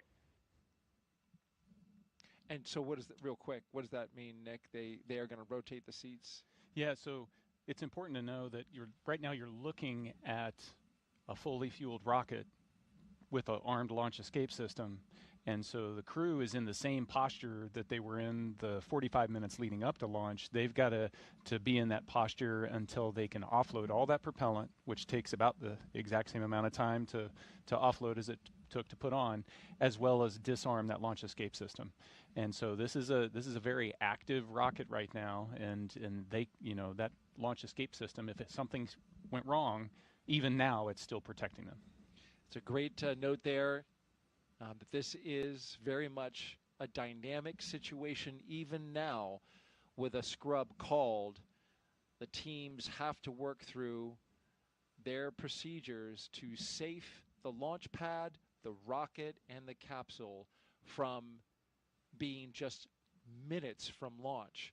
And we were in that posture ready for launch, and now we have to undo that, right? Yeah, very carefully. You got to back out of all of that, and then once the rocket is defueled, we've got all the fuel out of there. We can disarm the launch escape system. You still need the pad team to be able to come and get out there to get into the white room and help open up that side hatch and get the crew out. And so the scrub process is not a quick one. Just to finish a thought that I had said, and I think this view on the left basically shows you what the issue is. That's rain on the right half of the screen there. That's a rain cloud with rain coming down. And on the left hand, we were dealing with sun poking through the clouds on our side. We could literally see the clouds kind of going over top of our heads, getting close to the pad. And the standoff area is 10-mile radius around the pad for these dark clouds and cumulus clouds. And that is a safety factor. We'll talk a little bit about that. That is because you don't want to send a rocket through a tall cloud like that could generate some energy from the rocket passing through it. Yeah, just the same as if you're on a commercial airline flight, you don't necessarily want your pilot to take you through a severe thunderstorm. We don't want to do that with a rocket. And so we are erring on the side of safety in this situation.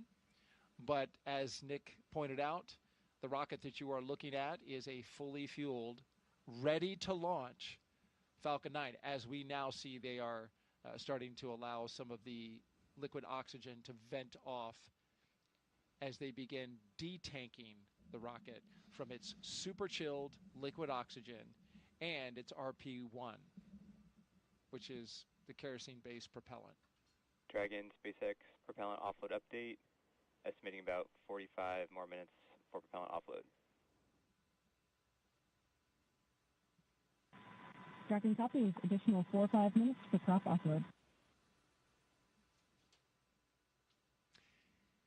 Now, as you recall your procedures for the crew, getting out of the capsule and getting back into their vehicles and going back, take me through the timeline of the scrub procedure. Yeah, it's a fairly straightforward procedure. You're running the launch procedure in reverse, essentially, and so they're strapped in. The seats are rotated up in a launch configuration. As soon as they detank, they're going to disarm the launch escape system. So you're looking at it's 45 minutes to get rid of the liquid oxygen and RP1. Once that's off, then they'll be able to disarm the launch escape system, rotate the seats down. At that point, the arm will come over and the ground team, the pad team will be able to come up there. They'll open the side hatch and then help them get out of the capsule just like they helped them get into the capsule. So you're looking on the order of, an hour, a little bit longer. And you want that rocket fully detanked? Absolutely.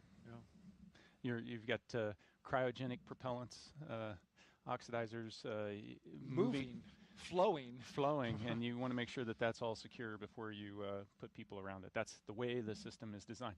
It's different on other launch vehicles. Other launch vehicles, the Soyuz I launched on was fueled when we showed up to it.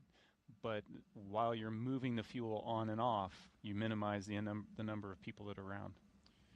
That's exactly right. And the SLS rocket is similar in that it gets fully fueled and tanked, and then they bring the astronauts on board. SpaceX does it so they can do that tanking as the very last part of the mission timeline. And this also allows for a quick tanking, relatively speaking, for a rocket. And then allows you to detank it. But they're using super densified liquid oxygen as well. So you mentioned it. High energy systems are engaged here, and so we are now unwinding that as we proceed through the scrub procedure. If you're just joining us, we scrubbed this launch at T-minus 1 minute and 7 seconds until liftoff. We had a healthy rocket, a healthy spacecraft, we had a clear range, and we just had weather in the area, a cumulus cloud that just clipped the radius nearby within the launch area, the 10-mile radius. It got into that standoff area, and that is what caused the scrub for the day, because that is a safety measure to keep the crew that you see on the right side of your screen safe from any potential hazards that could develop as a result of the weather. This view gives you a clear look at exactly where the clouds ended up now just about 10 minutes after when we were supposed to lift off, right over top of us. They were certainly in the area. We heard the lightning warning go off, and so we knew when we were standing out there watching this launch that that was a bad sign. But it's interesting. I've seen it go both ways, right? Where we get a launch forecast that is 85% no-go, but you find a hole in the clouds that's just 10 miles in radius, and it's all around the launch pad, and you can launch. This is the opposite of that. We had 90% go with only a 10% chance, but this is Florida in July. These things can pop up literally just from, the daily sea breeze collision that we have over land. Yeah, weather is dynamic, and we throw a lot of technology at it. We throw a lot of science at it, and it still baffles us sometimes.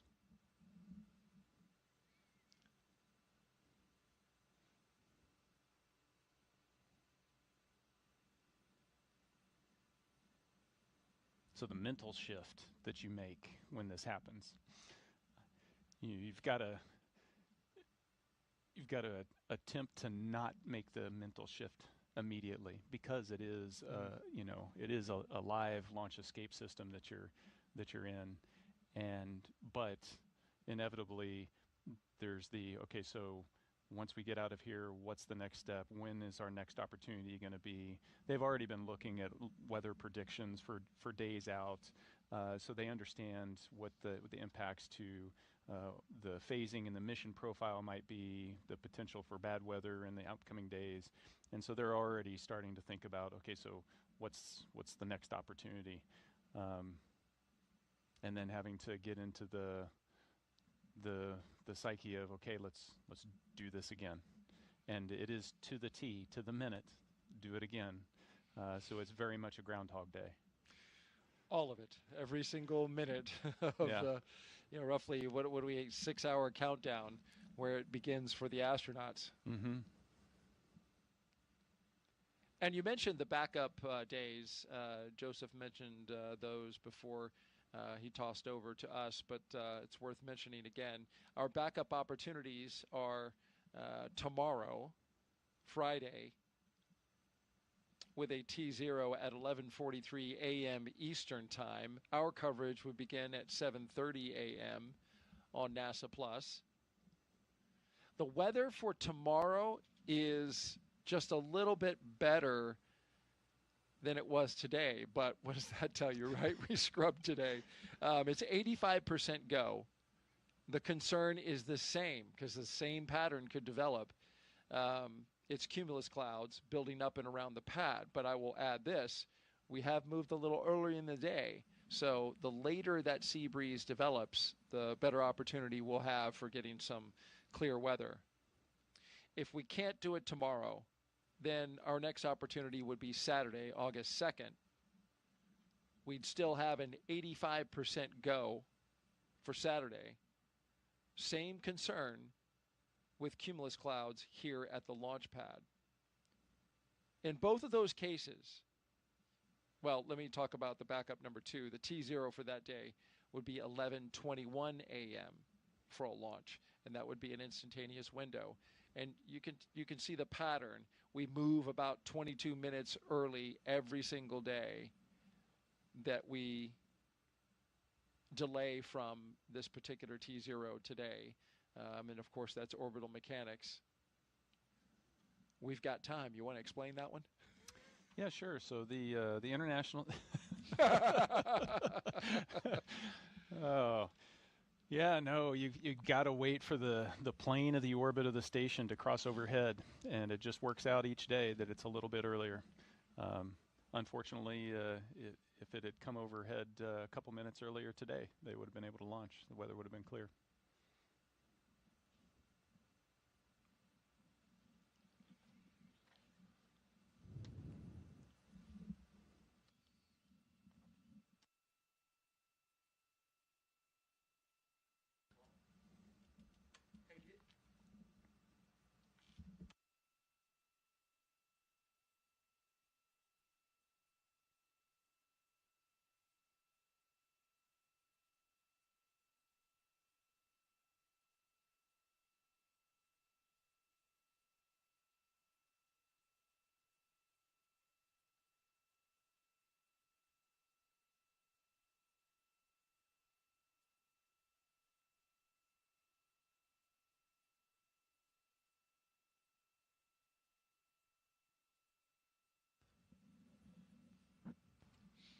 I just mentioned the backup opportunities.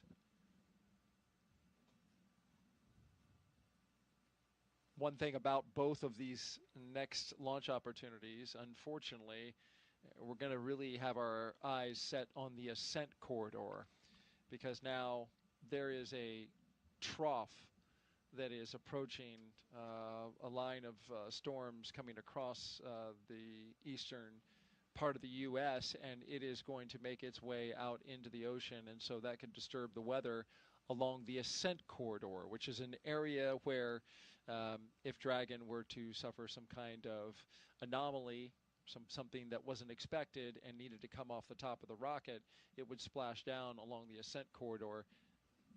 There's concern about the sea states, right? How much it's sloshing around is going to be out there in the ocean. You need good conditions, a baseline of conditions, in order to pull astronauts out of a floating capsule with a helicopter and a boat.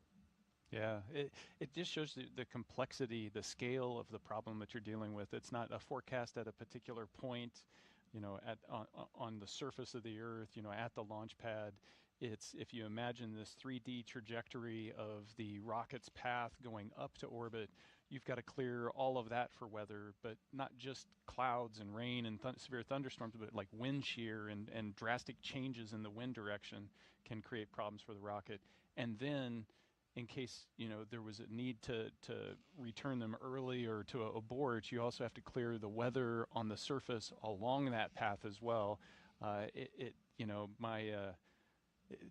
Just an immense amount of respect for the teams, both at SpaceX and also at the Space Launch Delta 45 over on the Space Force side, the weather shop there, in trying to put their arms around all of this.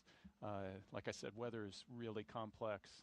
And they do a fantastic job, but if we got a chance, 90% chance, you take it all the way to the end and see what Mother Nature gives you. And I'm sure, as an astronaut, when it's your arse in the seat, you want that level of awareness, that level of scrutiny given to the weather throughout the trajectory, throughout the launch area and the launch period. Oh yeah, the immense respect for them, knowing that their job is watching my back. And Dragon SpaceX propellant offload update, estimating 37 more minutes for propellant offload.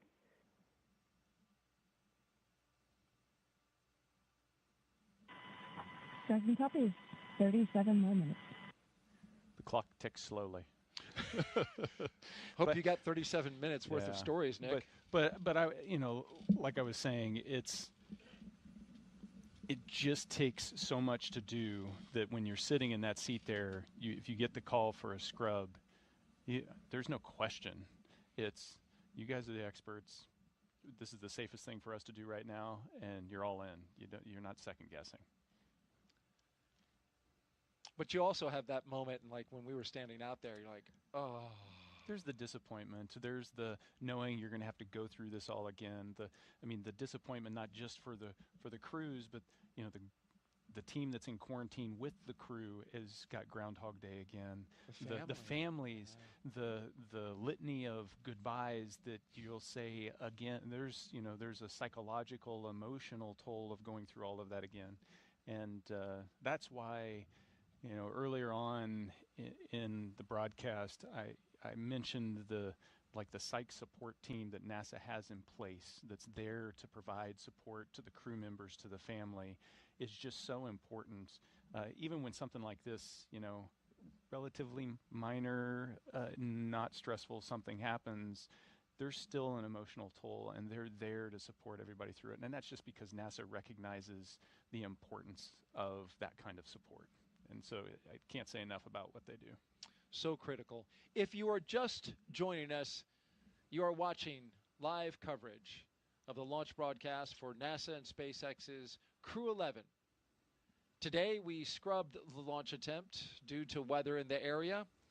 We had cumulus clouds building up within the standoff zone for weather like that. And as you can see from this shot right here, the weather finally made it right over the pad.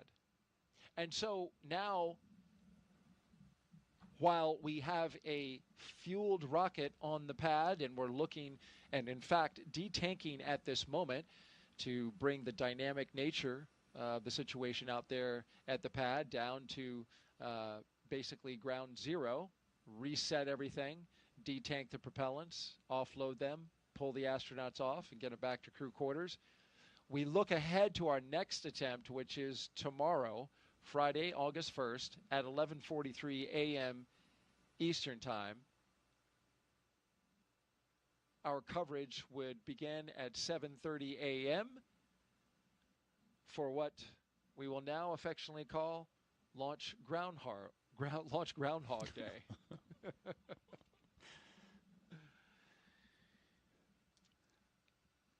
And you can see there the start time is 7:35 a.m. So it's that'll save you 5 minutes if you want to join us right at that moment. We'd love to see you again. Yeah. Nick, we'd love to see you as well. Absolutely. So, you know, the thing that doesn't diminish energy, the excitement, the anticipation, you know, they're going to turn right around and it'll be there again tomorrow because that's launch day. And that's, you know, you got a crew there, a bunch of professional space flyers, and that's how they approach the job, just like everybody in the profession. Today's launch day, get up for it, and that's what you work for, and all of that passion will be there again tomorrow. All right, let's toss it back out to our colleagues at SpaceX in California.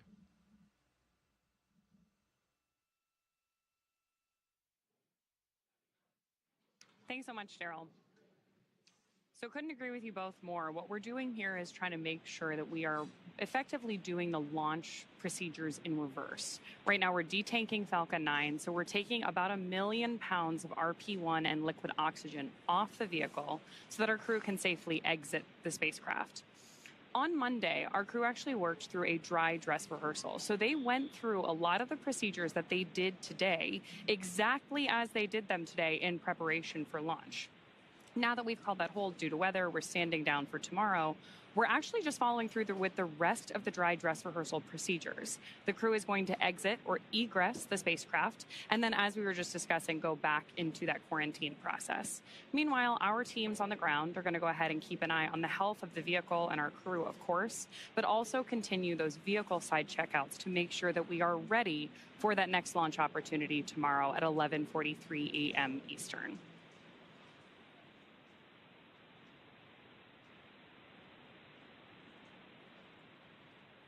We've got about 30 minutes, a little bit more, waiting on that detanking. And obviously, you've got a view of Crew-11 there on the left-hand side of your screen, and down in the corner, you can see that Dragon spacecraft sitting on top of the rocket, still at LC 39A at Space Force Base in Florida.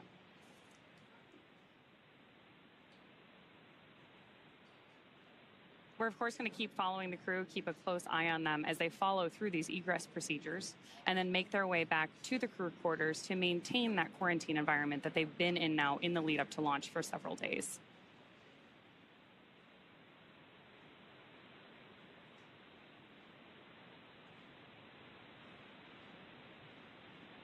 Anytime we have crew on board the vehicle, safety is the most important thing. So while our teams continue through this detanking process, we are also going to continue our coverage and stay with our crew until we know that they have safely departed our launch pad.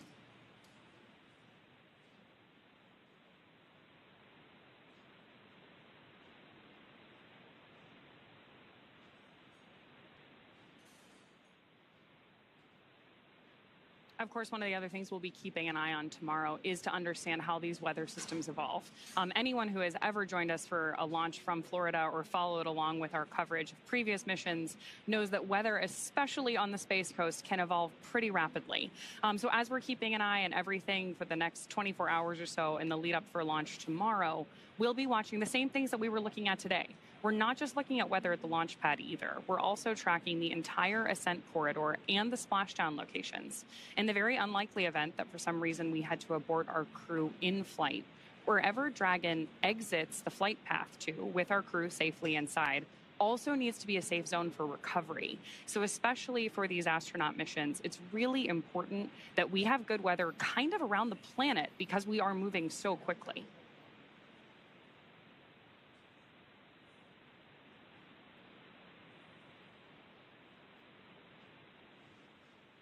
Yeah, you're absolutely right, Ronnie. As we continue to follow along with today's coverage of NASA SpaceX Crew-11 today and back here in Hawthorne. And you mentioned something that was the biggest key, whether it's prop loading or offloading, the procedures that were needed and required to do so, whether it was the static fire or preparing for actual launch date today. And that is safety. And that goes back to what everybody has been talking about throughout the mission, throughout the broadcast today, but even going into the pre-launch press conference yesterday with all the program managers, representatives from NASA headquarters, the International Space Station Commercial Crew Program, SpaceX, Roscosmos, and JAXA. That was the biggest key for them, is that we will fly when we are ready to fly, whether it's hardware or the weather that surrounds the crew itself. And that is unfortunately what has occurred today with that violation coming in. And to recap, that violation and that hold was called right up at the T-1 minute mark to launch. And there you can see a great view of the Dragon SpaceX spacecraft that is sitting up on top there with Crew-11 still inside. And Ronnie, you mentioned that we still have about half an hour or so for that detanking of the Falcon 9 rocket. There you can see the crew just taking it easy, relaxing. They're just kind of waiting their turn, waiting their time is again to safely prep the rocket. You'll see the crew access arm when the time comes, come back into view and connect itself to the spacecraft as well. And then the crew will exit Egress and then ultimately make their way back to crew quarters. And that's where we're going to stay with you this entire time and make sure that we have all the visuals to make sure that Crew-11 is safe and sound back in crew quarters. And again, we'll prepare for a launch attempt, which will again be tomorrow. And that's something that the programs talked about yesterday as well, is that unfortunately today did not work out, but we have opportunities, whether they need tomorrow, the 2nd, the 3rd, a stand down day for the 4th, and then beyond. So there's opportunities aplenty. And as Steve Stitch, the program manager for the commercial crew program, mentioned, that it's a good window of chance for this crew to make its way up to the International Space Station and so forth. So that's going to be the big one there. And we take a look at what's to come for NASA's SpaceX Crew-11. As mentioned, that the next launch opportunity will be at 11:43 a.m. Eastern time tomorrow. As we take a look at the launch coverage for NASA Plus, that'll start around 7:35 a.m. Eastern time, and we'll get to hear from Daryl, Nick, and the team as we go through these same procedures and get ready for the next launch attempt. But unfortunately, again, today, due to weather and that cumulus cloud rule that came in right at the T-1 minute mark, right up into the very last moments of the countdown, that hold was called that we heard over the communications loops from the teams here in SpaceX, as well as the NASA teams monitoring closely, standing by as well. And you can see that those clouds are rolling on in over top of the rocket, the spacecraft, and the launch pad itself. So tried to get ahead of it, but unfortunately with the case, we'll try again tomorrow. But so far, everything in terms of the detanking and updates provided regularly with everyone on the loops, the crew being informed, the teams on the ground informed, and communication continuing to roll out as we follow along with the detanking of today's launch attempt for NASA SpaceX Crew-11. And those on board, which are Commander Zena Cardman and Pilot Mike Fincke, those two of NASA, Kimiya of JAXA, and Oleg Platonov. SpaceX propellant offload update, estimating 25 more minutes for propellant offload. Dragon copy. 25 minutes for prop offload. And a great update there that there's still about 25 more minutes left in that detanking of the Falcon 9 before that crew access arm and the procedures to take the crew and egress them out of the Dragon spacecraft can begin. But again, that Crew-11 team, there you can see them sitting comfortably in their chairs, just waiting their time and being patient with the process. Is everything working to maximize the safety of the crew, safety of the vehicle, and the area surrounding the launch pad itself. So unfortunately, again, scrubbing today's launch attempt due to weather, but our next attempt will be coming tomorrow morning at 11:43 a.m. Eastern time, when we look forward to seeing the crew work back to their launch procedures, the teams on the ground. And like Nick mentioned earlier, Daryl and Nick over on the Space Coast, that spaceflight is the ultimate team sport, and you need a lot of teammates to make things like spaceflight and launches happen. And that's what's being enacted right now, unfortunately, due to weather and a scrub. But that put into play with all the procedures needed and necessary. So that is where we are currently standing. So a little insight, 25 minutes of the detanking of the Falcon 9 rocket, and we'll continue to follow along through the egress procedures as Crew-11 will then begin to make their way back to crew quarters.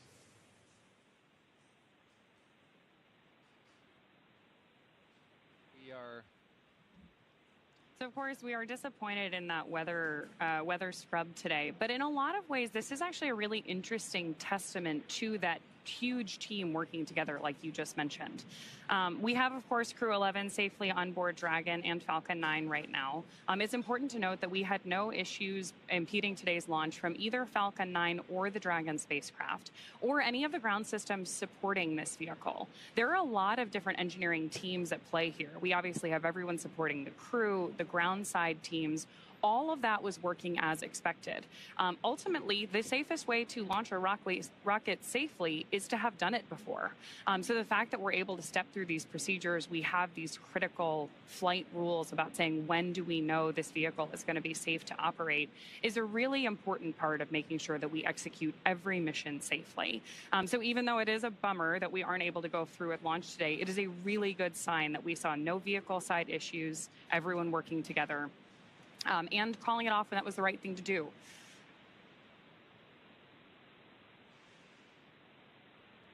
So with that, while we continue to monitor this, like we mentioned, we are going to keep our coverage going all the way through until Crew-11 egresses the spacecraft and then exits the pad. But I'll toss it back over to Daryl and Nick for a little while. All right, thank you very much, Ronnie. Back here at the Kennedy Space Center in Florida. And a look out from the press site. When you look out east, looks like a beautiful day. It sure does. And it was. But over top of the land, we had those cumulus clouds bubble up, and they created some storm clouds that got just a little too close to the rocket. So the launch was scrubbed at T-minus 1 minute and 7 seconds. So close, but just not going to take the chance with that kind of weather in the area. Even the local warning system, paging system, let us know that there was a potential for lightning in the area, even as we were at the T-minus 2 mark. So, yes, while everything looks good out over the Atlantic, we continue to have our journey through a hot Florida summer day. We were scheduled for launch at 12:09 p.m. Eastern Time. We had documented the crew getting ready for launch, starting around T-minus 4 hours and 10 minutes. And we walked that journey from suit up to drive out. We saw the crew ascend the launch tower there, get up to the top of the launch tower, get into their spacecraft, and prepare for launch. And all the systems, the high energy systems that came online, methodically going through the launch operations, until we reached T-minus 1 minute and 7 seconds, and then we got the call for the scrub. Launch weather officer David Tager kept the launch team informed of the developing situation and let them know that the sea breezes could be forming this mix of cumulus clouds that we see in and around the area. And so now we have a dynamic situation on the pad, and the reason that we are still here is because we still have astronauts inside that capsule right there. 4 crew members, Zena Cardman, pilot Mike Fincke, Kimiya and Oleg Platonov, who appears to be taking a nap. I would. I mean, at this point, well, what else are you going to do? You got to wait for them to detank, and so that takes a little bit. It's actually fun. Some of the shot of the rocket that you see, the side view, it's almost like a fuel gauge because you can see where the frost is melted off of the side of the rocket and determine how much of the fuel is left in that first stage. Yeah, that's a great shot. If we can take that wide shot there, that it almost serves as kind of a detanking gauge to see where the frost line is. There you go. We're about halfway. Yep, they're about halfway. Yeah, it's going down. And they recapture that LOX and that fuel, of course, for the next attempt. You lose a bit of LOX because, after all, that stuff boils off. Yeah, and that's why they wait to load it until so late, right, because it's so cold. It starts to warm and expand and boil off, and you don't want to waste it.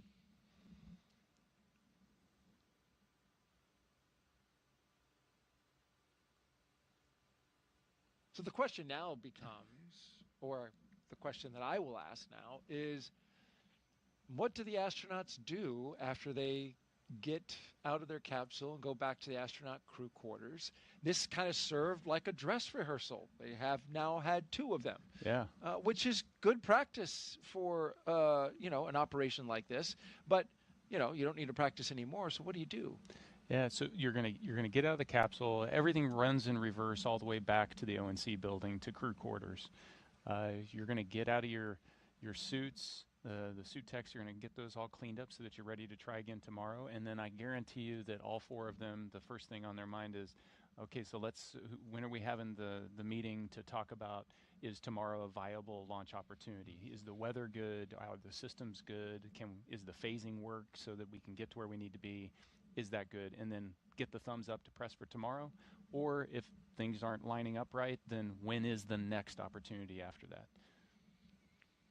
And of course, they're going to be checking in with family.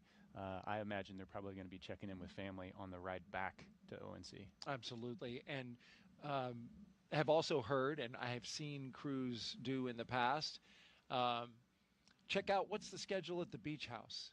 Because, it might be an opportunity to go out there and kind of take the stress of the day and the scrub off. For just a few hours? If you're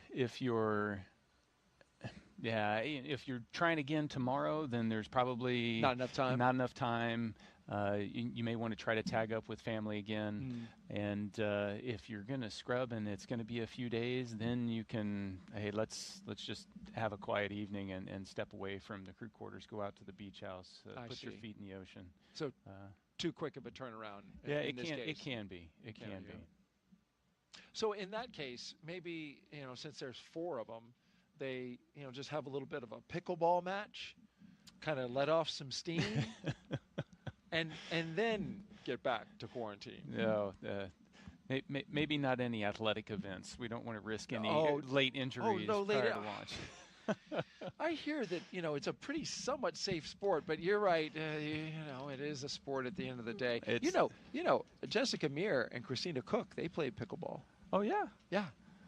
I have not got into that yet. Your fellow astronauts. Yeah. I'll have to pick their brains on the finer nuances of pickleball rules, because something about there's a kitchen involved, and there's lots of rules. There's lots of rules.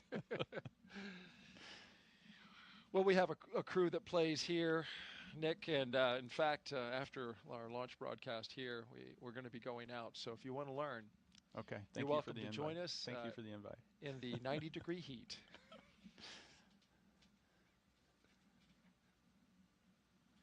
Still a beautiful rocket.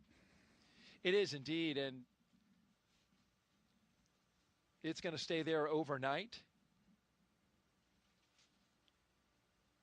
It can rain on the rocket. That's not a problem. We can have storms in the area. That's not a problem. After we detank it, of course. While we're sitting here and we've got folks watching, why don't we take some social questions? Sounds great. All right, let's do it.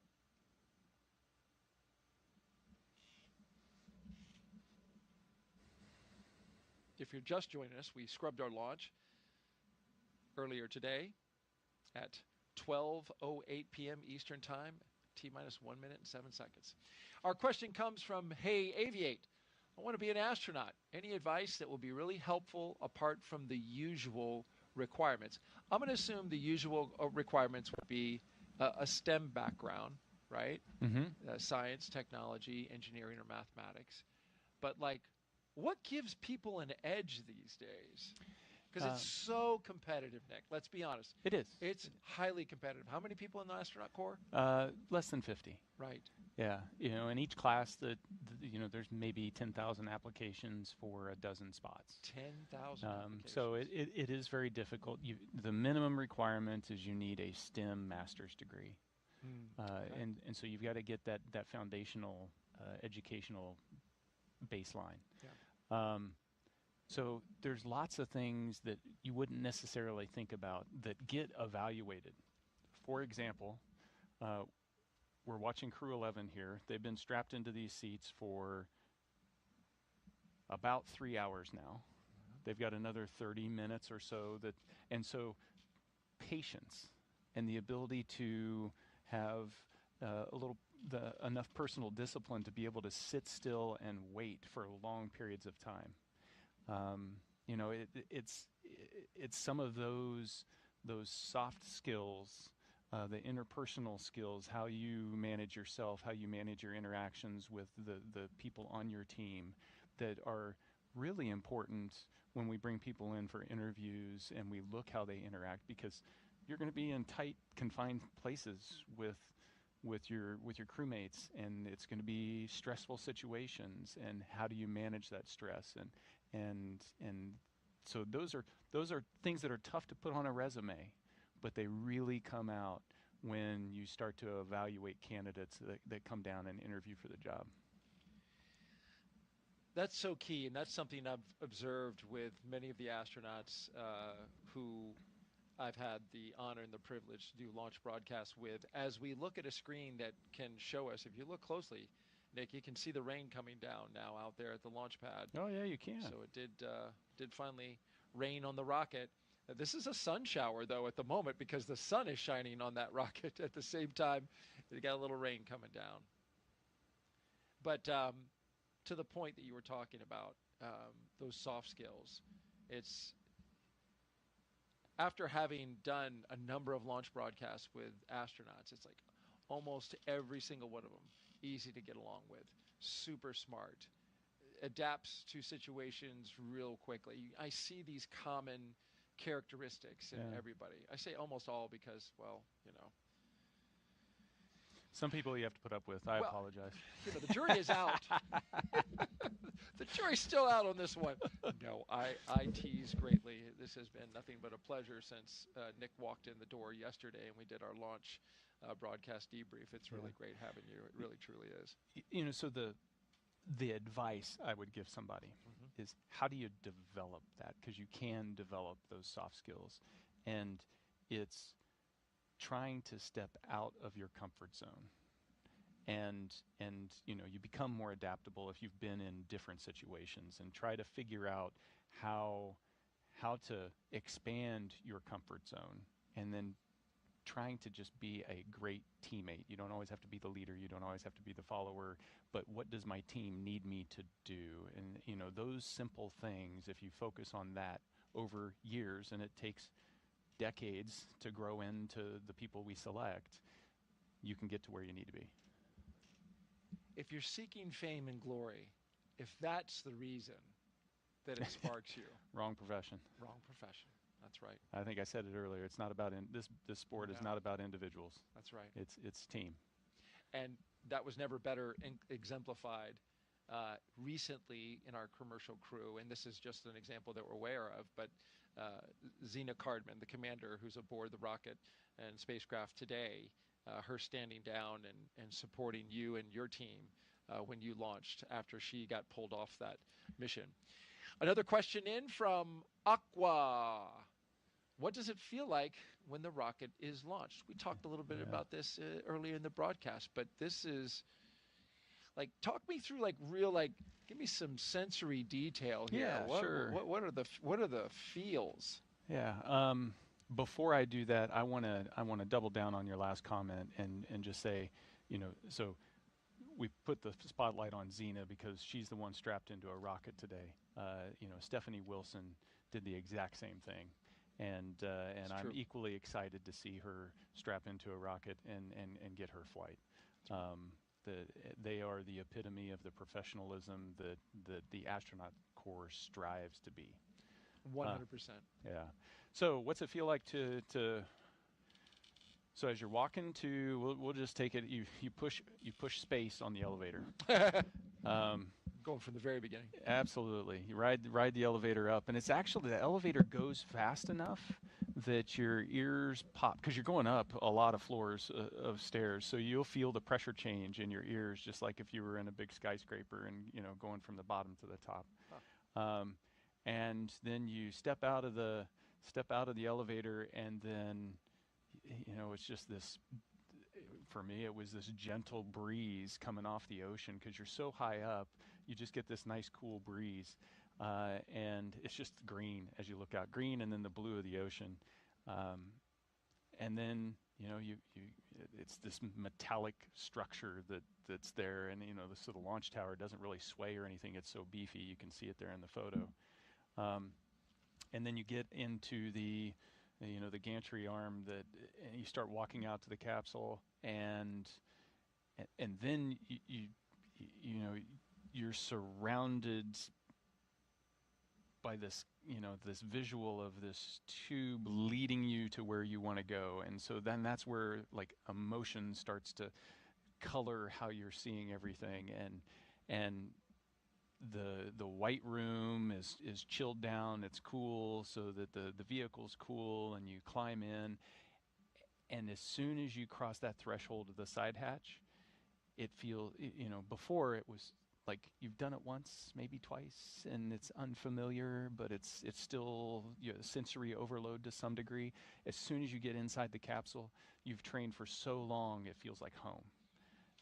It's like you've spent, everything's exactly where it should be, and you feel comfortable. And so then the side hatch closes, and then at prop loading, that's really where, like I mentioned before, the rocket comes to life. The pumps start spinning up, you can hear the fuel flowing, you feel the vibrations, you get venting that's happening, and that's why when you feel like, so I'm on a thing. I'm not on a machine. I'm on this thing that's got a personality, that's got this life inside of it.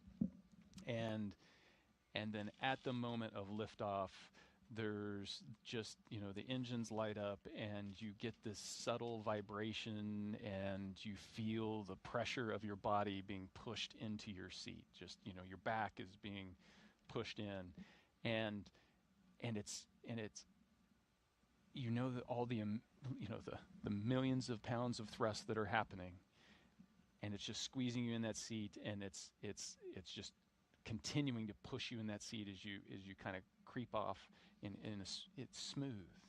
And so if you've been in an electric car and somebody just kind of slowly presses the accelerator and then just keeps mashing it until it's all the way down, eventually you're pressed into your seat, and you're accelerating, and it's like that, but you don't stop for 9 minutes.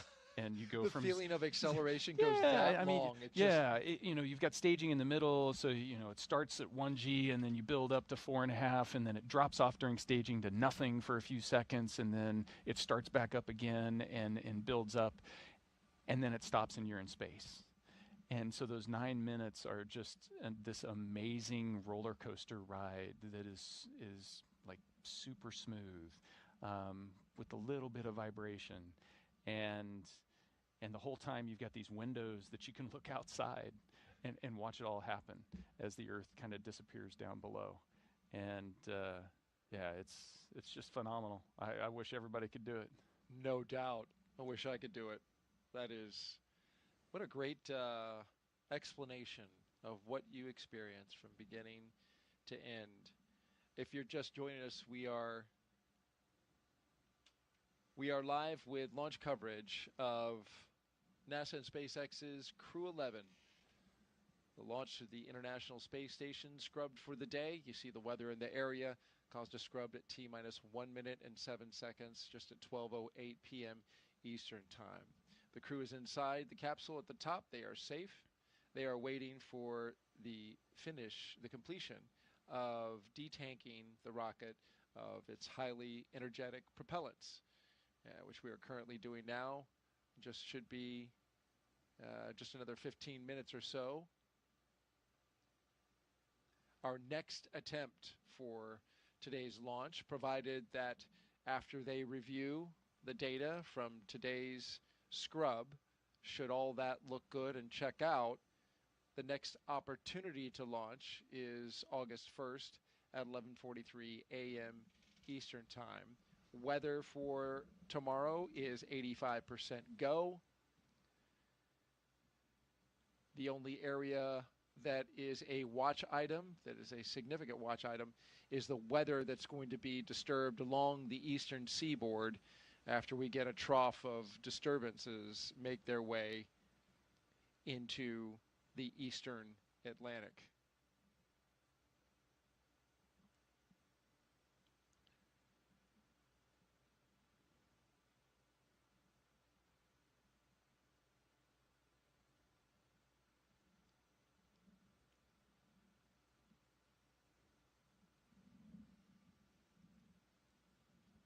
Going back to your description about launching, what are the emotions, right? So when you first launch, I'm imagining when it lights and that first thrust off the pad, like the anxiety, a little fear. What are you feeling? You feel, for me, it's the swirl of emotions up to that point. I've got a swirl of emotions leading up to it, where there's this desire to be perfect, right? I don't want to make a mistake. I don't want to let down the people that spent the better part of a couple years training me to be perfect in the moment. So you don't want to make mistakes. There's this anticipation of the unknown, especially on your first launch when you don't know what to really expect. But even on subsequent launches, it's the unknown of what could happen. Just that heightened sense of vigilance that you need in order to be able to react in the moment appropriately. There's the joy of, like, I'm getting to do this thing that I love to do and I've wanted to do, and now's this moment. So there's just intense excitement and joy. Yeah. There's a tinge of sadness because everybody you love is down on the ground and you just said goodbye, and you're not going to see them for a long period of time, and so it's this blender of emotions. But as the clock ticks closer to T-0, the focus starts to narrow in, and it becomes, okay, now I'm in operator mode. Let's execute. We got a mission to do. And so at the moment you lift off, you've got a radio call, and you've got radio calls you need to make all the way up just to confirm what launch abort phase that you're in, and all of that. And so you're trying to absorb and monitor everything that's going on, and listen to and see what the vehicle is telling you. And you have to put that swirl of emotions off to the side, and do a job in that extremely exciting moment. And that's one of the, that's a skill you have to have in the job, because it's not just launch that happens. It happens all the time, and so we train to be able to stay focused on the task at hand. But then also recognize that you can't just bottle that stuff up. So you got to process it at some point. And so finding the right ways to process that and the right moments to process that. Fascinating to listen to everything that goes in to a launch day, to the launch moment, the emotions, the feelings, and the preparation, the skills required to get through it. Thank you so much for sharing that with us, Nick. Let's toss it out to SpaceX in California for our continued documentation and coverage of today's scrubbed launch attempt.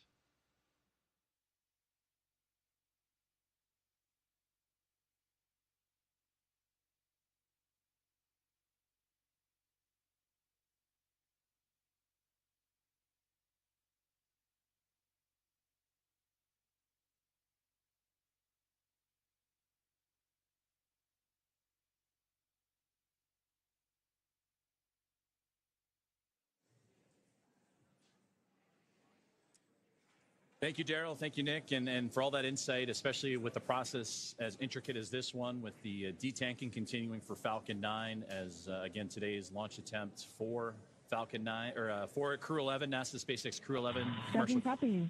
Go to disarm LAS per section 2 of 5.100.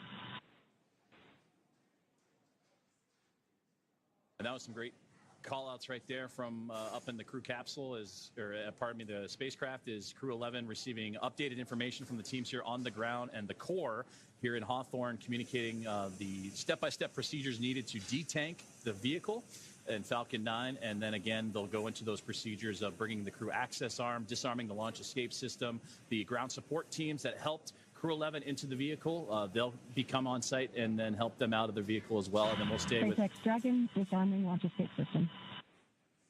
And they'll help with them we're with you. all the way down to their eventual return to crew quarters. So again, there you heard that the disarm of the launch escape system is underway, and that was the voice of Commander Zena Cardman, copying those commands from the core and communications teams in SpaceX here in Hawthorne. So that's where we're at the moment, but still a couple more steps to go, and they've given continuous updates on the process of how long it would take to detank the Falcon 9 of both the RP-1, that rocket-grade kerosene, as well as the liquid oxygen tanks necessary to then, Dragon again... SpaceX launch escape system is disarmed. You are go to open visors and then proceed to Section 3.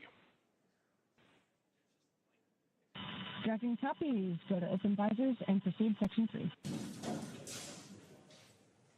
Crew arm engage sequence has started.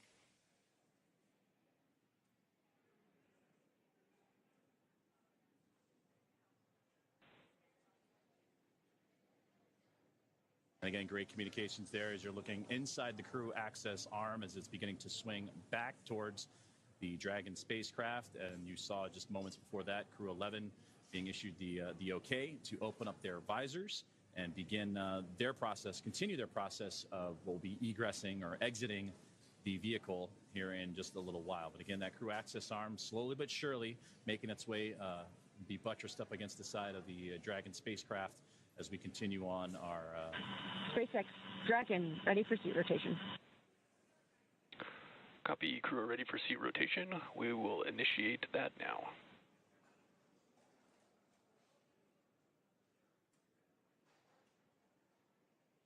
So again, great communication happening between the team in SpaceX and Crew-11 on board the Dragon Endeavour spacecraft as today's launch attempt has been scrubbed due to the cumulus cloud rule, and another launch attempt will be coming tomorrow.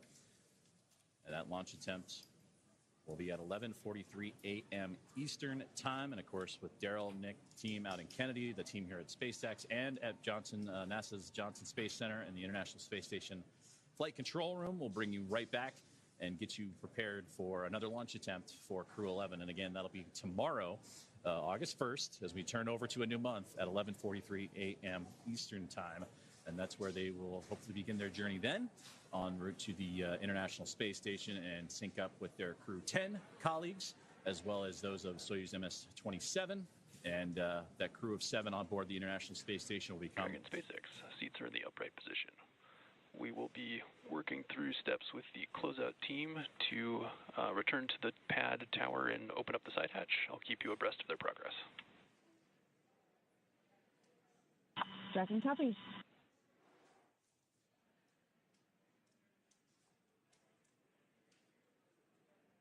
And a great look inside that crew access arm as it has now made its way right up against the side of the Dragon spacecraft, and Crew-11 sitting comfortably with their visors open, just recently given that command. The seat rotations have been issued, and they are now stretching their legs. You can see Mike Fincke flexing the ankles a little bit and preparing to egress the capsule and Dragon Endeavour here in just a few moments. But to go back to what we were saying, they were heading up to the International Space Station, where currently a crew of 7 will look to welcome in this cadre of 4, including the commander of Expedition 73, Takuya Onishi of JAXA, his best friend, Kimiya Yui, as a member of Crew-11. So it'll be the first time in several years that 2 JAXA astronauts have been on board the International Space Station together. And what better way to do that than with your best friend that gets to come up and pay a visit with you. But NASA's Anne McClain and Nicole Ayers, along with Johnny Kim, also on board, along with Roscosmos cosmonauts Kirill Peskov, Sergei Ryzhikov, and Alexei Zubritsky, will anxiously await their arrival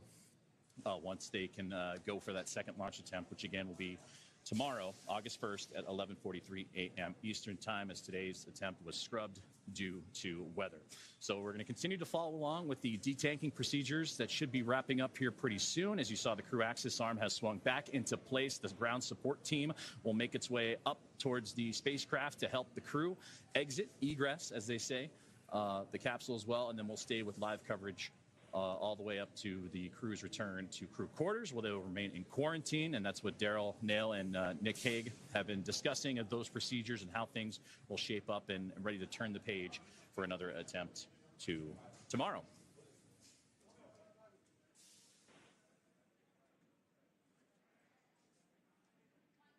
So as we continue to follow along and keep updates with the egress of NASA's SpaceX Crew-11 and the next crew rotational mission to the International Space Station, I'd like to join and bring in my colleague here in Hawthorne for another update in Ronnie on all things with the spacecraft, Falcon 9, and the egress procedures that are currently ongoing. Thanks so much, Joseph. Yeah, so we're obviously following very closely as we move through these detanking and then these upcoming egress procedures. For those of you who have been following along with this mission since we picked up our launch coverage today, you can really tell that we are doing everything that we did in the lead up to liftoff now just in reverse. So a couple of minutes ago, we heard the call out that the launch escape system has been disarmed. To give you a little bit more color there, the launch escape system consists of 8 Super Draco thrusters, in addition to a lot of avionics and control systems that support them. And those engines provide fault-tolerant propulsion for Dragon's launch escape system.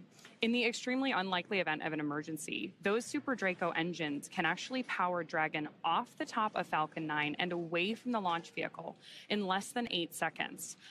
To be able to do that, obviously those engines are extremely powerful. So we only want that system armed and capable of doing that emergency exit procedure when it's absolutely necessary. Our flight rules dictate that that is necessary anytime we have propulsion and astronauts on board the vehicle. So right now, knowing that we're clearing the completion of that detanking process, it was safe to go ahead and disarm that launch escape system. Now, of course, on your screen, you've got this view of the crew access arm, which is the primary way that our astronauts walk out from the White Room, to the White Room and then enter the Dragon spacecraft. But it's important to note that all these systems we have working together, the Super Dracos that are part of the LES. The crew arm engage sequence is complete. Crew arm is fully engaged and pinned. Confirmation there that we've got the crew arm fully engaged and ready for our astronauts to begin that egress process. Obviously, that's going to start by having our ground support team come back up and help with that hatch opening procedure.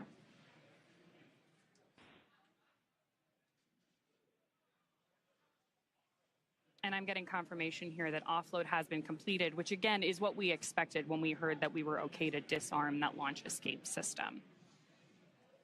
It's really worth noting, though, that Dragon is a tremendously capable spacecraft. It is not just a capsule housing these astronauts. We have maneuverability available to them through the 16 Draco thrusters that we used to orient the spacecraft during the mission. We obviously use those, rely on them really heavily as we do all of the maneuvers in our approach to the International Space Station. And then those Super Draco thrusters that are part of the launch escape system, as well as all of the avionics, the controls, everything that our astronauts are using to monitor the vehicle progress, both now in more off-nominal situations like this, where we've had a scrub due to weather, but also throughout their flight to the International Space Station.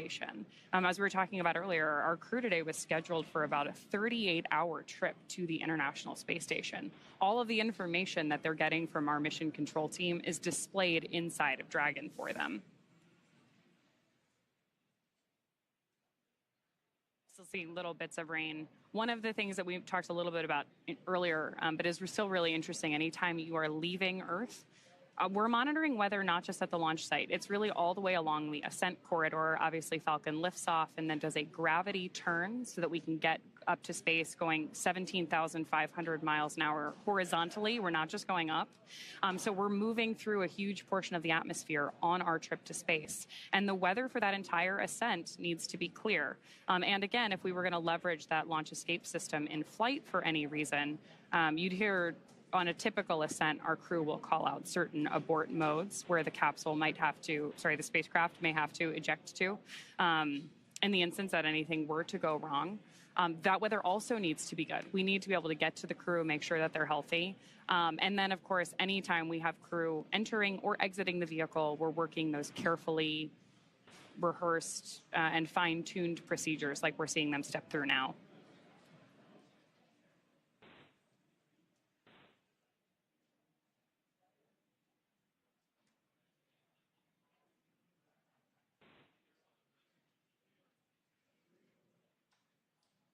The view you have on your screen right now is Historic Launch Complex 39A. SpaceX has made some modifications to the crew access tower that you see over there. If you followed along with any of our social media channels or on previous webcasts, you know that when our astronauts are ready to board Dragon, they actually go to an elevator inside that tower and hit the space button before going up to that crew access arm, which is currently bridging between the tower and just behind Dragon on your screen.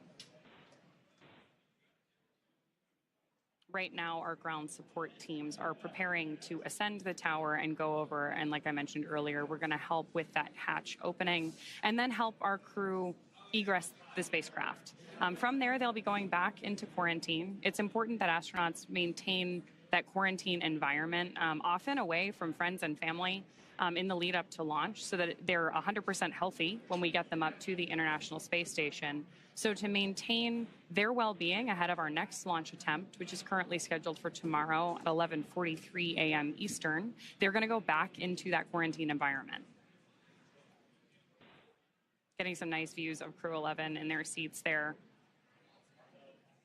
Earlier on, we also heard discussion that we were rotating our seats back into the vertical position. We rotate our astronauts to lay on their back ahead of liftoff because it is more comfortable when you are experiencing the high G-force loading of ascent to have that pressure go through your chest. So anytime you see a photo of an astronaut in Dragon or any historical spacecraft, you know you see them in that reclined position.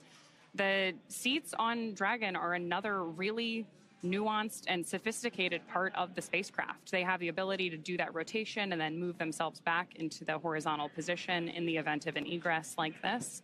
But we also heard discussion earlier that we can remove those footrests to give the crew some additional room inside the spacecraft for their trip to the International Space Station.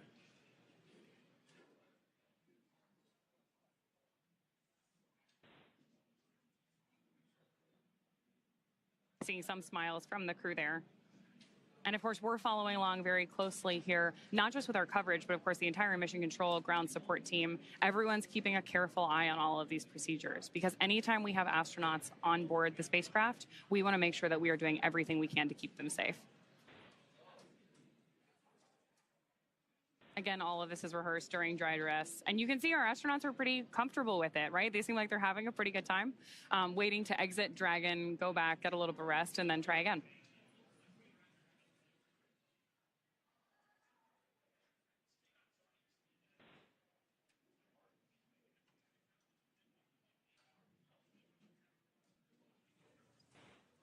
And to that point, too, Ronnie, it's great to see them with those smiles, too. This has been a crew that we heard in earlier portions of the broadcast today that they've all been coming from different missions and different assignments, and to have that flexibility and to be a team player is a crucial component of becoming an astronaut and a cosmonaut, and seeing those smiles for them and knowing their journey and their path and their history as a NASA astronaut or a JAXA astronaut or Roscosmos cosmonaut. You know, this is just another step in that path and that journey that they have had along the way. So it's great to see them with all smiles. They're a crew that is very emotional, very thankful, very supportive of each other and of the mission, but also very happy. And I hear a lot about each crew member has a very unique sense of humor. So during that 39-hour of phasing, I can only imagine what the jokes were going to be like exchanged, the stories that were going to be told, and for two of them as first-time flyers experiencing it for the very first time, and Oleg Platonov of Roscosmos and Zena Cardman, the commander of NASA. So to see them sharing smiles, telling stories, and just knowing that another opportunity awaits them around the corner. Again, tomorrow's next opportunity at 11:43 a.m. Eastern certainly has them in bright spirits, it seems.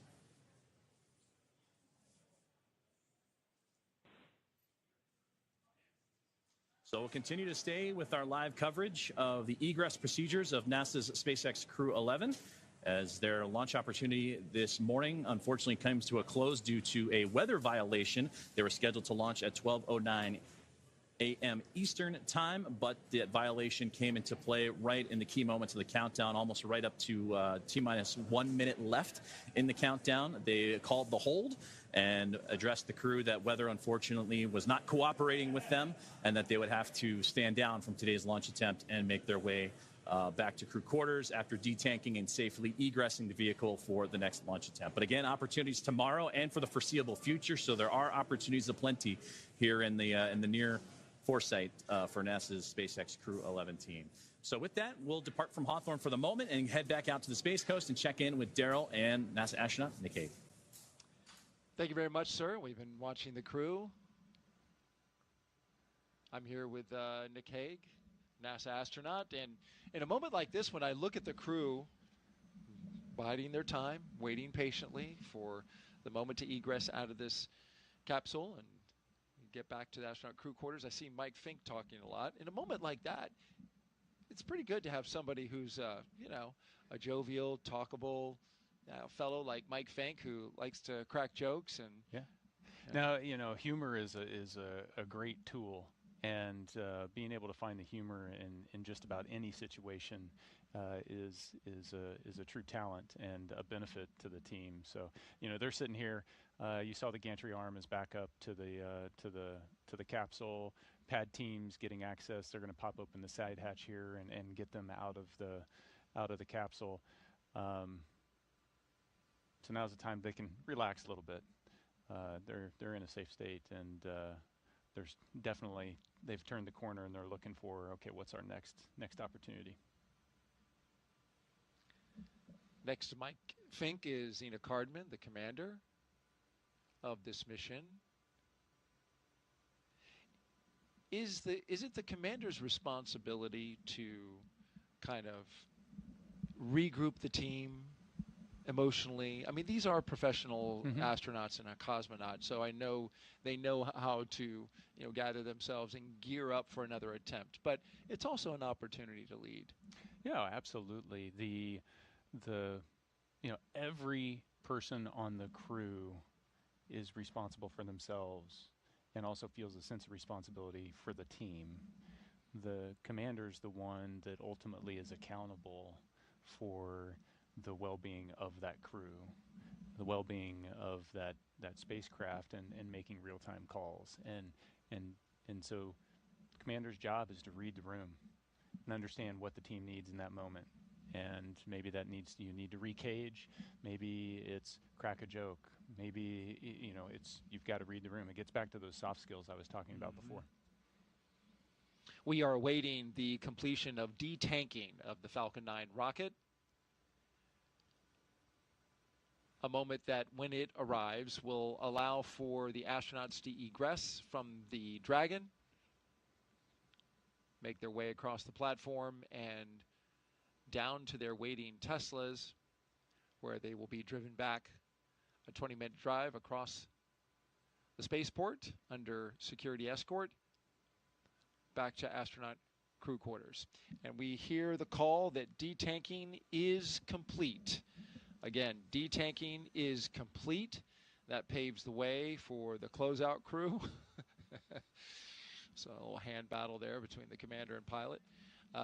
Paves the way for the closeout crew to come up and ascend the tower, make their way into the blast danger area, and help the astronauts make their way out of the spacecraft. And there you see at the base, here comes the closeout crew.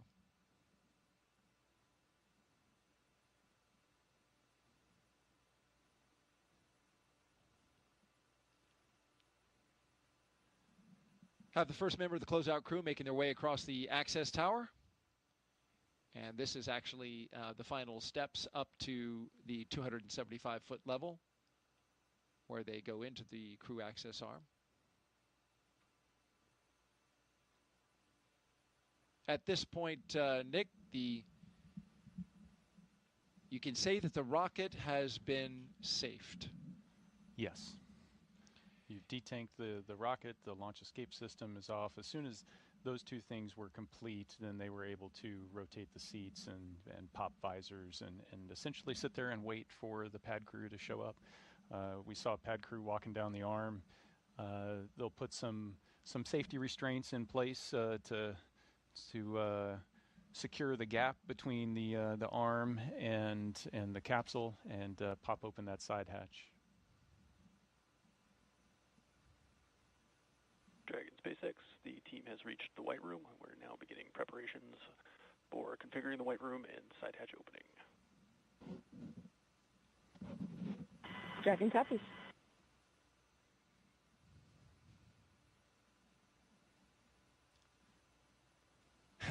And sounds like the hatch. Oh no, selfie. It's selfie time. Kimiya's got his tablet out and he's taking a selfie. I'm not sure where that picture will go in the grand scheme of pictures that they'll be taking, especially with a launch day, a real launch day where everything works out. Yeah, but on a real launch day, you don't have time for something you like wouldn't, this, right? Yeah, and you wouldn't risk taking the tablet out and potentially dropping it, and then having the launch, the pad crew having to come back in and dig that out. So this is a unique opportunity to get some photos you might not otherwise get.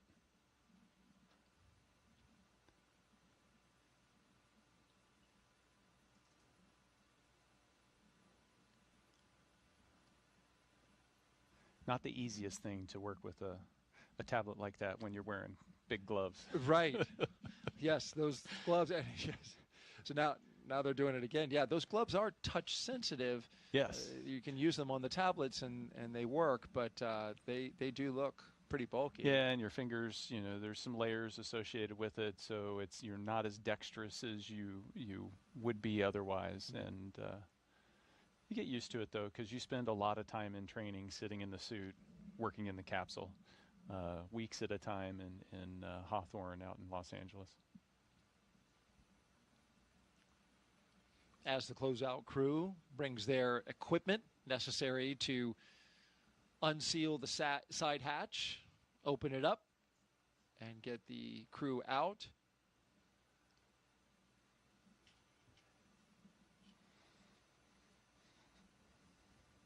The astronauts have plenty of time for conversation, talk about the next launch attempt, take selfies.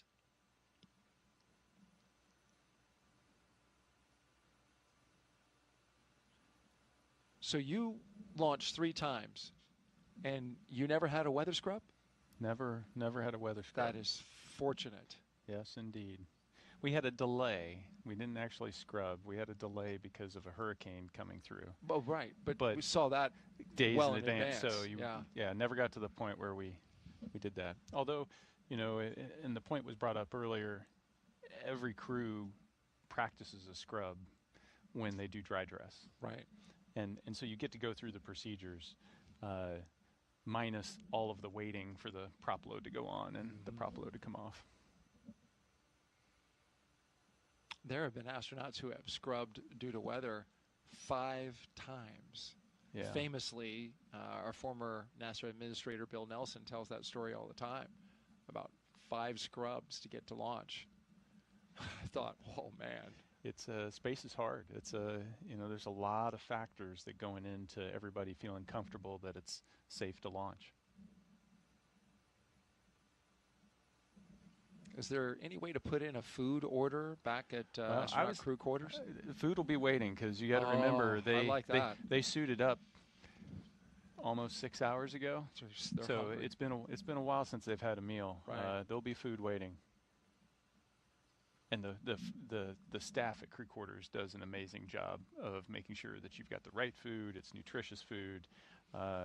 They do an amazing job that extends not just from crew quarters, but also gets into the food system on board the International Space Station. And it's just, again, every time we talk about something, there's another facet of, hey, there's this team, and they are experts in their field at doing what they're doing, and what they do is so critical. And the food lab is another example of that. I hear great things about the chef over there and his ability to make these meals that are requested, by people from other countries, right? The international astronauts asking for cuisine from their homeland, and I hear they do a pretty good job. Yeah, absolutely.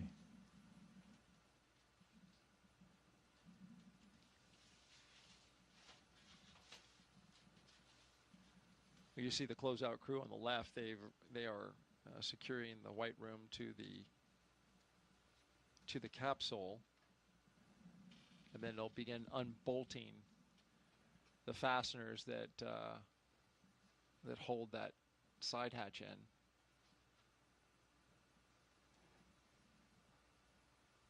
Yeah, you want to mind the gap. That's a little bit of a drop. Yeah, that's a just 275 feet straight down.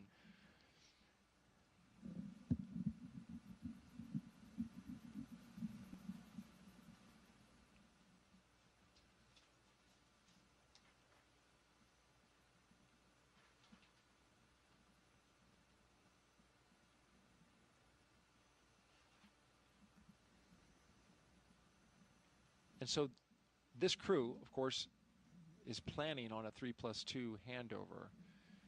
Now, does that calculus change? Well, you saw the handover is going to be influenced by weather as well, because you have to have good weather to land. So even if we can launch them, Crew 10's got to have good weather to land. And so you'll see that calculus change.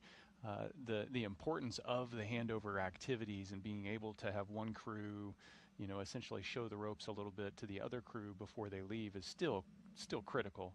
But that is also tempered with, well, we have a window of good weather here, or we have a window of bad weather there, and trying to find that spot, that sweet spot to bring everybody home. Lots of moving parts with regards to the planning in that regard. Yeah, Mother Nature gets a vote. Every time. So they must maintain quarantine along with the support team. How does that factor into whether or not they get to see or talk to family in close proximity? Yeah, so the family will maintain quarantine. The immediate family will maintain quarantine. They didn't break it after up and they through drove off? the launch, so that if something like this happens, you can still be able to, go to the beach house and have dinner with the family if you've got enough time to do that kind of thing. Okay. But yeah, quarantine it's serious business, because we're trying to make sure that we keep the crew safe on orbit, and we know that we don't want to take sickness up there. So again, there's another team that monitors all of that and make sure that we're able to maintain it.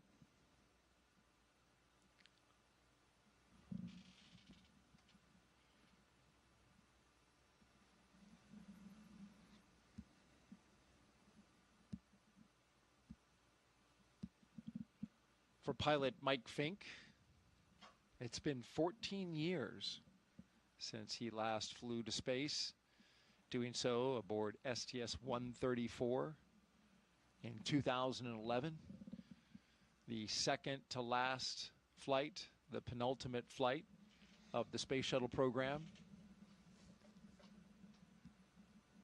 And he said that he's looking forward to getting back after all these years to the International Space Station. It will have to wait another day.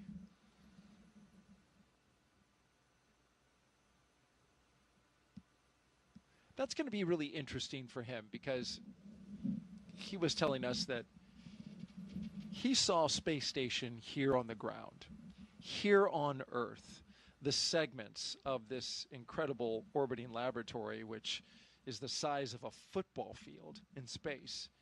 He saw all those parts and modules on the ground, helped assemble it, but did not see them, I think, living in it continuously at that point, right? No, we would have been continuous at that point, but the configuration has changed a lot since his last visit. I see. And we've added new modules. For example, the beam module has been added recently, or the NanoRacks airlock is another feature that's been added recently. The modern modules that have been put in.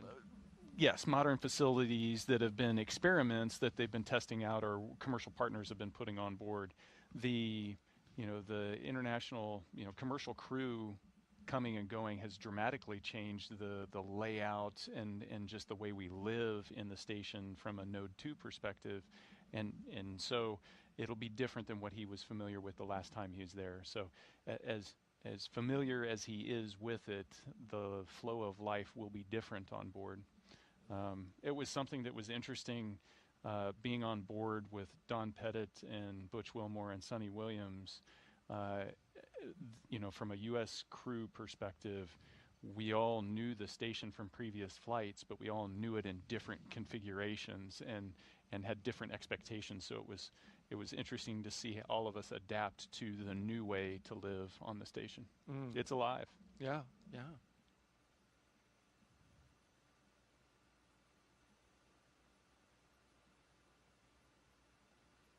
So we got a question that has come in from Joseph Zashevsky, our commentator in Hawthorne. Okay.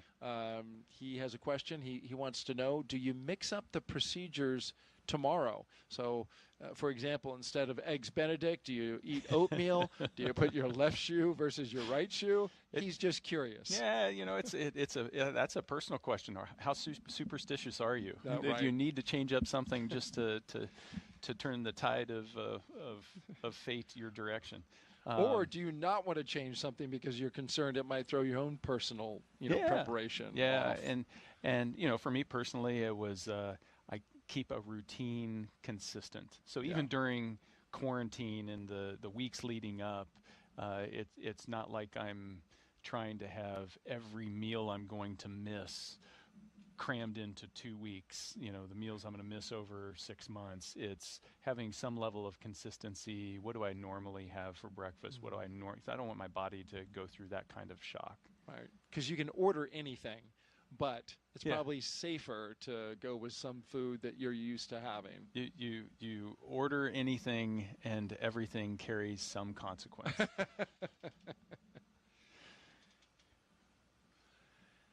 Thank you for your question, Joseph. And thank you for the job that you and Samya did today, and Ronnie as well. Yeah, it was outstanding. Joseph and Samya, I believe, are new to our crew launch broadcasts. So we have a question coming in from the cameraman who's asking about the devices that are strapped to the knees of each of the astronauts. So it's called a satchel.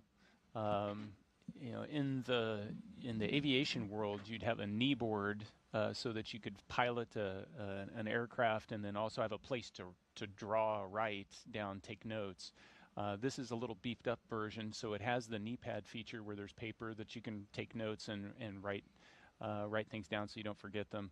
But then underneath it, there's that satchel that contains a headlamp. It's got a charging cord for the tablet. It's got a Valsalva device so that you can clear your nose, earplugs if you need them, headphones if you need them.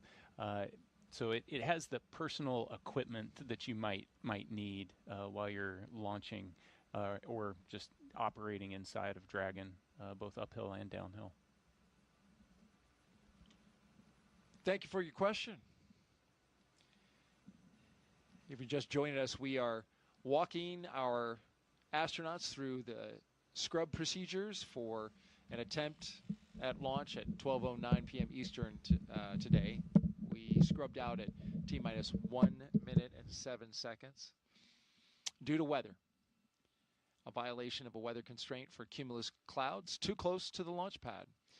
Hey, we got a question in from Say Richie. My 5-year-old Boston, who is numbers obsessed, wants to know how high the rocket will go. How high would the rocket go? So he wants to know about the altitude, which I'm calling back to what you said about the rocket launching straight up initially, but then turning to the horizontal, because at the end of the day, you're going into orbit rather than trying to reach some faraway destination. Yeah, so the profile that the rocket's going to take, and we see the side hatch opening up, and everybody's celebrating. Yeah. All right, hooray! Fresh air. Yeah. Dragon SpaceX, with the hatch open, we'll be handing you off to the closeout team for egress. See you soon.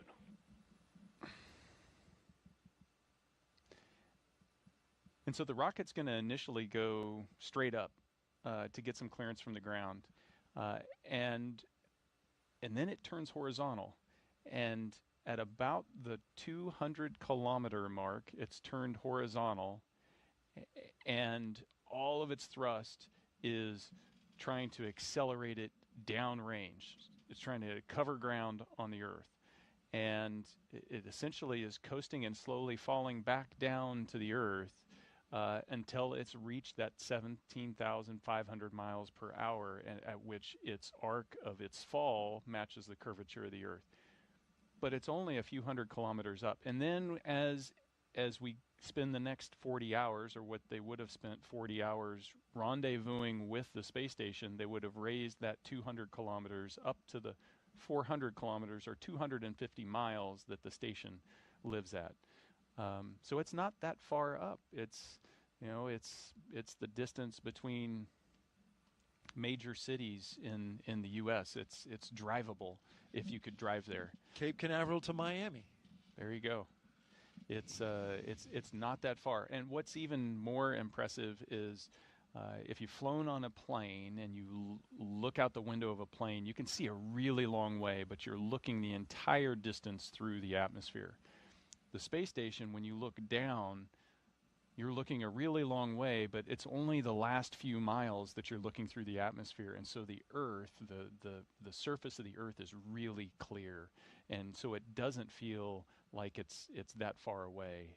If you fly over New York City, you can see Central Park in the middle of Manhattan with just your naked eye. Huh. You can see major bridges. You know, if you fly over San Francisco, you can see the Golden Gate Bridge. These things stick out pretty prominently. It's just surprising how clear everything is. Right. Slicing the atmosphere through its thinnest point right over top of it versus looking out across it, out your window, as you mentioned, with all that atmosphere inhibiting your view. Yeah, it distorts everything. Yeah.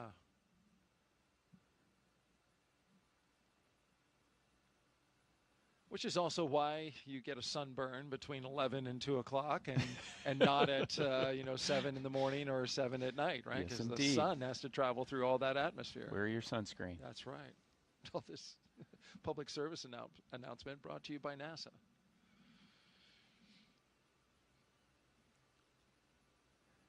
Most, but not all, of the station windows have a special coating to minimize UV exposure. But not all. Well, some of them we don't want that because we want to do scientific experiment. You know, we want to collect scientific data through them, and so those you have to be careful. You know, those, if you're in them for a handful of minutes without any protection, you could burn. You can get burned. How about that? Yeah. Also, do you put special cameras in those windows as well, or do you just shoot through the regular UV protected ones? You can. We just use the regular cameras through. There may be other, more scientifically focused cameras, but I can take our standard camera and shoot out the ones without the UV filters as well. Right. The U.S. lab window wharf is not UV protected. That makes sense. It's interesting.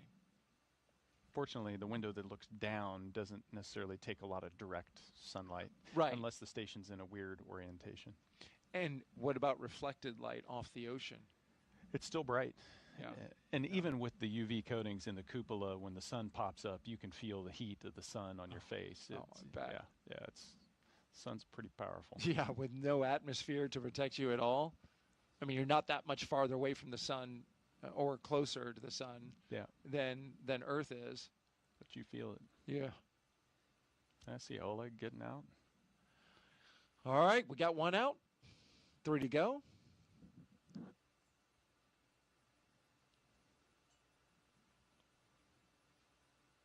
And they just go reverse order.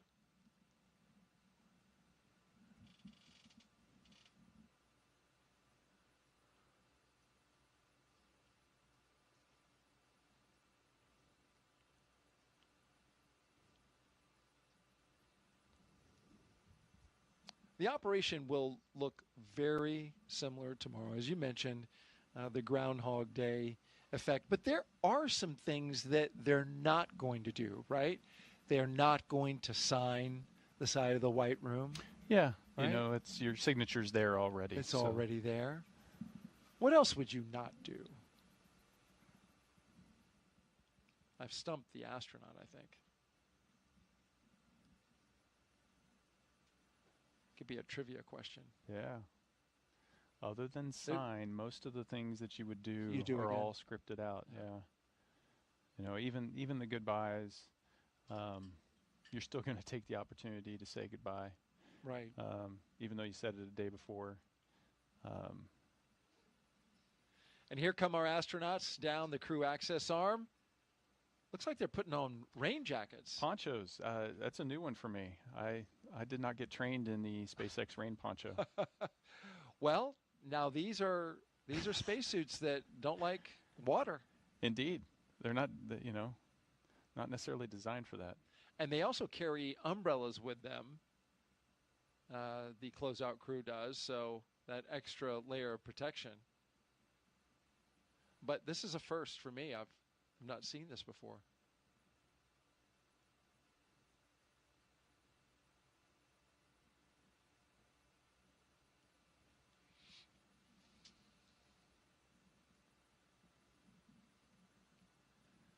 If there is a shot that really exemplifies what we went through today, it's this one. Astronauts putting on rain ponchos with spacesuits on.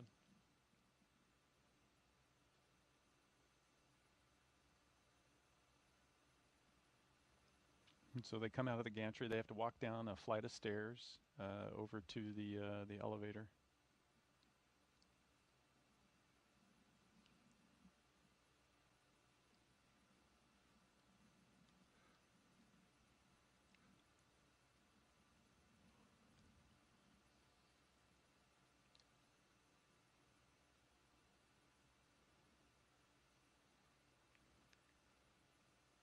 And so we talked about the button in there that says space. There's also a button in there that says Earth. Yes, that's right. Come back to Earth, everyone. There'll be another chance tomorrow. Rain on the lens tells the story. Now we have these passing rain clouds going over the pad. Of course, this was the reason for the scrub.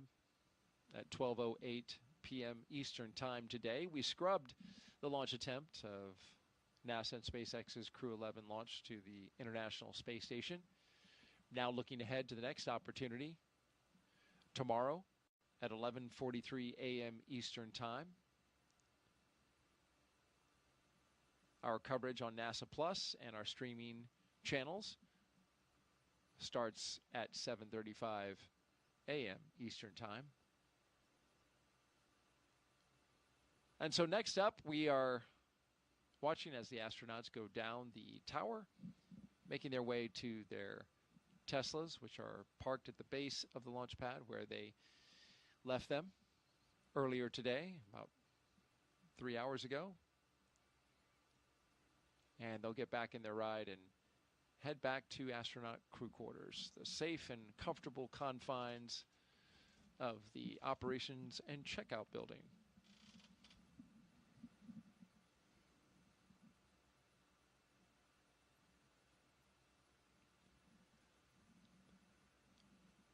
We talked about the next opportunity for a launch tomorrow.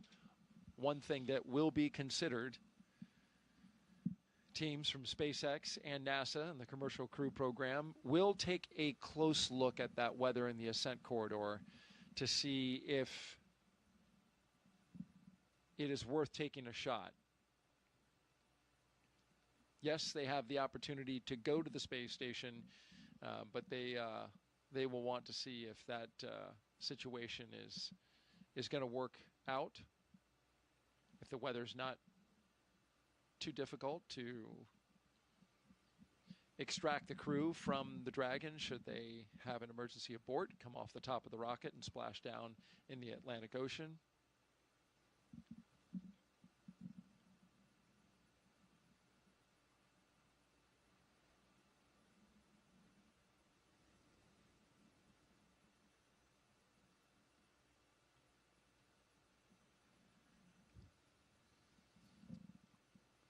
Fortunate for us, astronaut Nick Hague has changed his departure flight, so he's going to stay with us another day. I'll be here. We greatly appreciate it.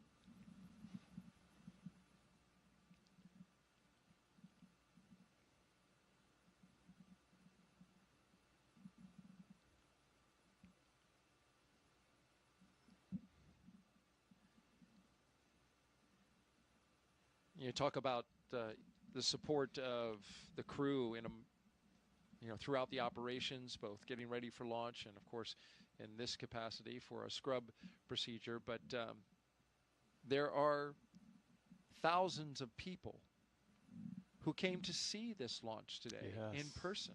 There are hundreds of media, 222 credentialed media who are with us right here on site, who are here to document and report out the results of today's launch. And they all have to change their plans as well. Yeah. Hotels, stays, to reset for another attempt. Yeah.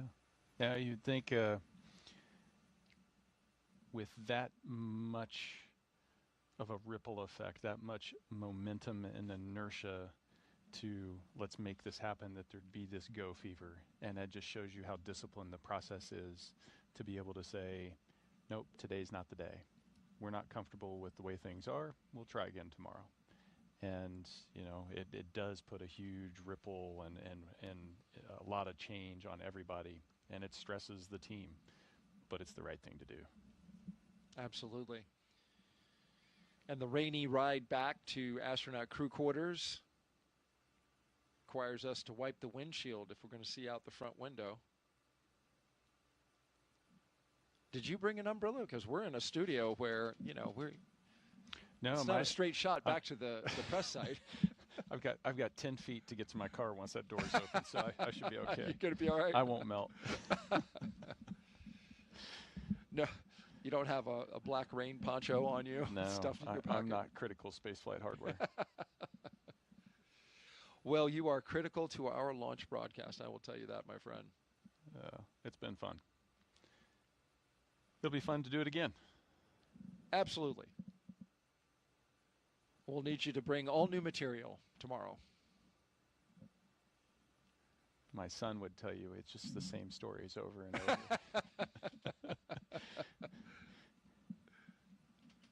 That looks like some serious rain out there. Yeah, that's hitting the windshield a little harder than it was when you and I were outside watching the launch and just saw the rain off into the distance. Yeah. It was like we got the storms really built up. And this is the formula that we have. This is consistent July. Meteorologically speaking, in July, we hit the high point for thunderstorm activity and buildup. But it's not till August where we actually get the high for rain. That's according to Launch Weather Officer Melody Levin, who's over there at the 45th Space Wing. Yeah. So August is our high for rainfall events, and it really dumps rain. Not necessarily thunderstorms, because that's not the same. We get highs for thunderstorms in July. We get high rain totals in August. So August is, of course, the month that Floridians turn off the sprinklers and, have to be concerned now about standing water. You saw the helicopter. Helicopter's still there with the team, with them on the security ride back to astronaut crew quarters. They're not just there for TV purposes. They are there to keep an eye on everything and make sure that we don't have anybody who is somewhere they shouldn't be with regards to this crew. Yep, critical support, security. They just let us strap a broadcast camera on top of or underneath the helicopter, and it's very helpful, though. We want to thank them for that. It gets amazing views. They really do. And they're out there flying in the rain, so we appreciate their efforts today. They did a great job with those shots around the pad.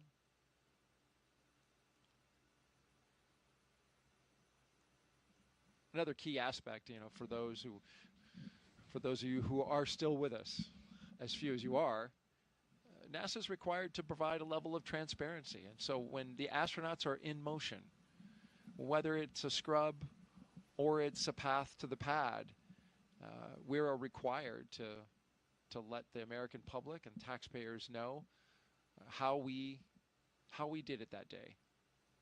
We didn't go today, and so this is what we did instead. We detanked the rocket and we moved the crew from the rocket back to their crew quarters.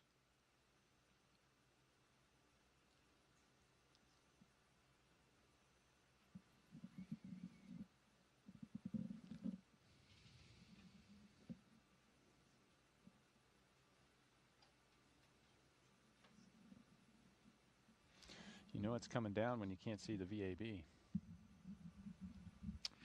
Yeah, you just see the shadow of it, just the outline of it right there, right? Yeah, you know you're in a good downpour.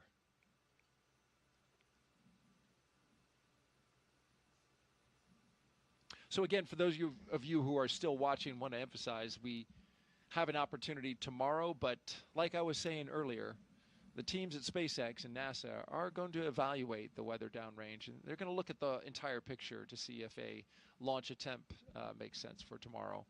But there is an opportunity tomorrow, should they need it. 11:43 a.m. Eastern Time. Broadcast start time, 7:35 a.m. Eastern Time. We have opportunities as well on Saturday, August 2nd, and Sunday, August 3rd. When you get to August 4th, as we understand it from the launch planners, that is a day where we have to stand down because of the phasing that would be required. It's longer than the minimum 40 hours to get to the International Space Station. So August 4th is not on the table as a launch opportunity. But then the 5th, 6th, and 7th are. Yeah. You know, and that really just helps protect for the back end of the mission when you have to undock, because you could have long phasing there. And the Dragon is certified for a certain number of hours to be free flight separate from the International Space Station. And so you don't want to use up its life just getting there.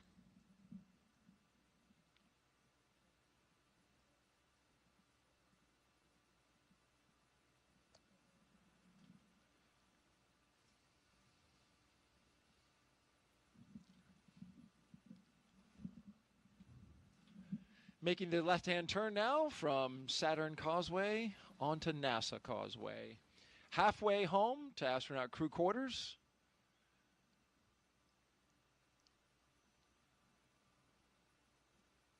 And I've been on the NASA Causeway when the security detail comes rolling down your way. There's always a little bit of a sinking feeling, because honestly, you never know if they're like they have a gigantic rocket right behind it and they need you to pull over and sit there and wait for them to go by, or if it's in this case, you know, not as often, but you've got an astronaut crew coming by, which is cool nonetheless. But they clear the roads, and you have to move over when you see that security car coming. Yeah.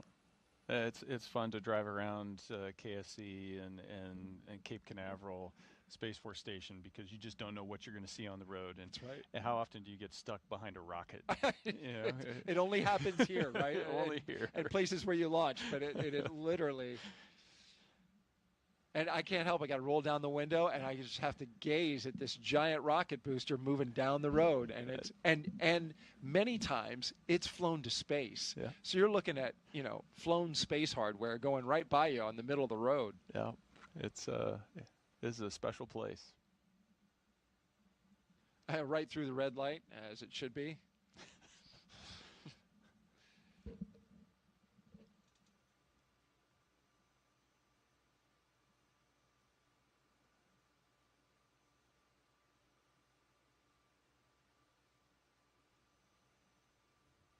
You see them with the 3 lanes and the road right there. On the other side, it's 2 lanes. So this side is used in the case of moving hardware. So if the hardware is large enough such that it won't fit on a 2-lane road, they got the 3-lane road as an option.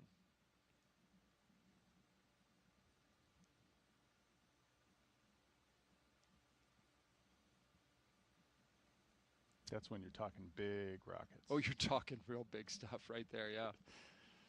And, you know, some of the hardware that is required to work on the rockets, right? That stuff is pretty large as well.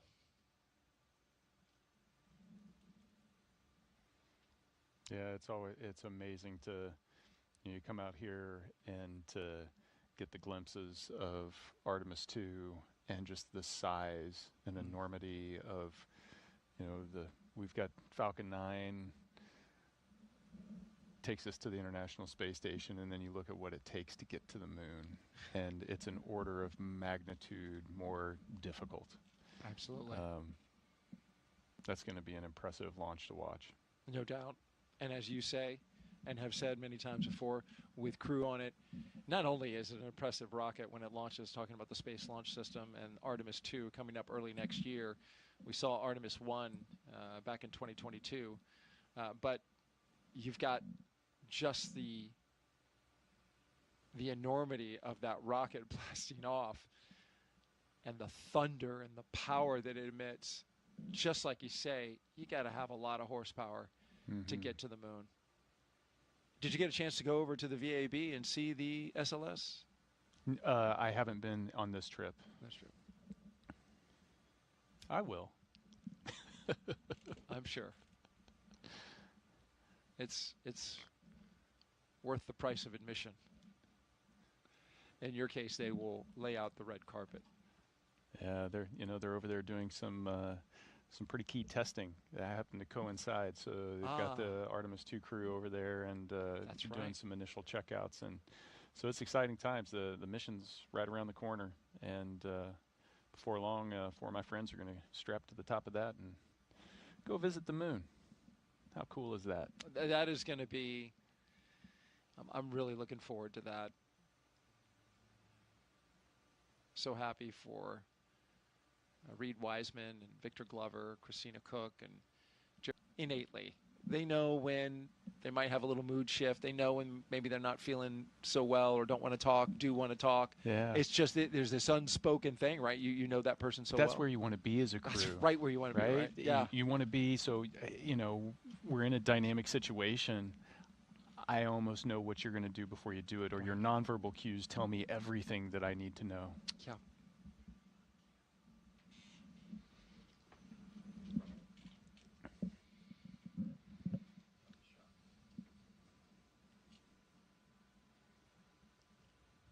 That's why we train the way we train.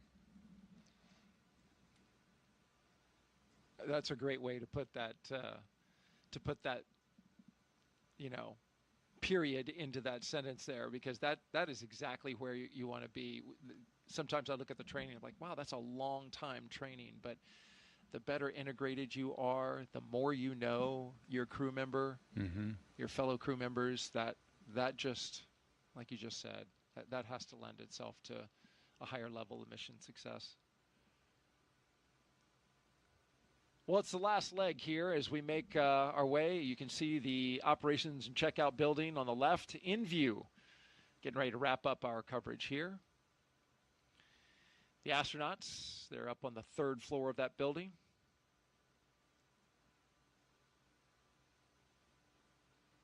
They have 26,000 square feet of bedrooms, workout facilities, medical checkouts, cafeteria. Everything. You don't have to leave. Don't have to go anywhere.